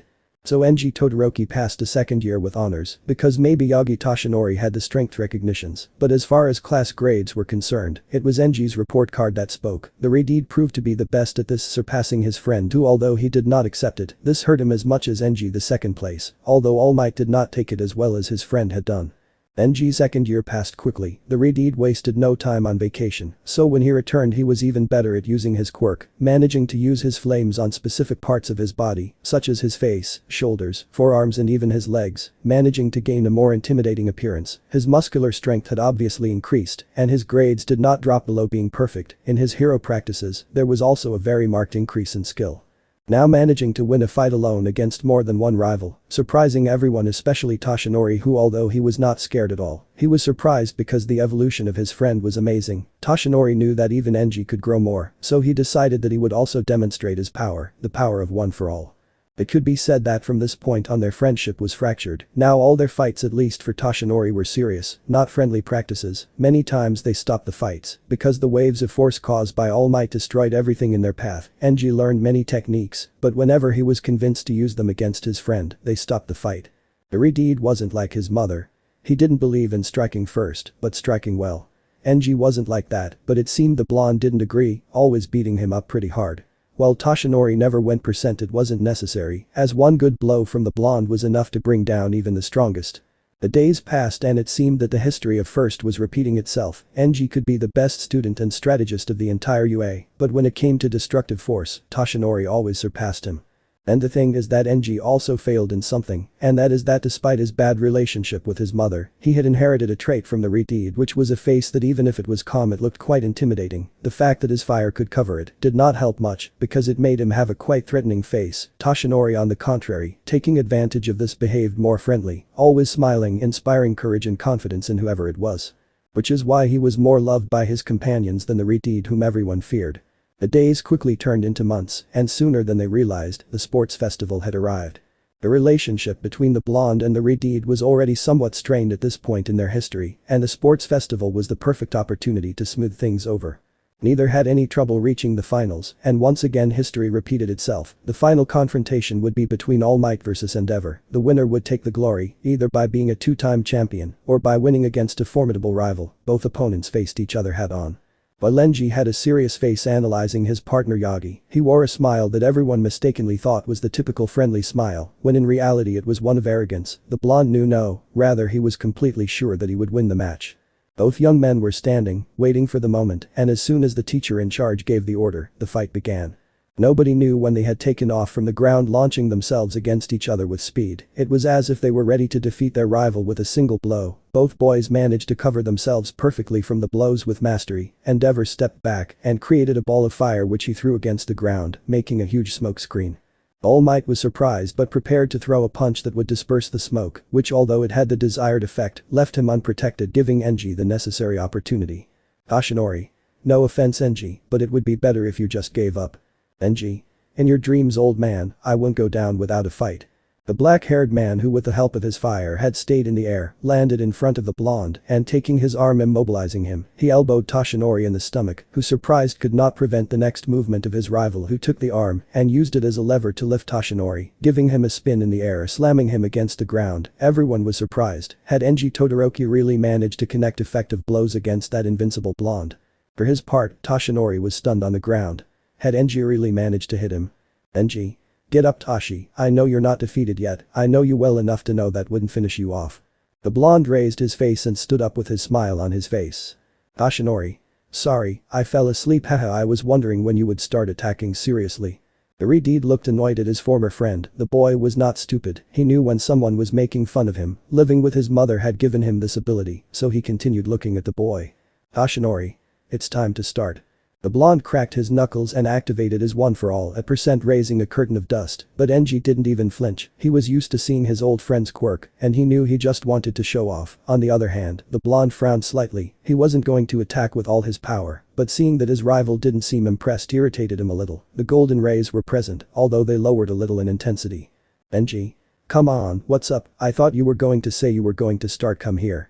The blonde couldn't stand it anymore and threw himself with force, but had to stop suddenly because the Redeed in front of him had raised a wall of fire. Once it dissipated, the blonde got ready again, but his rival wasn't there. Toshinori instinctively looked up, thinking of finding his rival in the air, but nothing.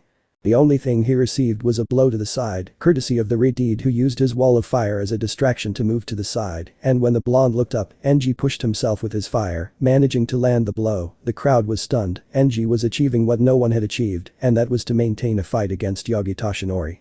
Toshinori. That was good Genji, I admit it, but if you want to beat me, you'll have to be stronger. Genji.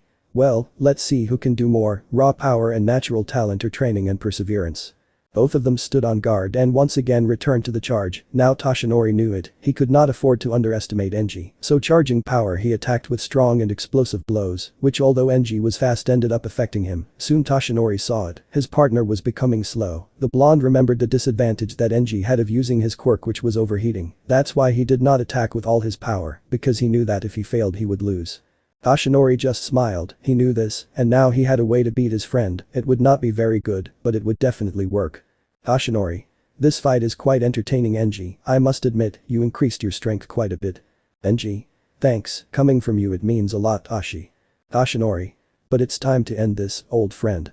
The Redeed was on guard, but it didn't help much because the blonde disappeared only to appear in front of him, giving him a powerful blow to the pit of his stomach, making the boy open his mouth, letting out drops of saliva and some others of what seemed to be blood. Genji didn't know at what moment Toshinori had come so close, and he couldn't think about it too much because ignoring the pain and the lack of air, the boy used his fire and left there only to see how Toshinori elbowed the air in the place where the elbow should have been. Origen stood with effort while holding his stomach with one hand, while he had the other raised pointing at Toshinori, who smiled with superiority. Origen lit his flames, but Toshinori raised his foot and brought it down with force, splitting the combat arena, destabilizing Genji, who saw how Toshinori disappeared again, so without wasting time he threw himself to the other side with the help of his fire, being stopped by Almight who hit him in the face that knocked him down. Toshinori. I've seen that trick before, Genji. Besides, aren't you a little slower than at the beginning? Origen slowly raised his face, and with a flash of light the boy disappeared from the blonde sight, propelling himself upwards with his fire. Genji knew it, this wasn't a practice here, they wouldn't stop him, he didn't have to hold back. Origen now headed towards Toshinori with speed, the boy put his arms in an X shape, these acquired a red color, and seconds later incandescent flames appeared in them. Toshinori was on guard, but did not move away, people were expectant, both had shown an impressive evolution, even those who had bet on the absolute victory of the blonde were now doubtful of their choice, because the Origen had shown surprising strength. Origen was near the blonde who charged strength and only shouted one thing. Toshinori. Smash. Then there was an explosion, no one knew what was happening, a large bank of smoke had formed that made vision impossible. For a few minutes everything was silent until suddenly like a cannon, a body came out of the smokehouse and fell on the grass. It was a very hurt Genji Todoroki, who despite his physical condition which could be considered deplorable due to the injuries he had. He was still crawling trying to get closer to the combat arena, while his body exhaled light flames and tears ran down his cheeks. Genji. I can still fight.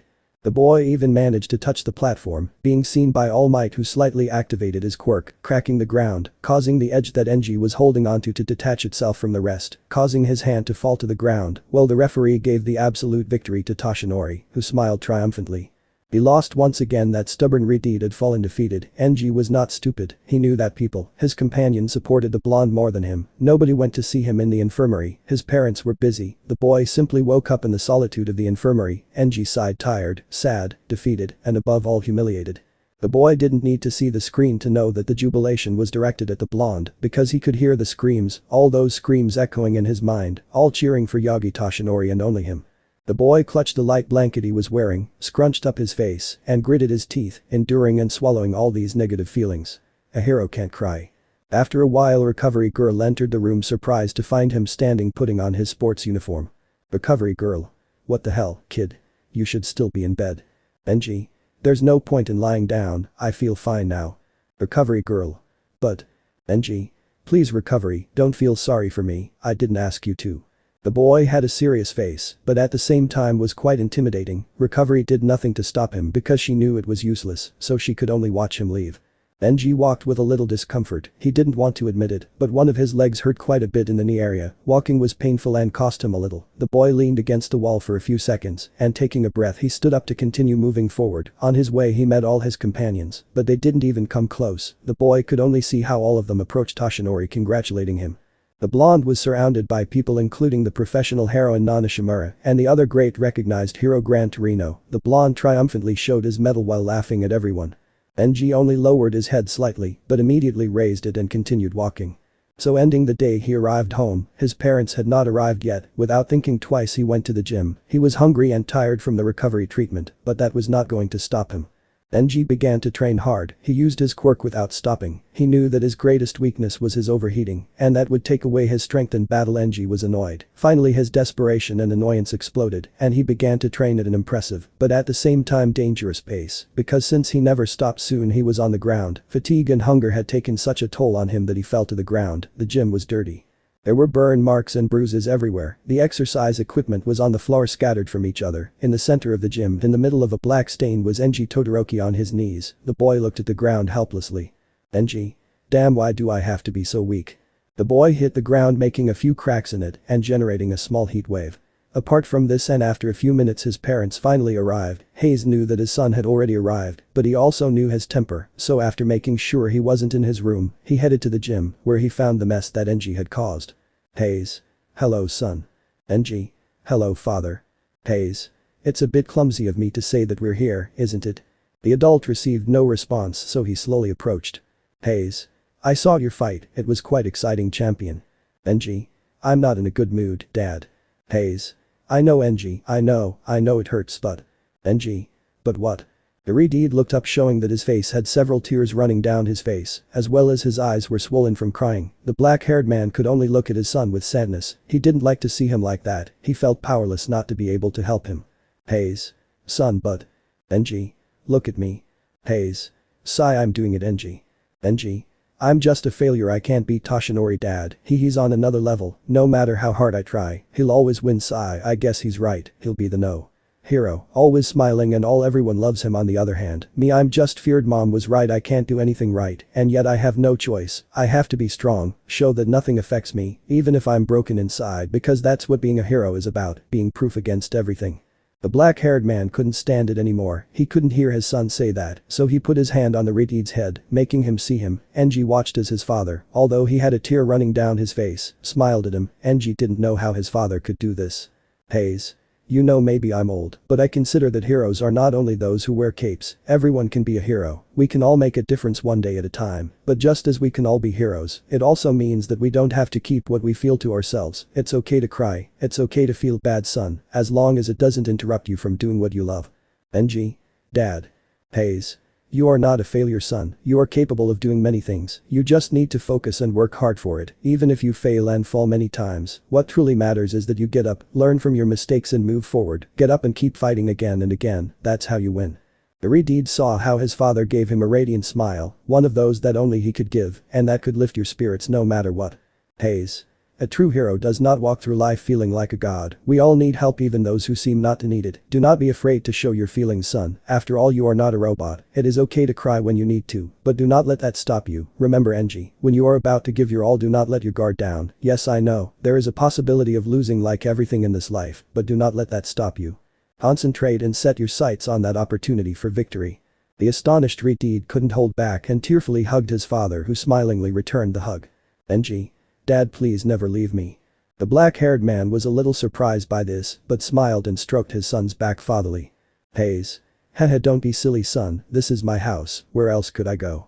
Thus ended the day for Enji once again. If before he already suspected it, now he was aware of the difference in power between him and Toshinori, but in the same way, and thanks to his father's words, he would not give up. No more. Maybe Toshinori would manage to be the no hero and everything they like and command, but Enji would always strive to achieve it, and why not?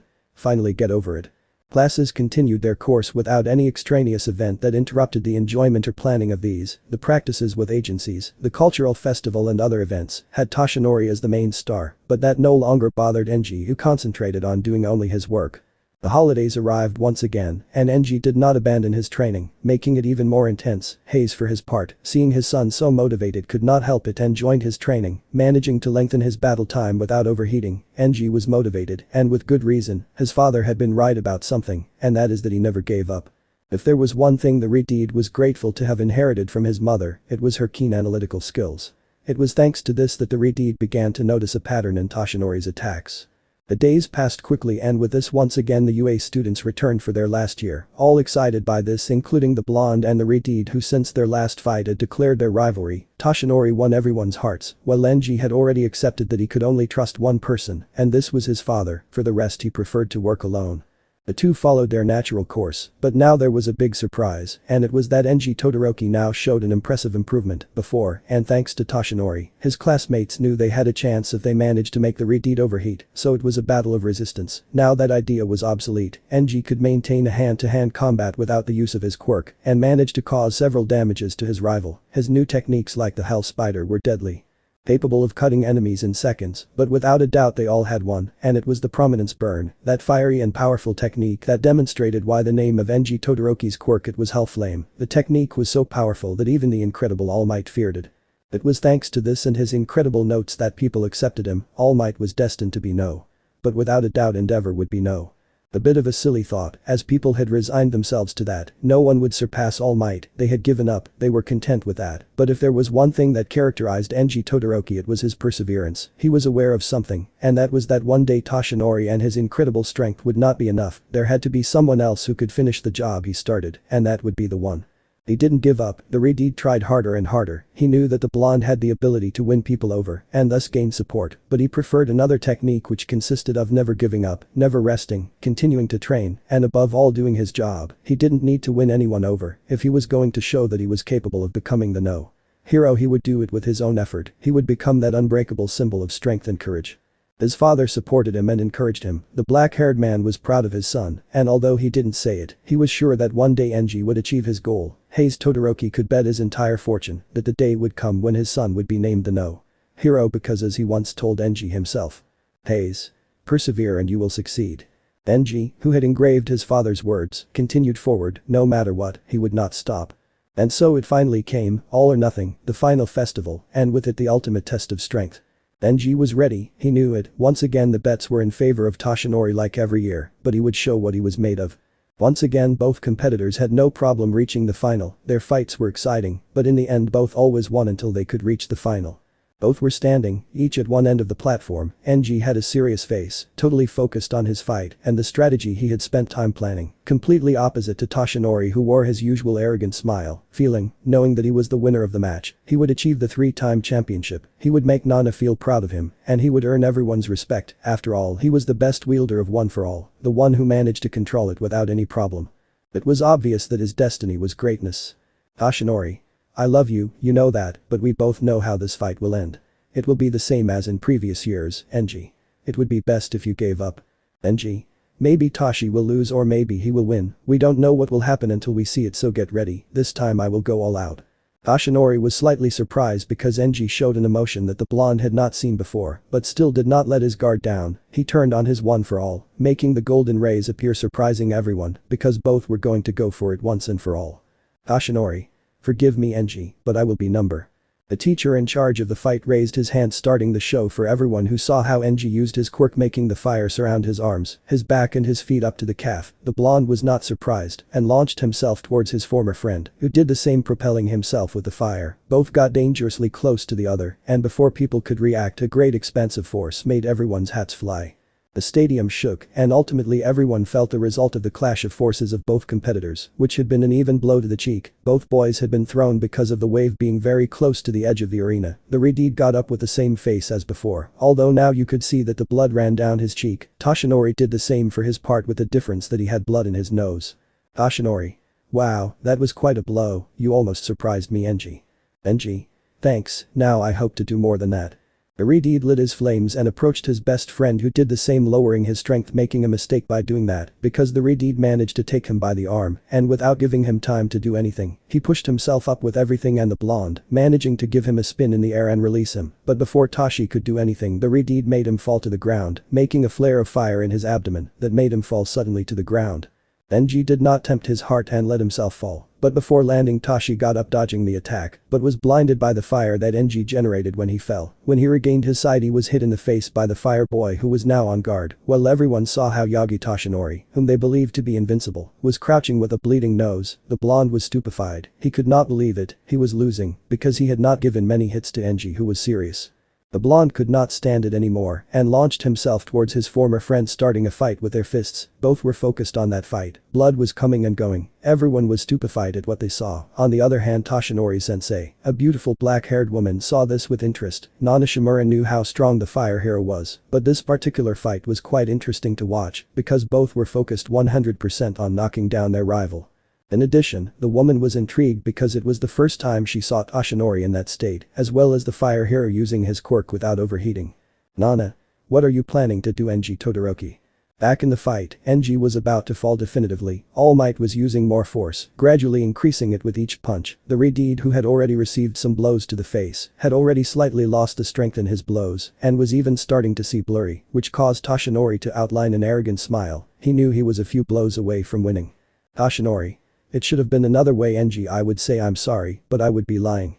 The blonde raised his fist and brought it down hard, but Genji, annoyed, managed to catch the deadly blow before it hit his face. The Redid had managed to react just in time to prevent him from attacking him, which slightly impressed Toshinori, who continued putting pressure on his fist, hoping that Genji would give in, but this did not happen. The Redid continued putting more force, avoiding being hit once more, because he knew that a second blow could be the decisive one. The Redid put pressure, supporting the fist of his rival, while his mind, almost like a blow or a curse, came to an unpleasant memory because it was about his mother. Genji, annoyed because his mind was playing with him like that at that precise moment, gritted his teeth. Toshinori put more force, causing the blonde to give a slight cry of annoyance. Toshinori would not give up, so he quickly raised his other arm and hit his former friend in the face, managing to knock him down, causing the Redeed to hit the combat arena with his face. The crowd applauded, they were sure that Toshinori was the winner. The blonde raised his fist, while the teacher in charge slowly approached Genji to make sure he was finished and give the victory to Toshi, but to his surprise, the Redeed was trying to get up. Genji breathed heavily as he desperately tried to get up. The boy fought against his pain and against his mind, who kept bringing to his mind the image of his mother. Genji was about to give up until his mind stopped fighting, and instead of showing his mother, it simply made him remember those words from so many years ago and that he hated so much at the time. As long as your enemy can still rise, you will gain nothing. Finish him off once and for all or you will lose. I didn't teach you well, did I? Strike first, strike hard, and above all, show no mercy. The Redeed growled in annoyance, but still, at that precise moment those words kept repeating in his mind. He wasn't like his mother, he didn't agree with her work method, but seeing how Toshinori gloated in greatness even when he wasn't defeated made him angry. The boy stopped thinking about his annoyance against the Redeed and concentrated all his energy on getting up. His body was burning, his muscles begged for rest, but his fighting spirit was intact and slowly he made him get up. Everyone watched this in astonishment. The flames in his body lit up again making Toshinori turn around. Hadn't he reached his limit? Toshinori. ENGUUR. NG. What's wrong, Toshi? Did you see a ghost? Toshinori. You should be in the hospital, the fight is already over. The Redeed stood up fighting the pain and wiped the blood from his nose. NG. Oh yeah. Because I didn't hear the bell. Insert just another hero in red, this is going to get good. Toshinori. NG. NG. Also there's still something I haven't tried. The Redeed completely standing began to smile, while Toshinori simply looked at him in disbelief. The blonde was upset, he could not afford to lose, not when it was his last year. The boy respected Genji, but he could not let him stain his perfect streak. It was a shame, because despite the respect towards his rival he knew, if he had to use all his strength to win, he would definitely do it. Toshinori. You asked for it. The blonde turned on his quirk once more, while Genji did the same, although with a small difference, and that is that previously both had not waited and would have thrown themselves at each other without hesitation. Now both were standing, they only saw each other waiting for the other to move to make their move. Toshinori kept his face smiling, but inside he was nervous. What more did Genji have to face him? In Genji's case he was just serious, analyzing Toshi. He knew that the more time passed the less it would take for Toshinori to despair, and it worked. After a few minutes the blonde seemed somewhat desperate, Genji using that to his advantage prepared to attack making Toshinori launch to attack. But what the blonde did not know is that the Redeed only made a feint, because when he saw how his rival was approaching, he generated a sphere of fire with one hand and slammed it against the ground, raising a wall of fire which surprised Yagi who remained standing, giving the Redeed the opportunity to surround his rival and start shooting at the ground surrounding Toshinori, making him without escape. Toshinori. What are you doing, Genji? Genji. I've been your partner for 3 years, Toshi. I know how you fight, I've analyzed your attack pattern, I know your movements. Toshinori. Oh yeah. So what? Genji. A year ago you saw that if I overheated I'd stop using my quirk and you took advantage of that, but what if I didn't let you move? If you couldn't use that great speed and strength of yours, then you'd be like me. Toshinori. What are you? Genji. You're mine now. The surprised blonde saw how the fire continued to burn around him. He knew that with a clap or a punch he could put out any of the walls, but he also knew that his rival could come from another side and hit him. His only way out was to go over. Toshinori raised his eyes and preparing his one for all he jumped. It was not necessary for him to be so high, just being able to cross the barrier would be enough. Serious mistake because Toshinori didn't know that Genji was counting on that. It was the logical response since he had no escape, so when he slightly crossed the wall of fire the Redeed appeared above him, punching him in the face that sent him back to the ground. Genji. If I limit your movements, the same thing would happen as if I overheated, and of course, you could still use your quirk, but if you can't hit me, what's the point? The Redeed used his technique effectively hitting Toshinori who seeing himself limited used air currents to destroy some of the walls of fire, but without success, because the Redeed raised them again blocking the visibility and movements of the blonde who was at a crossroads. Genji was not lying, his hands were tied, the boy received blow after blow, and fireball followed by punches. Toshinori was fed up, it was supposed to be a quick fight, he had to win, he was supposed to have one for all. The annoyed blonde couldn't think clearly, there was only one obvious answer, which was to destroy the arena, although it was possible that he would also lose. The blonde was willing to take the risk in order to see the Redeed fall. Genji didn't hesitate and with a kick, he put the blonde on his knees who, knowing that it was his only chance, charged his power and raised his arms and then quickly lowered them, although stopping before touching the ground, making a wave of air that surrounded him and extinguished the fire around him and also confusing Genji who, seeing himself distracted, couldn't avoid being hit by Toshi in the face. Toshinori. Well, that was fun, wasn't it? Genji? Damn. Toshinori. I admit it, your plan was good, but it wasn't good enough at first. I thought about destroying the arena, but what was the point? A tie. I'm sorry, Genji, but I don't want ties. I'm looking for victory. The blonde was standing, his characteristic smile was stained with blood, he had many blows, Genji just got up, he was not willing to lose, he had already managed to have him against the ropes once, he would do it again. Genji? I guess you were right after all. Toshinori. Hahaha, I always have it. Genji? I wasn't talking to you. The Redeed activated his quirk, now his mother's words made more sense, there would be rivals with whom he couldn't be so soft, the boy was willing to fight until he couldn't anymore, after all there was a difference between him and Tashi, and that was that he did know how to fight. Once again they both threw themselves at each other, Genji prepared the blows as did Tashi, once again the spectators witnessed how both returned to direct contact, hand-to-hand combat was not Toshinori's specialty, and now everyone knew it, if it was about blows with technique Genji was the best, the Redeed hit with force and precision, enduring the cannon shots that his former friend gave him. Anyone would think that Genji would have had enough with just a couple of blows, but if there was something that characterized Genji Todoroki it was his perseverance, his tenacity or stubbornness, because no matter how many blows they gave him the boy did not fall. Toshinori threw 2 blows that Genji was able to dodge and responded immediately, but the blonde took both hands, squeezing them tightly. Toshinori. Sorry Genji, but it seems I win. Genji. You know my mother has a saying strike first, strike hard and above all show no mercy.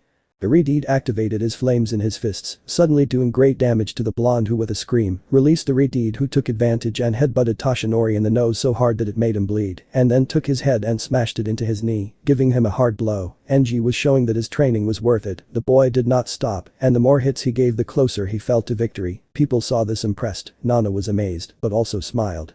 She knew that at some point the lack of practical knowledge in fighting would affect her pupil. Toshinori paid the price for his lack of training. Now Genji Todoroki was standing with his guard up, while Toshinori on the ground was spitting blood. Only one more hit was missing, just one, and Genji would be the winner of the fight. The Redeed approached, while everyone watched what happened nervously.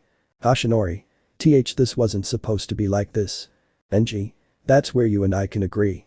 Toshinori. What are you waiting for an invitation? Finish it with me, Genji, do your job. Genji. Maybe it would be something you would do. I was raised to do the same thing. The boy raised his fist making Almight lower his head, but nothing happened. Genji. Maybe it would be something you would do but I'm not you, and I'm definitely not like her. I won Genji, live with that. The Redeed lowered his fist, he wasn't going to hit, he wouldn't mistreat his old friend any further, a sign of respect for someone he once called a friend.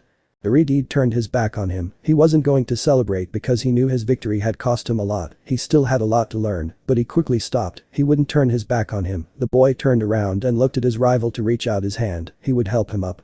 Toshinori had no choice but to take the boy's hand. Genji tried hard to lift his partner when he felt it. It was almost as if he was being split in half, a feeling of fear that crawled up his leg, almost as if he were a viper. The Redeed felt cold, desolate, it was as if a part of him had been violently torn off. The boy felt dizzy, he was about to fall, but he was still holding Toshinori, who felt how his rival's grip and strength loosened and diminished. Then an idea occurred to him.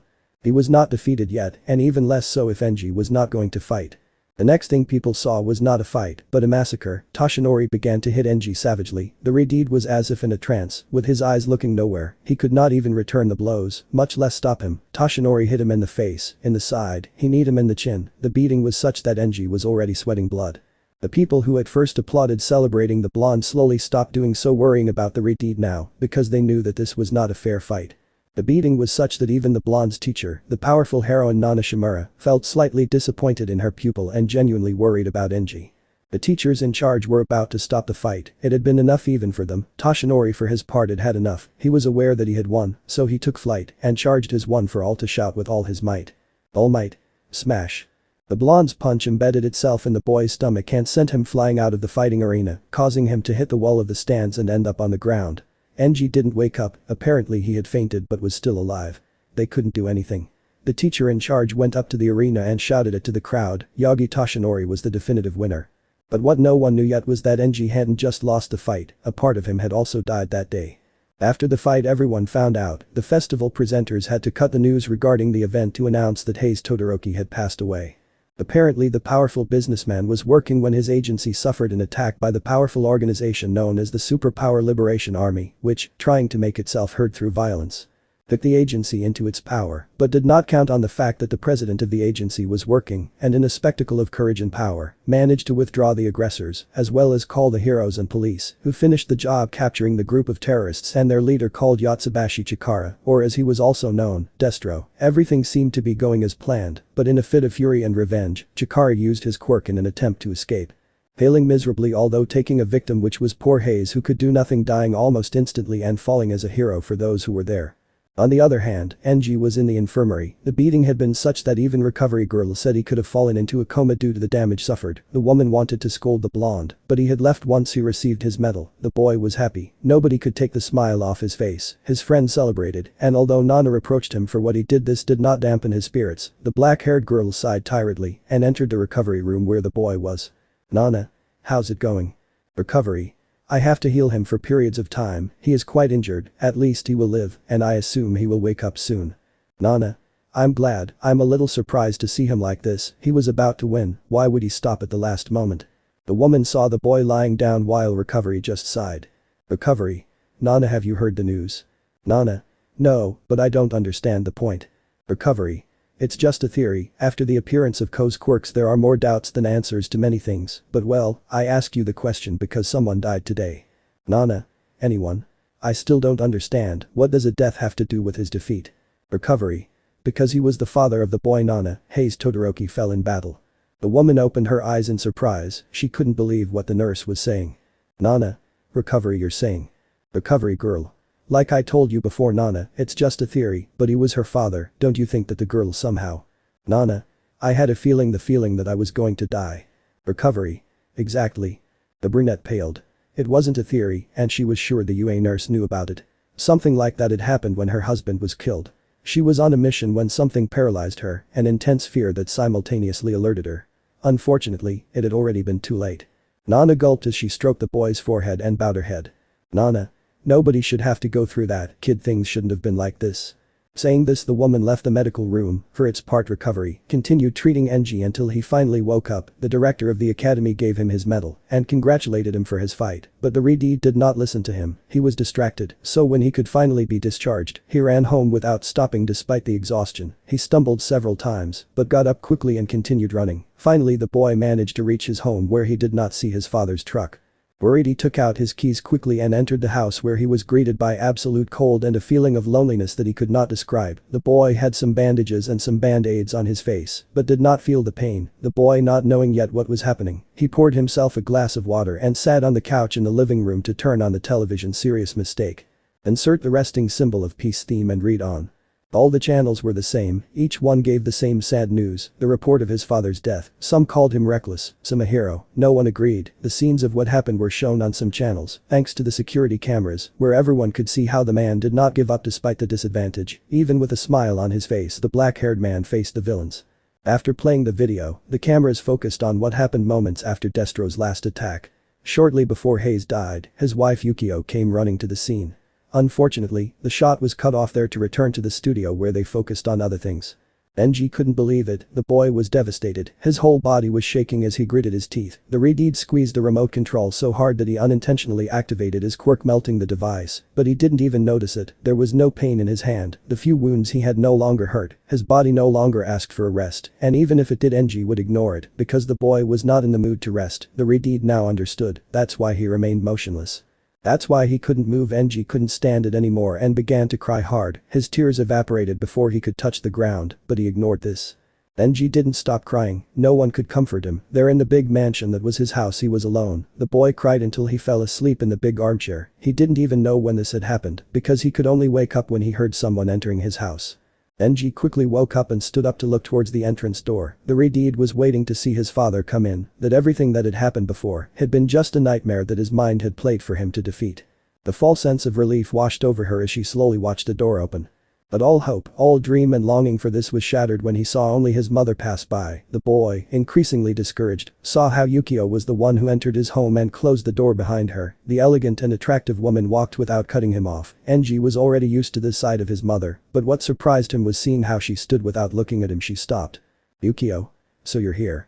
Genji, slightly surprised, could only utter one word. "Genji? Yes." "Yukio? Okay, go get ready, I'll make dinner."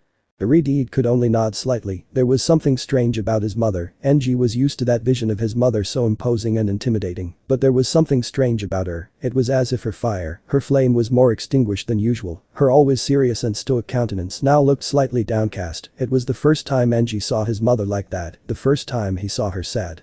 Iridid didn't know how to act, he didn't know that side of his mother, he just stood there. A part of him told him to get out of there quickly. It wasn't worth it after everything she had done to him, but another part told him, insisted that he should stay. She was his mother after all. He couldn't just leave her there, after all. It was obvious that it hurt both of them. Iridid gathered his tears and gathered his courage. He would follow the second option. He couldn't leave his mother behind. Enji approached his mother who was still moving forward and lightly touched her hand. Enji. Mom, it's okay to be sad, me too. But this had been a bad idea, because as soon as she spoke her mouth closed as the Iridid quickly turned around with an annoyed expression. Yukio. Damn it Enji, I told you to go get ready. The Iridid took 2 steps back, scared and intimidated. Yukio. Don't think I don't know what you missed, they're showing it on every channel, you're supposed to be my son, you're supposed to do great things, not nonsense like this, why else are you going to UA? I'll prepare dinner, but don't even think I'll have dinner with you. I have a lot of things to do, and I can't get distracted with you. Now go to your room and do what I told you. The surprised Iridid couldn't utter a word. He didn't know how to react, but his body only told him one thing: run. The boy didn't know when, but he had quickly gone to his room where, without knowing why, he began to tremble. Enji. How stupid I am. She has no feelings, why would I believe that now she has? But unknowingly downstairs her mother just had her gaze downcast, her whole body trembling, her pitiful tears could be heard. The woman didn't stay there much longer and went to her office. The woman closed the door behind her and sat in the chair where she finally began to cry. The beautiful and tough woman collapsed on the desk with her arms crossed while in front of her were 2 photos, one of them from her wedding day with Hayes, both smiling while the sun illuminated them beautifully. The second photo was still beautiful because it was the first photo with Enji still in diapers. The little Iridid barely had a few strands of reddish hair. His father smiled as he caressed the little one, while she carried the infant genuinely happy. Yukio. I'm sorry Hayes, I'm so sorry, I don't know if I can do this without you. Enji for his part did as his mother requested and got ready quickly. When he came down dinner was already ready. The Iridid served his plate and waited a few more minutes for his mother to come out, a small illusion that quickly vanished because his mother never appeared. Enji began to eat, but his lack of appetite did not help at all, making even the boy almost vomit. Enji finally finished his plate and went to his room walking like a zombie. The Iridid could not think clearly. Finally the boy had arrived at his bedroom. The walk had seemed eternal, and even if it had only been minutes he felt like it had been hours. His body was moving slower and slower, so before reaching the bed his vision blurred. He felt his body light, and finally, without anyone stopping him, Enji fell to the floor like a sack. The boy had fainted. His already very hurt body had gotten its mandatory rest. The next morning the Iridid woke up with a start. Enji sat up realizing he was in his bed, so he calmed down a little. His body no longer hurt as much, and he felt much better. The boy was about to get up when the memories of the previous day hit him like a sledgehammer, even making him slightly dizzy. Enji hunched over a little. The boy gripped his sheets tightly, while his tears stained his blankets. The grip was so strong that even the sheets began to blacken, a sign that he was unconsciously using his quirk. Enji cried until he ran out of tears. The boy stayed in this position a little longer, until he stood up and walked towards the ground floor of his house, as if he were a zombie again. The boy served himself some food. His mother had left him alone again. Enji sat down and looked at his plate for a couple of minutes, with a strange feeling in his stomach. It was the same feeling as yesterday. The dish looked really delicious, but at that moment Enji had no appetite even though he felt disgusted. But even with all this the boy began to eat. There were times when he almost vomited, but he knew that eating was necessary. The boy ended up with a lot of problems, and without wasting time he washed his dishes. Once done this he went back to the living room where he sat down without doing anything. The Iridid hadn't even changed his pajamas, but as soon as he got up he had done everything before. Enji's sight was lost, his mind blank, he couldn't think clearly. The boy slowly closed his fist, then put his elbows on his thighs and held his face, so a few minutes passed until he heard someone enter his house. It was his mother who with a serious face entered the house. The woman had again that aura of command so characteristic of her. The woman passed through the living room, although she stopped when she saw the pose in which her son was, who without turning to look at her said, "Enji. You're here, welcome home." The boy said this without emotion in his words. He was already a little fed up with his mother, with everything she had done to him previously. Enji was a little reluctant to the idea that now she would be the one to see him. The idea completely terrified him, and at the same time it bothered him. After all, being in her care was as if he had total freedom. Yukio for his part did not know how to act. He did not know at all what to do, so he could only say, "Yukio. Thank you." Iridid sighed and then took another breath in courage. "Yukio. By the way, since yesterday I took care of all the expenses and what was necessary, today I left early to fix the last things and everything is ready. Enji, go get ready, your father's funeral will be soon.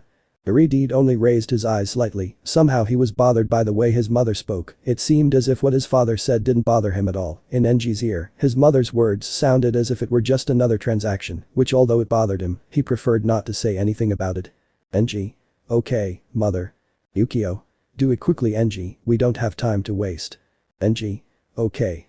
The boy got up and walked towards the stairs, but without his mother seeing him he extended her hand towards him trying to reach him, but after a couple of seconds the woman gave up and lowered her hand, the woman turned around and disappeared from there too. For his part, Enji took a shower and got ready. The Redeed wasn't very motivated to do anything, but out of respect for his father, he hurried to do this and go down, finding his mother already in the hall waiting for him. During the trip no one said anything, it seemed as if two strangers were traveling in the same car out of obligation, they were among the first to arrive. As more time passed more people approached the place which was heavily guarded. Once everyone was there the mass that had been prepared for the black-haired man began, which passed without incident. When it finished, everyone present gave their respective condolences to the remaining members of the Todoroki family, solemnly one by one passed by both, finally and surprising Enji, Nana and Toshinori approached. Nana. Miss Todoroki, I'm so sorry for your loss. Yukio. Thank you, it means a lot. Toshinori.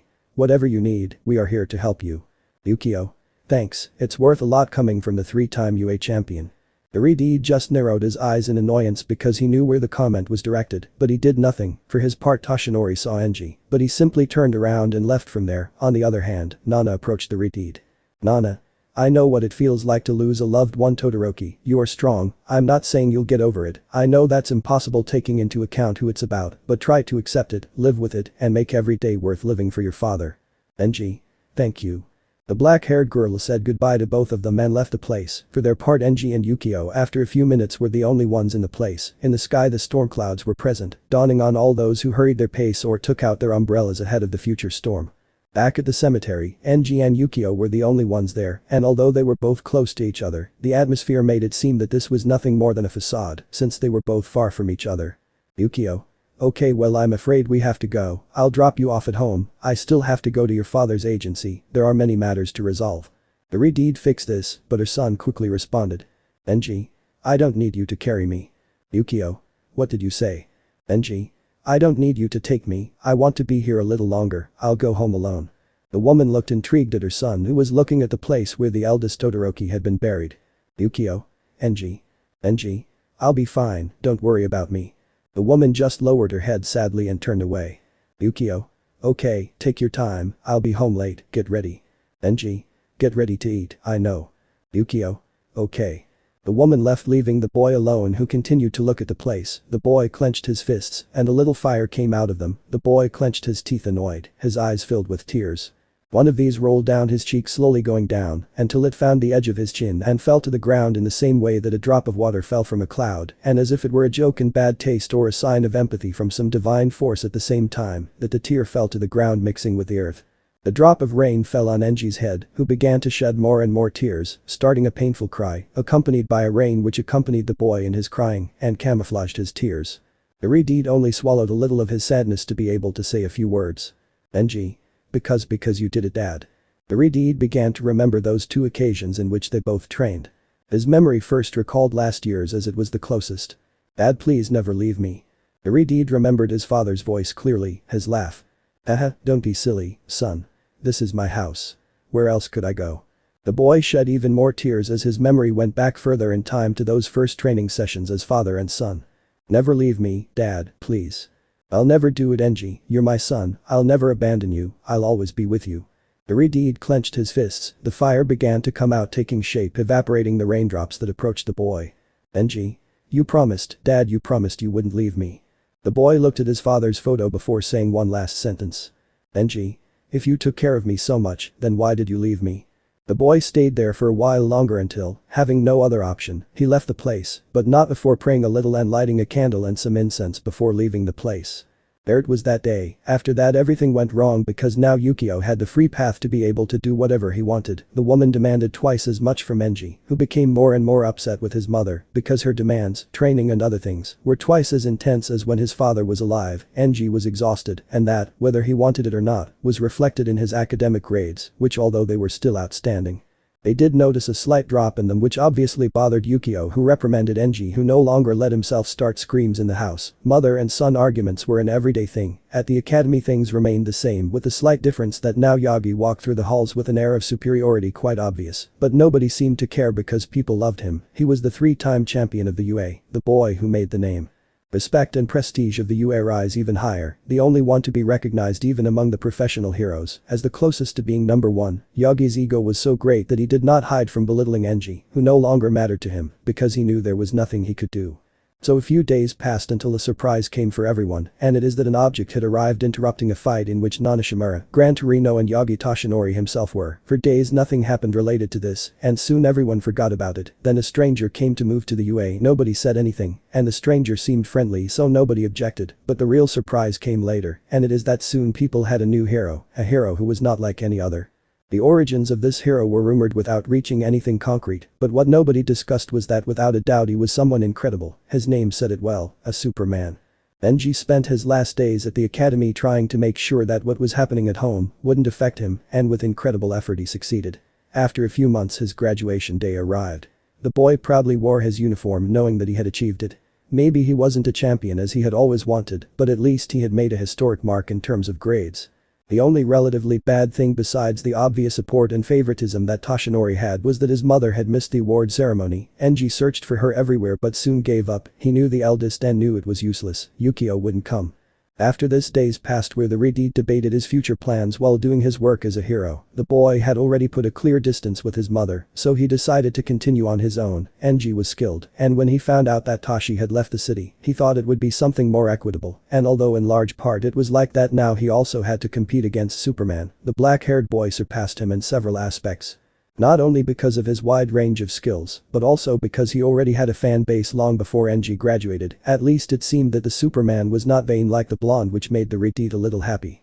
Both heroes hardly coincided, they had never exchanged words, and Enji was totally focused on doing his job. His position in the hero ranking was still low, but that motivated him more and more. The boy received few agency offers, the best were for Toshi, who despite being far away received them in case when he returned one would interest him. It was for this reason that the Reddit did not take any. The boy was proud and would not be anyone's second choice. Enji worked hard, and although he knew it would be a long road, he also knew that it would help him in many ways. He would learn on the battlefield. The boy was tenacious, and although he made some mistakes he never got discouraged. Nobody is born knowing everything. The boy did not spend much time at home, even taking food on occasions, so as not to waste time returning home, which was a slight mistake, and the boy thought that his absence from the house would make his mother happy, which was quite the opposite. The boy arrived at night, only to receive the screams of his mother, asking him where he was. The answer was the same. Working, but that didn't convince the woman, who claimed that he had to spend more time at home, which caused more arguments.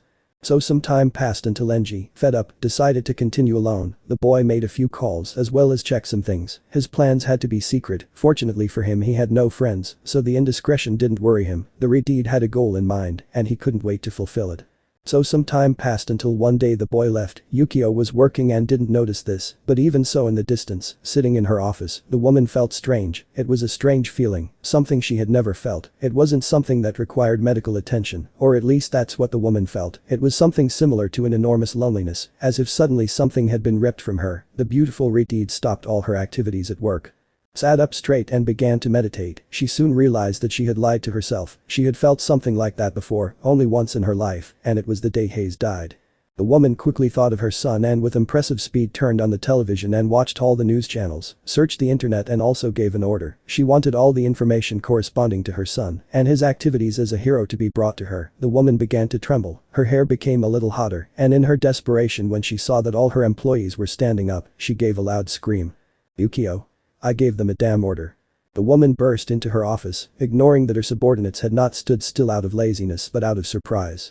No one had seen that reaction in the adult. There was no way to expect it. Her reaction was one of total confusion. The woman searched again while listening to the news, but there was nothing at least that suggested mortal danger, which slowly calmed the woman, who continued to feel that way, without knowing why. The Reddit did not detach herself from the computer to make sure, although when she did she found that although her son was not injured, he was someone recognized. The surprised woman saw how many newspapers spoke with admiration of the Reddit because he had begun to have a record of solved cases quite admirable. The woman watched videos where they showed the boy in action, seeing that the handling of his quirk was surprising. The woman saw how the Reddit was quite effective in the missions.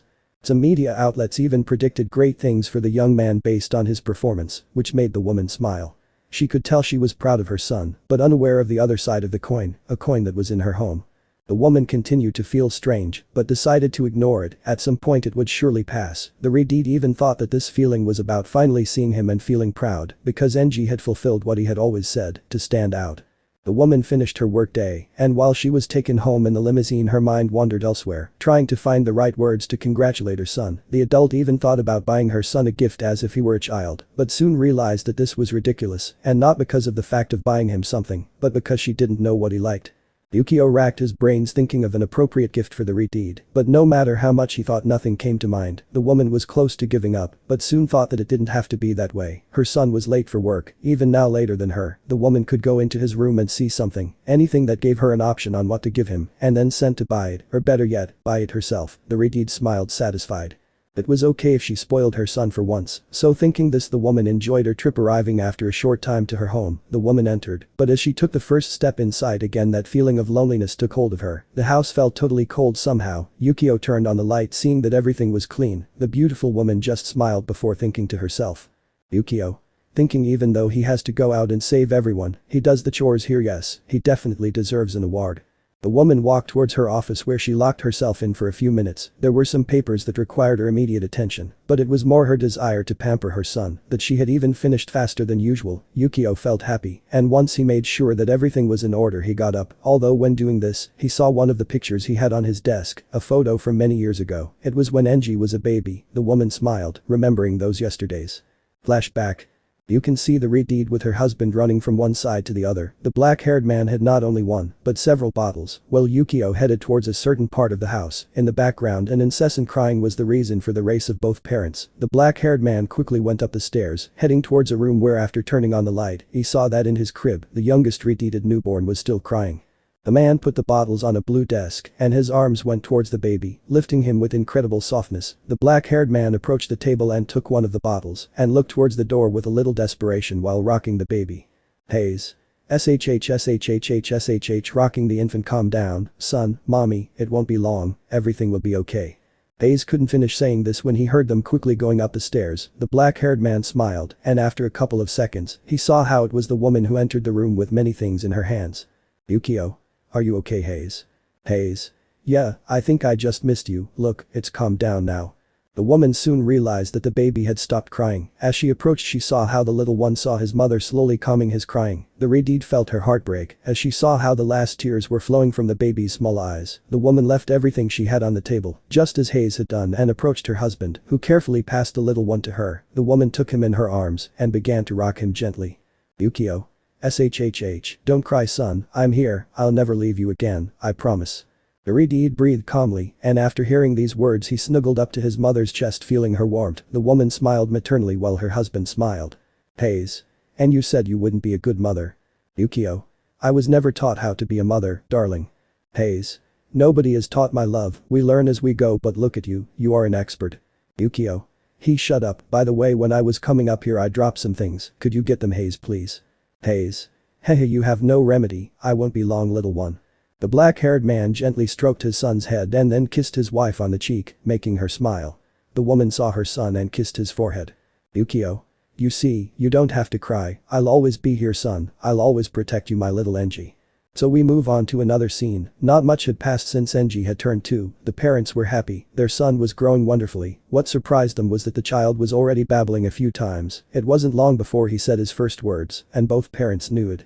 Yukio, Hayes and Genji were sitting on the couch. Hayes had been back from work for a while. They had already had dinner and were now watching TV quietly while Genji rested in his father's arms until they both saw the time and decided it was time to sleep. The black-haired man passed the baby to his mother to turn off the TV and clean the table. Once they did this, they both went up to the room where they carefully put the baby in the crib that was located next to their bed.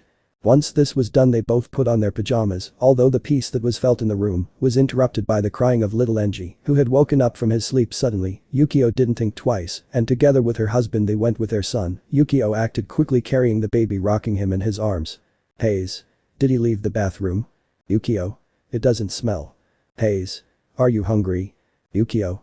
No, I fed him recently when we were watching TV, he doesn't wake up at this time. The worried woman put the infant's forehead next to hers to make sure he wasn't sick, but nothing, the baby was fine. The woman didn't know what was wrong, she smelled his diaper, and it didn't smell bad. The couple didn't know what to do, and Genji wouldn't stop crying. The woman felt sad and useless for not being able to help her son, until without knowing why he started singing to him. Insert John Lennon's Beautiful Boy and keep reading. Yo. SHHH. Calm down son, calm down, close your eyes. Have no fear. The monster's gone. He's on the run and your mommy's here. Beautiful, beautiful, beautiful.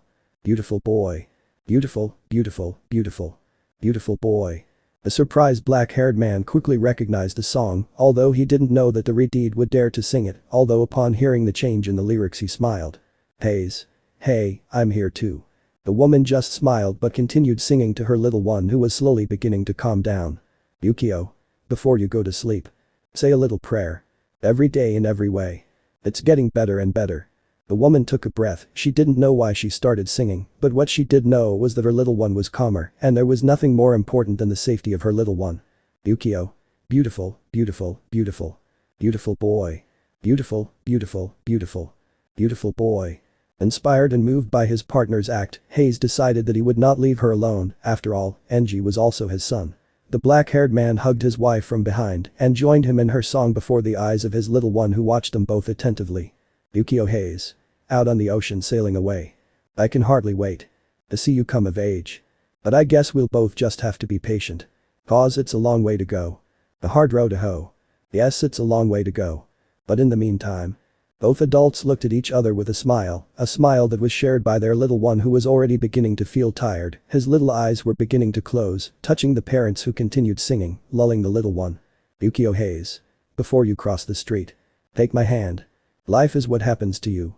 While you're busy making other plans. Beautiful, beautiful, beautiful. Beautiful boy. Beautiful, beautiful, beautiful. Beautiful boy. Little Genji was comfortable, the child snuggled up to his mother feeling the warmth she provided. The woman, moved, did not want to let go of the little one, much less put him in the crib, so knowing this, Hayes carefully guided her towards the bed, trying not to wake the little one, and continuing with the song. Yukio Hayes. Before you go to sleep. Say a little prayer. Every day in every way. It's getting better and better. With Hayes' help and with all the care in the world, Yukio managed to get into bed, being careful not to abruptly move the little Redeed. They spoke more and more quietly so as not to wake the infant. Hayes, for his part, turned off the light and closed the door. The man covered his wife first and then lay down, leaving his son between them, who was already about to fall asleep again.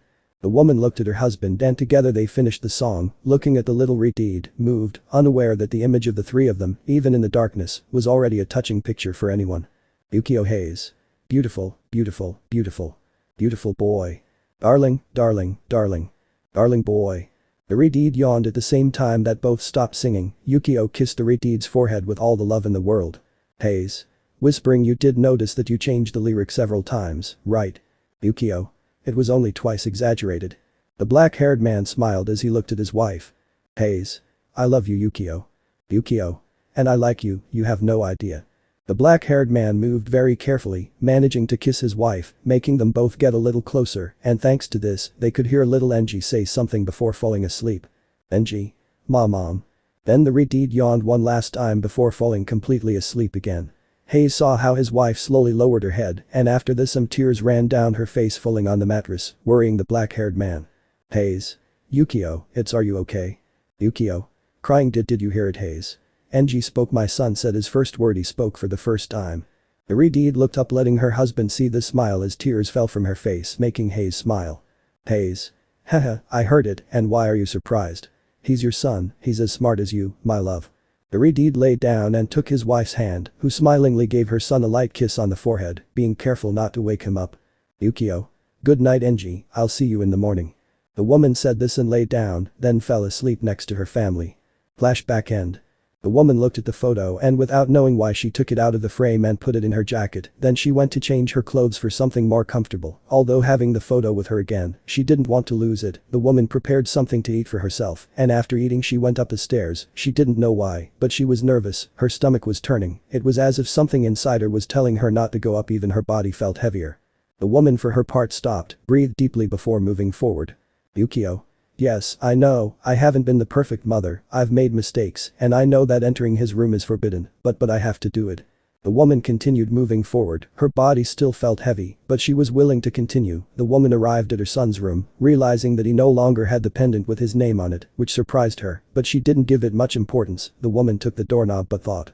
Yukio. That's right, Enji's no fool. He must have the lock on.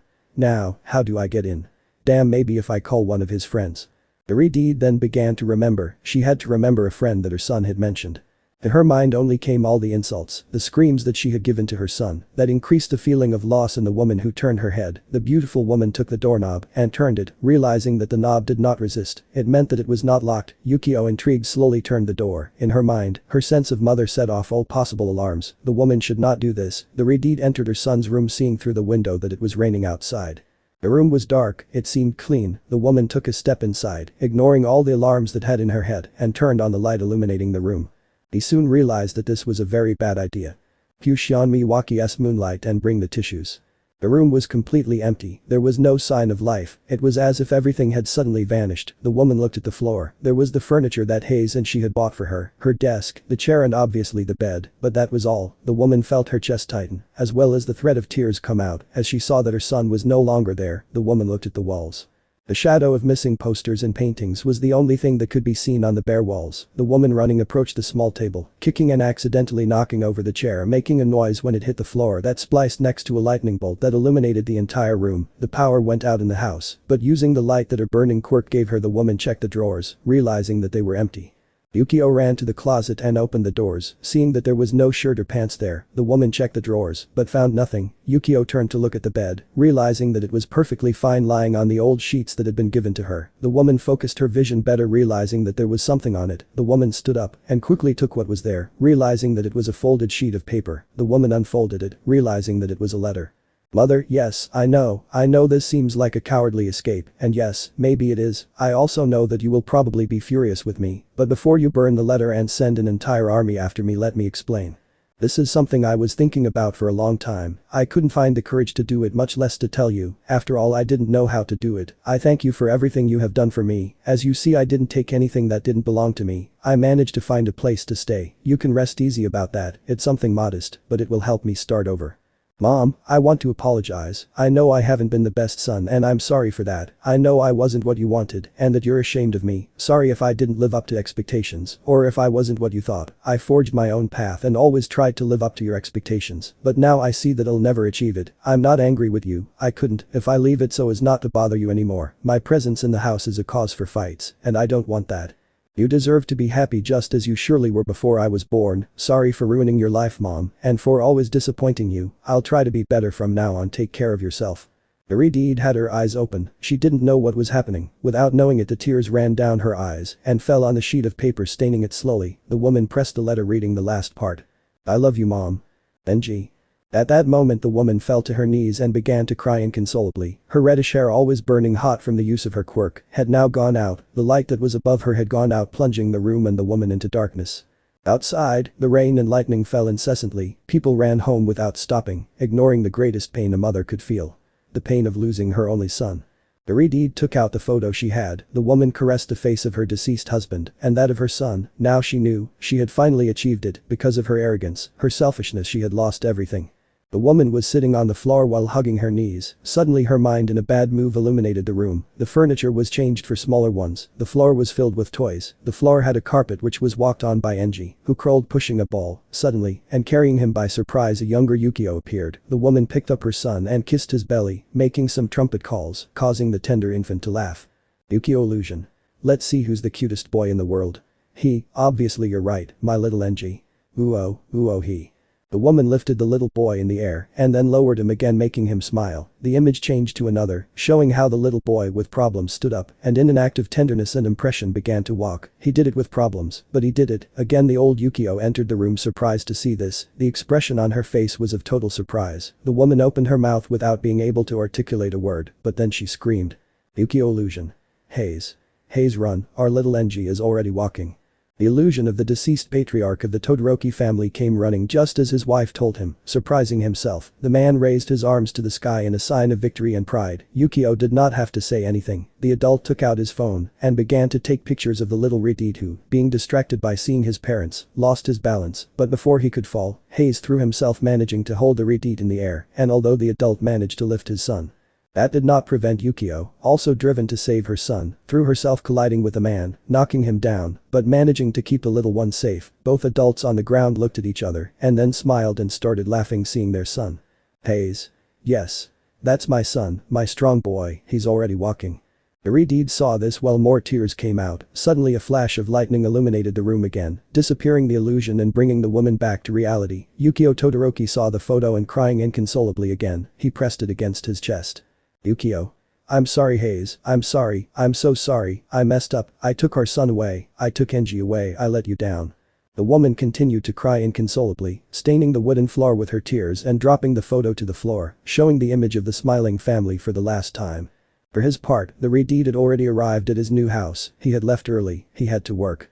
When the rain started he knew he couldn't stay outside for long, but that didn't matter to him. At that moment he cared more about doing his job than himself. The Reed didn't stop until he finally knew he had done it for the day. Once he did that he changed. The bad thing about not having an agency is that he had nowhere to go. The poor Reed had to change in a public bathroom, as if he were a comic book superhero. The boy now had no protection, the rain was strong, he couldn't do anything, and he couldn't wait for it to decrease in intensity, because it was obvious that it wouldn't. The boy took the briefcase where he had his suit and started running through the streets. Using his quirk was not an option, either way it would be pointless, it was better to use it at home to dry off.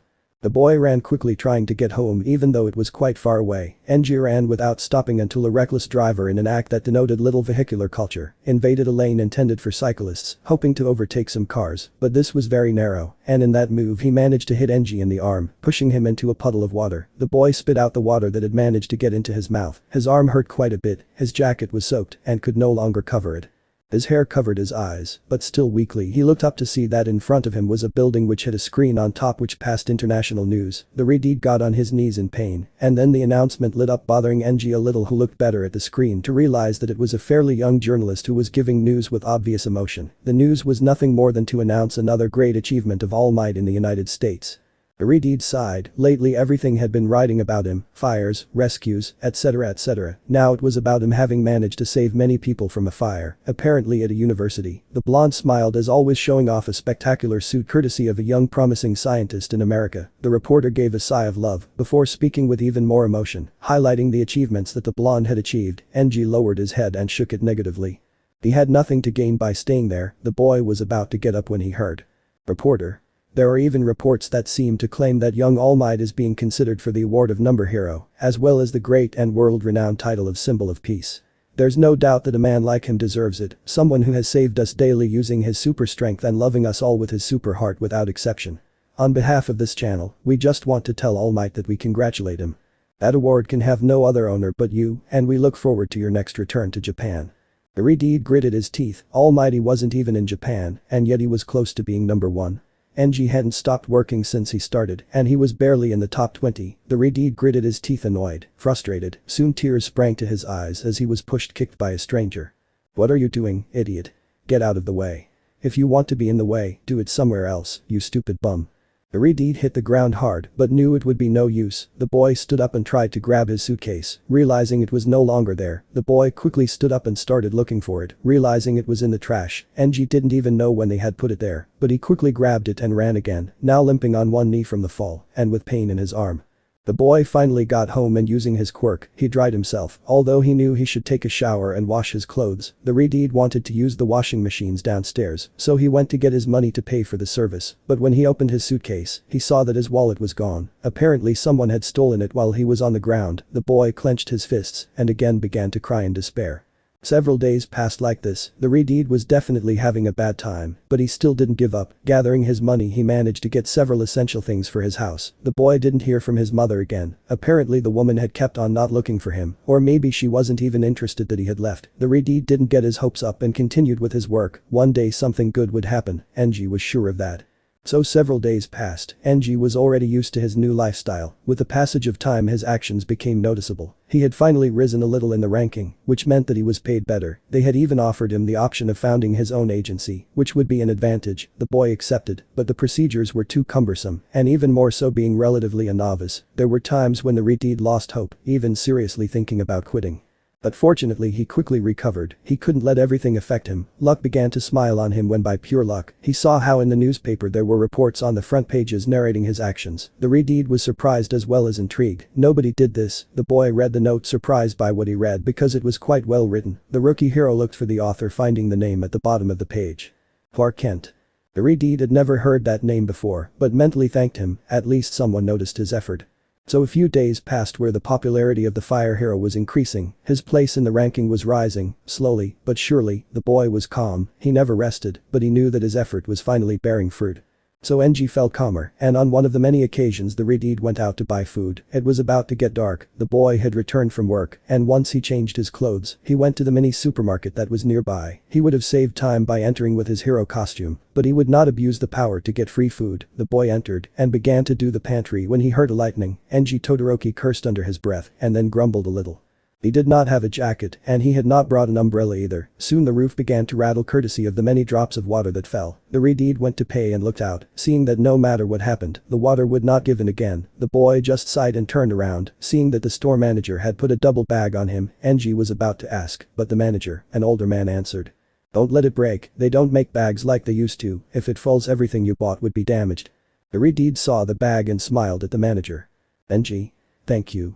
The Redeed smiled, but then they both heard a shot. The man ducked as did Genji. The shot had been close. The Redeed saw his bag of food and turned to see the man. Without thinking twice he put the bag on the counter and headed towards the exit. Manager.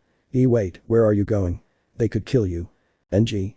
A hero helps where he can, don't worry, I'll be fine, I won't be long, but close the door tightly.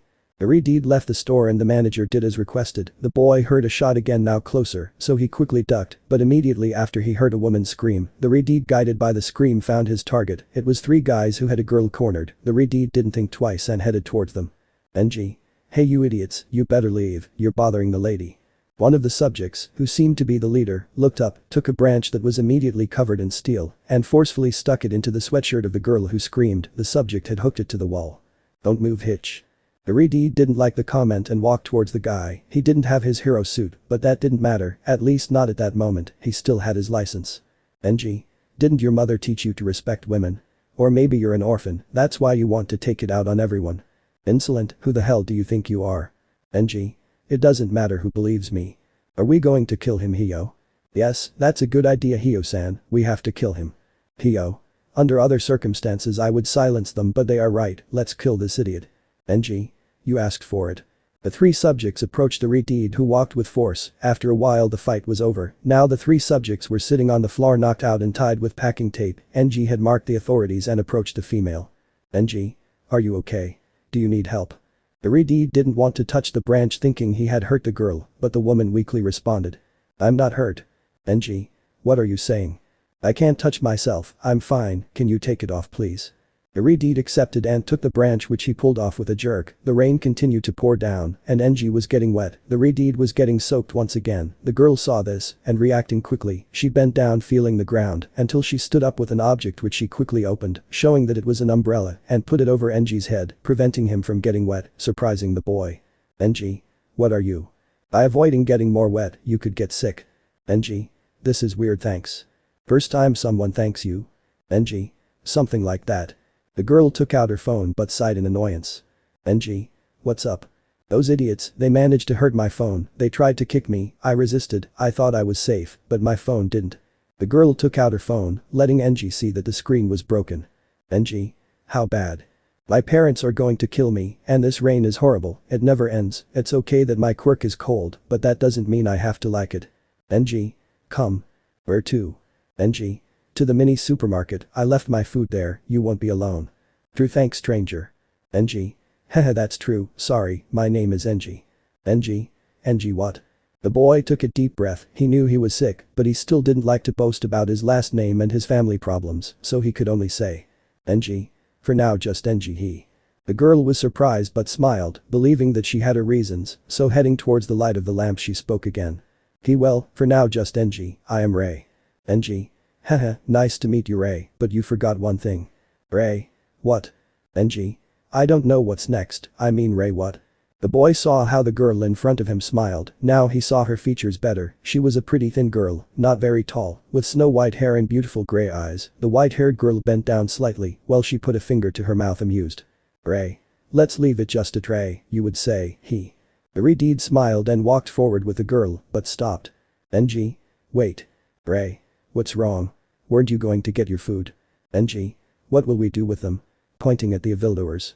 Ray. Well, leave them there, believe me, they are already quite recognized around here, but the police arrive when they escape, this time they won't do it so thank you. Genji. Why? Ray. Hehe you freed the neighborhood from idiots like them, hey you're not very used to being thanked, are you? Genji. To be honest no, not entirely. Ray. Hehe, you're such a pain, but come on, you're getting wet again. Sorry if my umbrella is only for one person, but let's get your food before they close. The Redeed smiled and followed the girl to the mini supermarket where the manager thanked him again and said he would be responsible for telling the police since it wasn't the first time his store had been robbed, it was time for his revenge. The Redeed thanked him and left accompanied by the girl. The Redeed had insisted on accompanying the white-haired girl to her house so that nothing would happen to her, but when they arrived the boy realized that they were in the same building where he lived, surprising him. Ray. What's going on? Genji. No nothing, it's just that I also lived here. Ray. Really? Surprised. Genji. Hey yes, I'm from. Ray. I didn't know, I'm from. Genji. Haha I guess we're neighbors then. Ray. Haha well I'm one floor above you, but it could be considered that yes. Genji. So I guess those are your parents. The Redeed raised his finger showing that indeed, in the hallway belonging to that area, there were two adults greeting the girl who blushed embarrassedly. Ray. Hey yeah, I guess so. Genji. Haha, you have nothing to be ashamed of, that shows that your parents love you and care about you. Ray. Well that's it. The Redeed remained silent for a few seconds, causing the girl to turn to look at him in surprise. Ray. Are you okay? Genji was surprised by the question and also came back to reality. Genji. What? I mean yes thanks, I just started thinking a little about other things. The girl smiled and moved forward, there was little left to reach the building. Ray. Okay, then let's go. I doubt you'd like standing in the rain. Genji. Well, it's refreshing for someone with my quirk. The boy smiled and walked with the girl, both young people walked a little until they reached the building. Genji accompanied his new friend to her floor, where her parents were already waiting for her, although giving her a little time to say goodbye to her new friend. Genji. Well Ray then I guess you're fine now. Ray. Yes seeing her parents I think so. Genji. Haha well, I guess now that we know we're neighbors we'll see each other a little more, right? Ray. Yes, I think so. Genji. Well then see you Ray for now haha do me a favor and try not to get into trouble. The Redeed smiled and the girl did the same before saying with a slight blush. Ray. If I did that you would come to rescue me right? The Redeed said goodbye and headed to his apartment, he didn't know why, but he liked talking to the girl, for her part the girl felt exactly the same, a strong connection, their quirks were different but in the end they say that opposites attract right? Insert My Love by Paul McCartney and go ahead, continue, I won't interrupt you. This is how what started as a simple coincidence ended up becoming something more. Days after the incident, just as they said, the boys met in the hallways, in the laundry area or even in the mini supermarket while shopping, which made both of them laugh. Genji. Hey stop following me Ray. Ray. It's not my fault that you go where I always go Genji. Genji. Haha well, maybe if I had your phone I could call you when I get out and that way we can avoid this. Ray. Then we would make appointments to go shopping haha. Genji. Or we could make appointments for other things. The Redeed turned slightly red but looked closely at her friend. Ray. Genji. Genji. Would you like to go out to eat sometime? A somewhat daring move on the part of the fire hero, but it had good results and thanks to this, sooner than he thought, these coincidences became something more. The boys talked often and also went on some dates. For Genji this was difficult because he hadn't even realized when he started to feel attraction for the beautiful white-haired girl and vice versa, but after a while it was obvious to both of them that they felt the same. Now, declaring his love wasn't difficult, what was somewhat complicated was the place where they did it because both had very different plans, although fortunately for both, in the end everything turned out well, thus finally managing to establish a fairly strong loving relationship.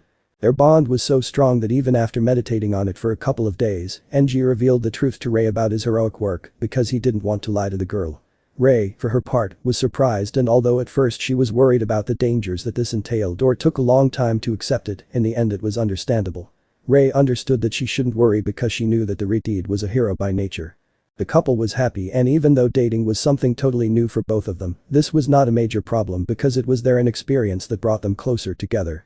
Every day they both learned something new about each other, and that added another spark to their already strong relationship. This union was so strong that after a year of dating, they both decided to go further and took the big step of getting married.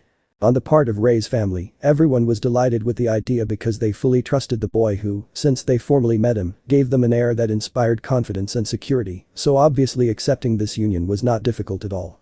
But unfortunately Enji's family was a separate thing. The Redeed knew that he had no other family but his mother, so without having any other option, he confessed the truth to his fiancée about why he couldn't talk to her, and it was at that moment that Rei understood why the boy omitted the last name Todoroki the first time they met. The woman understood everything that her future husband told her, but she also didn't want the boy to be alone on what was supposed to be the happiest day of his life, so after a few talks, she managed to convince him to try to contact his mother. Enji still had some doubts about this, but motivated by his wife's words, with a small hope of being able to make peace and to please the white-haired woman, the boy did as requested. The Redeed dialed insistently but without getting a response other than that of a recorder that repeated without interruption. "Sorry, but I'm busy right now. Please call back later and schedule an appointment." The boy continued insisting a little more until it was his own wife who stopped him. In the end, Rei saw it for herself. The Redeed was right. It wasn't worth it to keep trying. Rei tried to apologize to the boy, feeling guilty for reopening the wound, but Enji stopped her. Nothing was her fault. After all, she had to try at some point. The boy smiled at the white-haired girl, who, infected by her fiancé's good humor, continued with the wedding flings. Enji worked tirelessly with the sole objective of earning a little money. He wanted the best for Rei, who scolded him on several occasions because he shouldn't push himself so hard. They were both happy with what they had and would continue to be so for a while. But Enji, stubborn as always and without the white-haired girl knowing, continued giving his best. The boy was grateful that this Clark Kent helped him a little by reporting his cases. His popularity increased as did his position in the ranking, which meant that he could collect a little more money. On the other hand, Almight was living the dream. The blonde was already the number hero, everyone loved him, and although at first it was believed that the title of Symbol of Peace would be his, now he had competition, and to his great annoyance, Superman was also a strong candidate to obtain the medal. The black-haired man had won the hearts of the people with great effort, and this was the straw that broke the camel's back, as they even rejected the number position. That had previously bothered Enji, but the boy now had other plans, and he no longer wanted to be the number hero, or at least not for fame or anything like that, but because that way he could ensure a better future for Rei. But until that day came, the boy would not give up and continued giving his all. After not much time the wedding day arrived. Rei was too happy, her face showed it, at the same time she looked beautiful in that white wedding dress. Enji was also too happy. The boy elegantly dressed his suit and patiently waited for his future wife at the altar. The wedding was moving for many, and once it was over the people behind them burst into joy. Both turned around with a smile on their faces, although Enji let out a hint of sadness, because although he didn't show it, the boy did want his mother to be among the people for at least 5 minutes. Enji fixed his gaze on the row of benches in front and sighed sadly, but decided that it wouldn't bother him, at least for that day. It wouldn't ruin the day with that, after all now he had started a family. The second generation of the Todoroki family. That's right, the boy had finally accepted his last name, and he remembered that it was his father's last name. Bearing it with pride would be his way of honoring him. Rei thought the same thing, so she didn't hesitate to accept it as soon as Enji proposed it. Well, luck finally seemed to smile on Enji, who couldn't feel happier. It didn't take long for the boy to enter the top, where it was a little difficult to advance, because there were other great heroes fighting for his place. This didn't discourage Enji, but once again motivated him to keep going. After all, now he was not only fighting for himself, but also for his wife. The couple managed to move to a much larger place located in an area that could be considered luxurious in the city. Enji had obtained this home through an agreement with the government, and his position at the top also involved some benefits. Soon the Todoroki surname regained strength and fame. People increasingly recognized the hero of fire, who also saw his family dream slowly come true, because thanks to his intensive work, Enji had managed to found his own agency, surprising everyone. As well as managed to collect a small but considerable amount of money, surprising Rei, who did not know why the Redeed did this, but she did not care either. After all, she loved Enji for the wonderful person he was, and nothing would change that. The Todoroki family was happy, but things can only get better, right? Enji thought his life was complete until Rei came to him with a surprise, one that would turn his life upside down. The fire hero was working on a new case when Rei took advantage of this and approached him with an envelope in her hands. "Rei. Honey, this came to you." Genji, hearing his wife's tone of voice, looked up and saw the envelope. Genji. What is Rei? Rei held back her urge to cry, she was excited to reveal the truth to her husband, but she managed to calm down momentarily and continued with her plan. Rei. I don't know Genji, but it seems urgent. The fire hero looked at his wife in confusion and took the envelope. It seemed that there was something at the bottom. Genji couldn't tell if it was a pen, so unable to hold back his curiosity, he opened the envelope before Rei's eyes, who already had a tear in her eye. The Redeed carefully took the documents out of the envelope. They were medical papers. The hero was confused but began to read. The document had his wife's name on it, so Genji was alarmed but decided to continue reading. The Redeed didn't know what this meant, but his answers would come when he read the text that was in the middle of the document, which read: Exam, serological tests. Pregnancy test. Positive. The test detects BHCG values from U per milliliter, detecting pregnancy from the first day of delay. Qualitative determination. Immunochromatography technique. The Redeed began to tremble, his mind didn't seem to respond, he slowly looked up, seeing that at the top he could read third option written with a pen. It was Rei's handwriting. Genji put the sheet on the desk and read the second sheet, which was simpler, but said the same thing, positive pregnancy. That was the second option. There were more sheets, the boy read them, but they were simply the other sheets of the documents already read.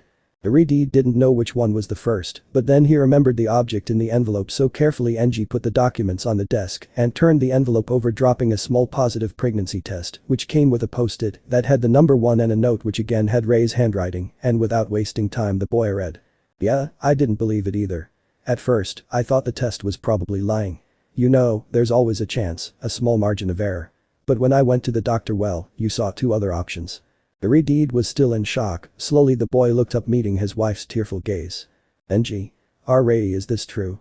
The girl couldn't say words, but her head moved in a positive way. On her face there was a smile, but there was also fear of what the Redeed could think. Genji looked down again, reading the pages several times. Genji collapsed in the chair while breathing heavily. The news fell on him like a bucket of cold water. The Redeed looked at his wife, who returned the look, holding it for a few seconds, until her eyes filled with tears again. Then Sir John Lennon's beautiful boy, and keep reading. Genji. Come on, are we going to be parents? I laughed again, unable to speak, but nodded carefully. The boy didn't know when his face filled with tears and a smile formed on his face. Before, his plan was only to be number 1, but that shouldn't be his final goal. It could be, of course, but now he also had other things, more responsibilities. Genji now understood it. The boy thought about his father and how he gave everything for his family. The boy was inspired by this. He could be a great hero, but he would also take care of his family, that included his wife and his future son. The boy stood up and hugged Rei, who knew that her husband had taken it well. The woman smiled, confident in everything, and returned her husband's gesture, then kissed him lovingly. Now the boy had to leave immediately because he had a much more important mission. If the white-haired girl thought she knew everything about her husband, she was wrong. With her pregnancy, Rei experienced the Redeed's overprotective phase. Genji took care of Rei in an incredible way. No doubt the girl was impressed. Genji was a novice at this, but at least he was good at solving problems, and the time knowing the girl helped him a lot to solve everything that could be considered a long-term problem, although that did not exempt him from making some mistakes sometimes. But with Erie's help the couple stayed together and the pregnancy was a great experience. The only thing that Genji would not repeat would be his wife's appetite, which was able to get him up even at in the morning, but far from that, everything had been incredible. It was thus that finally, after 9 months of gestation, the first child of the Todoroki family was born, a little baby with red hair like his father. Genji almost fainted when he saw his baby. Rei was touched by this because the inexperience of the first-time father was evident. Both parents made the decision to name him Tuya, the little one who would teach both of them everything necessary to be parents. Plus, Tuya Todoroki, a little boy who had unknowingly changed his parents' lives, but whose great power also had other implications. Let me know in the comments below if you guys want the next part. Also check out my other video that has been shown and left. Thank you for watching. If you enjoyed this video, please like and share this video. And have a fantastic day. Bye.